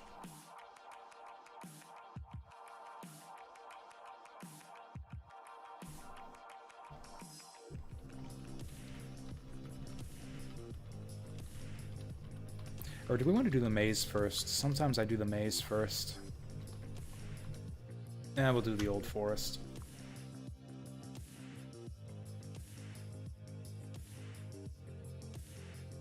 I will protect you. Is that a rogue? Oh, hey, it actually shows me where the teleporter is.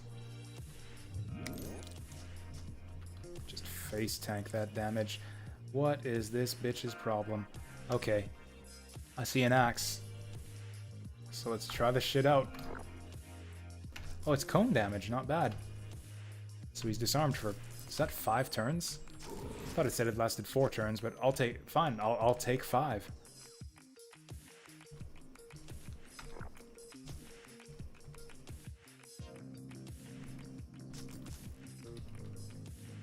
Oh, where's he going? There must not be a way through.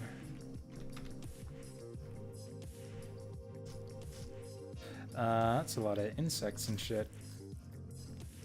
Okay, I didn't realize that this was like such a big AoE cone.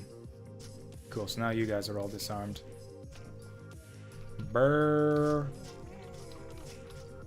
Okay, get on the point. Yeah, this was a rogue. Track is really good. Scales on cunning. 9 radius isn't brilliant.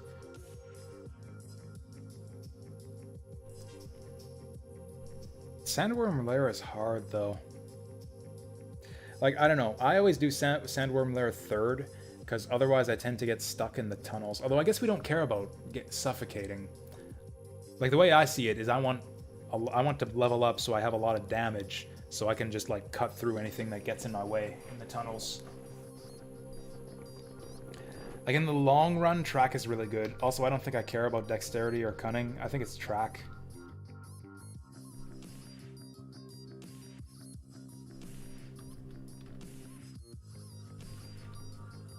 Melee and range attacks have a 20% chance to shred enemies, inflicting an additional 100% damage as bleed over 4 turns. That's an excellent passive. But I think we do track.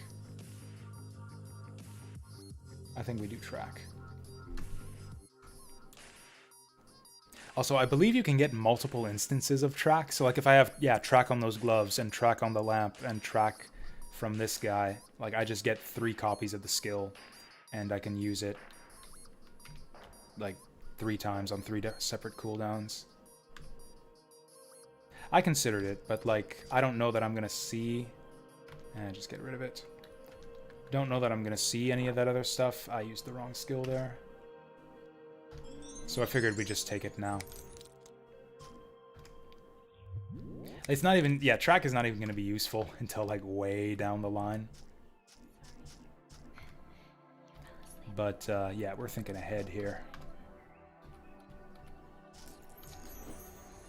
What the fuck is this guy's problem? Hey, I think that's the first time I've used Sun's Vengeance properly.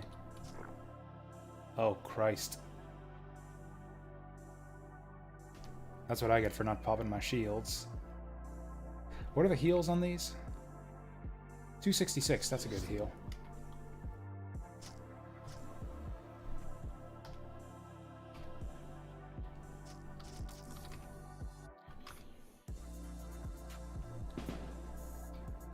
You bitch. Forgot to put my shield up again. I should probably just put up the instant shield. Oh, this is a good situation for one of these. Is he disarmed? He's not. That's fine. He's almost... Okay, there we go. Anything good? This is almost... Nope. No. Nope.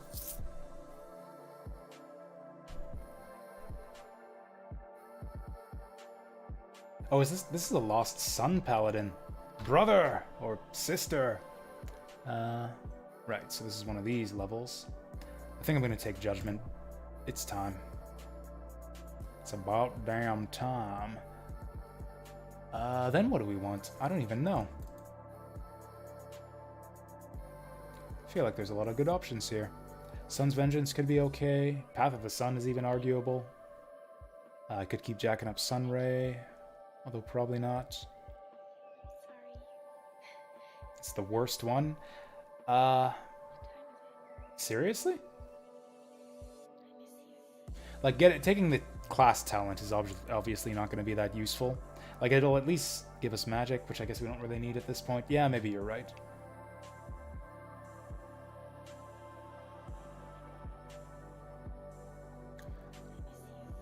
Yeah, I don't need any of this stuff.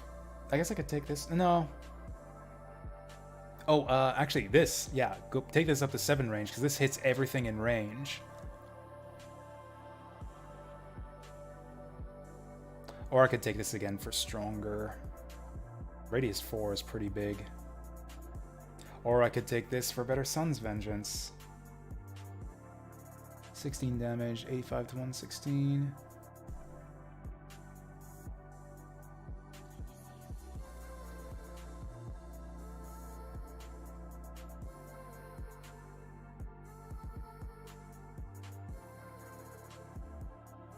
I'm going to do Sun's Vengeance. I'm going to do Sun's Vengeance because I think we're going to want it eventually. And no, I'm going to do Judgment. Because it's healing too. Judgment is also healing. Apparently have I used this before? Why is it on Alt 5? Put it on Alt 2 for what it's worth. Whoops, do not auto-explore. Help, giant ant! What the fuck is that? Okay, I'm gonna try to get up here. Get the shield up and try this shit out.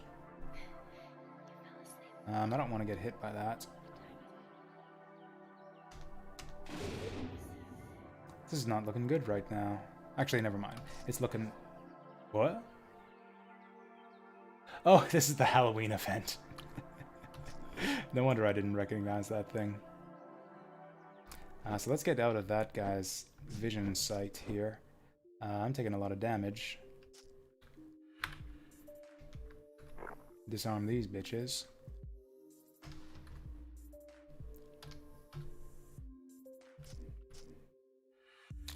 Now I kind of want to kill this guy before... my escort gets up here. 2 turns on the shield. Crit. Excellent. He was another Oozemancer. I should have told her to stop. I will... We can catch up with her. Why is she moving so fast now? What the fuck? Wow, the teleporter's all the way down there. Oh, that ant buggered off. Not gonna waste my cooldowns here.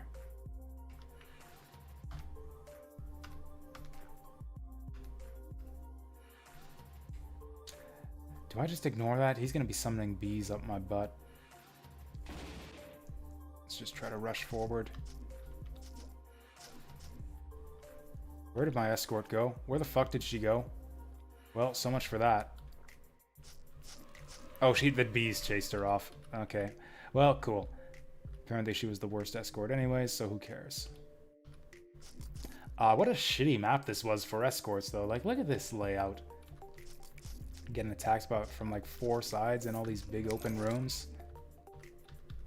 Oh, well.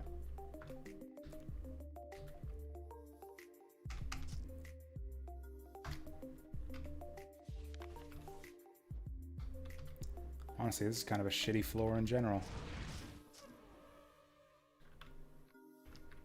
I really, there's so many ranged enemies these days. I really should just set shielding to automatically trigger when an enemy is visible.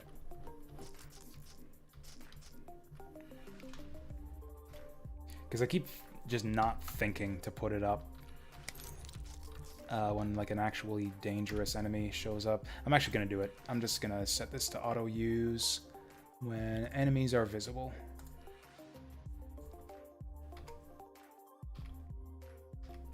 Again, not exactly optimal, and this might tend to waste it, but, I am just as likely to die by just carelessly not using it.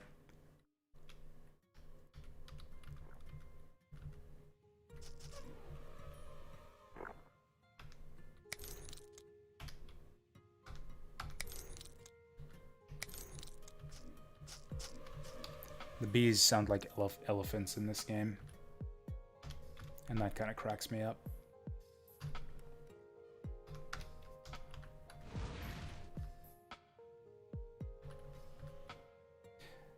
Actually, does this even do anything? Oh, okay, there's the projectiles. There they go. Yeah, it looks like it does quite a bit, actually. I guess they're slow-moving projectiles. That's what the skill says.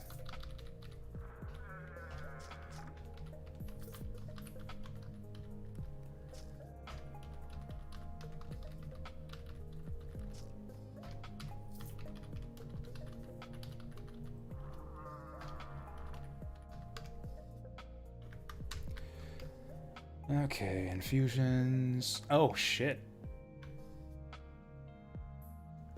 So there's your damage. We get +5 cooldown, but plus 149 damage. Yeah, there's your damage. We'll keep that. Ethereal, who gives a shit?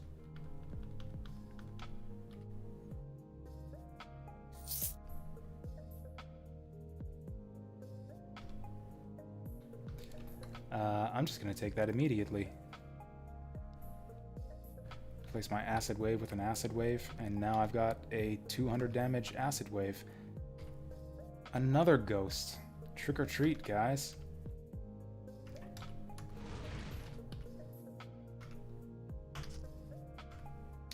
I think I've missed this guy twice already. There he goes. Hello. Okay, cool. That thing's about to come off cooldown. I guess we'll just use this immediately. Actually, let's wait for them to get in range. Now I've got all kinds of terrible effects on me. This kind of sucks. Block. Oh, I'm silenced. That sucks. Who did that? Okay, I can still use my bone shield. That helps. I'm silenced again. Oh, it's this guy. Oh, it's a brawler. He's got to be choking me or some shit. Now I'm blind. Cool, we hit something for 200 acid damage. Let's pop one of these too. So that was cool.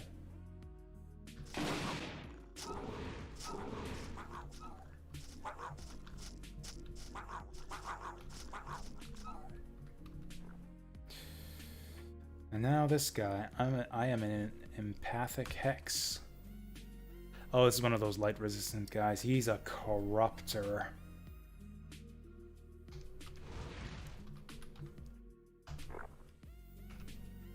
Okay, still dies in 2 hits.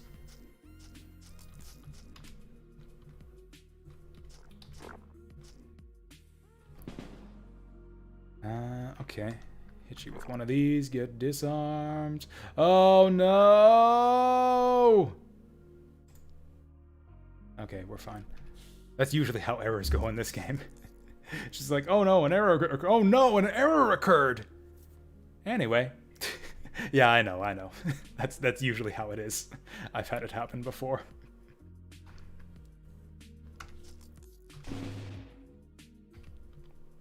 Oh, hi there, Mr. Senile the Red Crystal. This guy's doing a lot of damage. Go. You know what? Let's just get the fuck out of here. Oh, the days didn't clear. Fuck. Let's just get away and get my cooldowns back. There we go.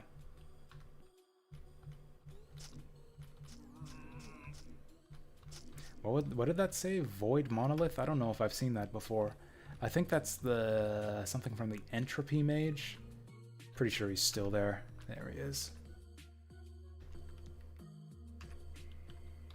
Oh, that's handy. Sneak around the corner. There. Oh, we got some Dwarven Steel Gloves. I think that's tier 3. Kill this guy first. Oh, we got a couple of those now. Whoa, look at all that stuff. This probably replaces whatever I have. So stamina, life regen, stir con, 2 armor.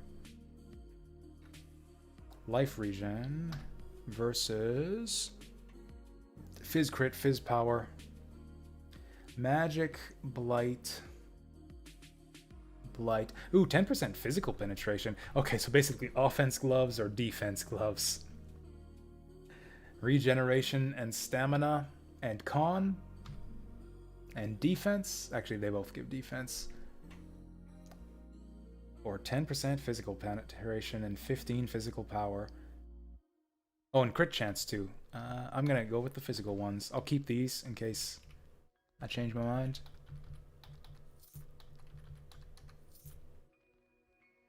Oh yeah, let's get my good cape on too.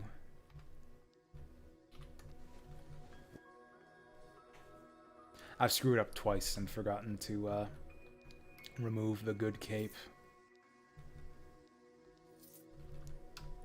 So arguably I should just keep it on, but I won't. Oh, these guys. Kill this guy first, but this will be fun. You know, yeah, let's just let them pile into the room. Let them surround me. Although we'll do this first, because why not?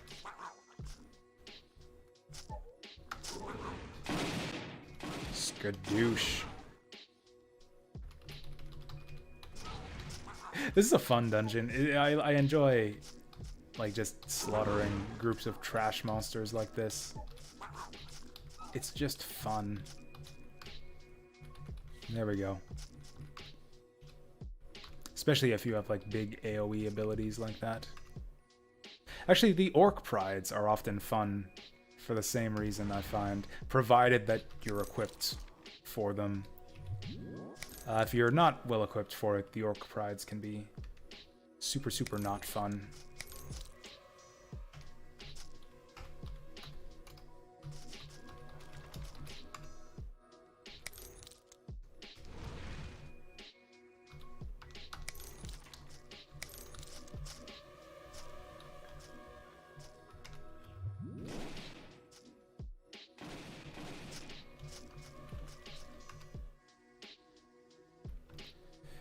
Now, where are we going?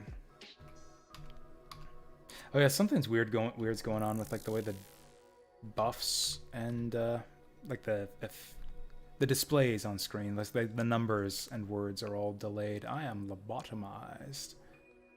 I should have gotten a shield up there. These guys are doing a lot of damage. Let's pop one of these. Crit. Big AoEs? Yeah, that's fair.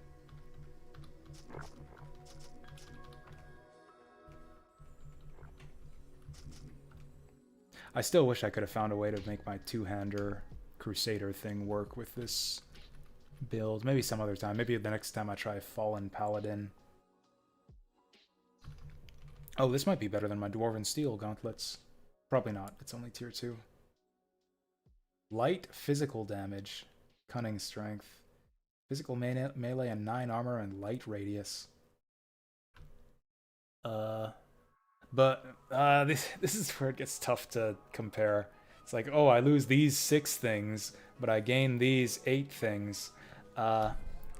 It's 15% light damage.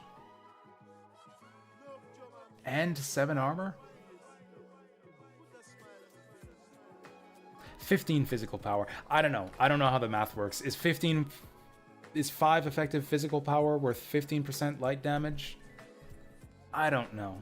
I'm just going to melt it down and we'll say lesson learned. The ones we have on are tier 3, so we'll keep the tier 3 ones. Oh, 180 mind dial. Shit.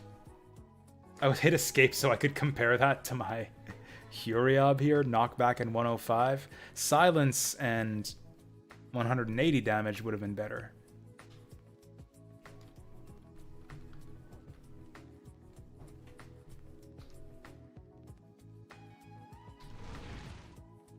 This guy's just gonna keep spitting missiles. Like a fucking dingus. Okay.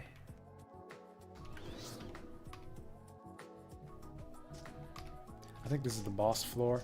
Surprised I didn't get an escort here. I feel like I almost always get escorts on the final floor of Old Forest.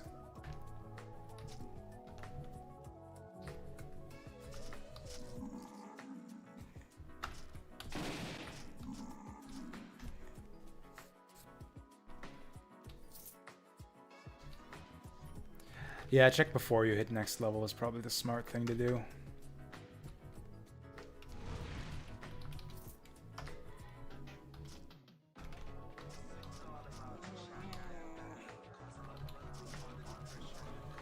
It's not a huge deal. Honestly, I'd rather have a trinket that has some kind of mobility thing. Oh, we got these guys.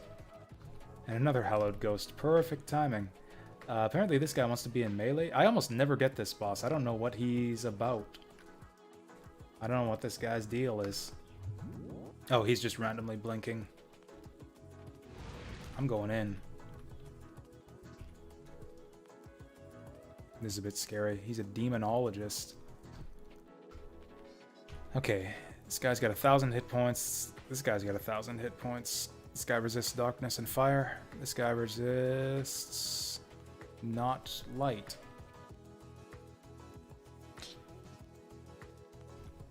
This guy's a necromancer. This guy's a demonologist. I'll just disarm both of them. I don't know if this actually does anything, but it's free damage.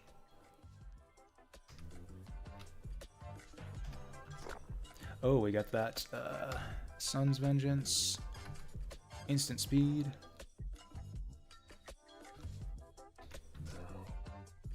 We got a counter on this guy. And I think we're about to kill this dude. Boom. 2 for 1. Did we kill him? I think he might have just disappeared. Because I think it like a message pops up when you kill those guys. Anyways, we want to jack up, reassemble. Oh, I'm below 50 strength. There we go. Now, what do I want? More of this? More Sun's Vengeance?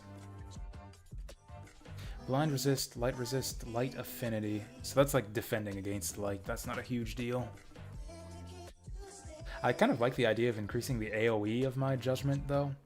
Sun's Vengeance would be nice too, actually. Crit chance. Or I could jack up my Sun Ray. Increases the duration of the blind too.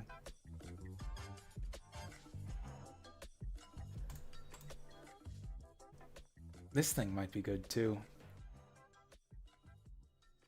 Takes a full turn. I don't know, this full turn seems like a lot to just like increase your... I guess you would do this like before a battle. 6 turns is a fair bit, so you would do this like when we're preparing for a battle. We're gonna want this eventually. Let's just jack up our Radiance to 7 range. We'll leave it at that, because it only goes up by 1 per level beyond that.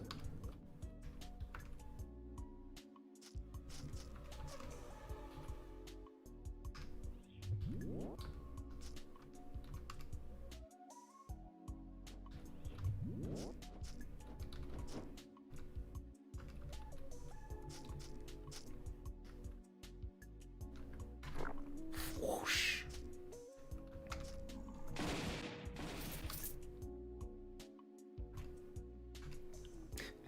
I used to go directly to the Lake of Nar, just because I like to get the castle as early as possible. Back on normal, I could usually go directly from Old Forest to the Shurtil Fortress. Not so much anymore. Yeah, I was a slow learner. I had to take a lot of game overs to the thing at the bottom of the lake, whatever it's called, before I finally learned my lesson to not go there until way later. Is this thing any good? We lose 10 armor. Con, will, some resistances. Oh, it's arcane disrupting. Boo. Acidic steel, shield of acid resistance. I got my acid shield of acid here. Nothing good really.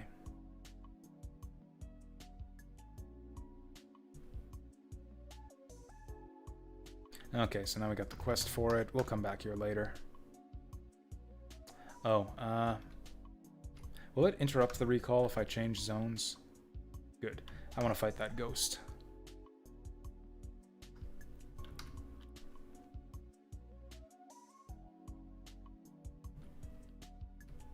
Hey, I wonder if my camera has unfucked itself. We've been camless this whole stream because of that weird saturation thing.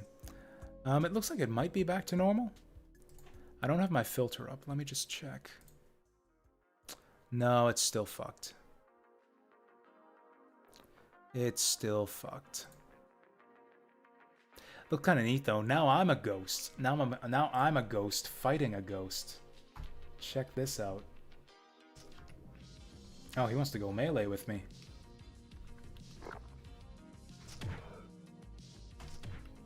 Oh, he's a brawly ghost. This guy's trying to punch me out. I'm stunned, so let's clear that. Counter.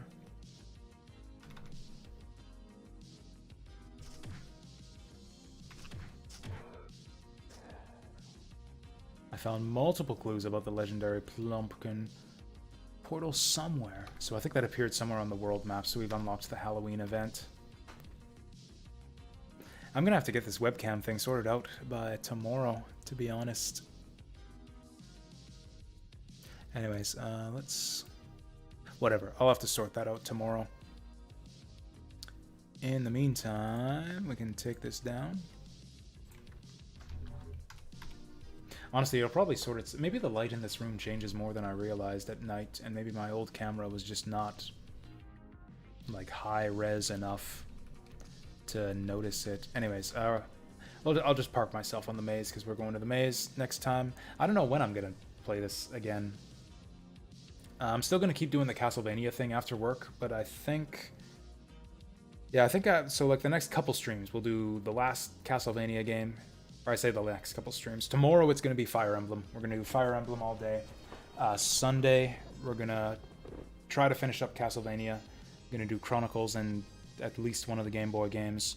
And then I think I'll do Tome for the after work streams. Probably Monday we'll do another Tome stream. So that's the plan. Fire Emblem all day tomorrow. Castlevania Sunday. Tome Monday. And yeah, that's a lot of streaming. So I guess I better get to bed.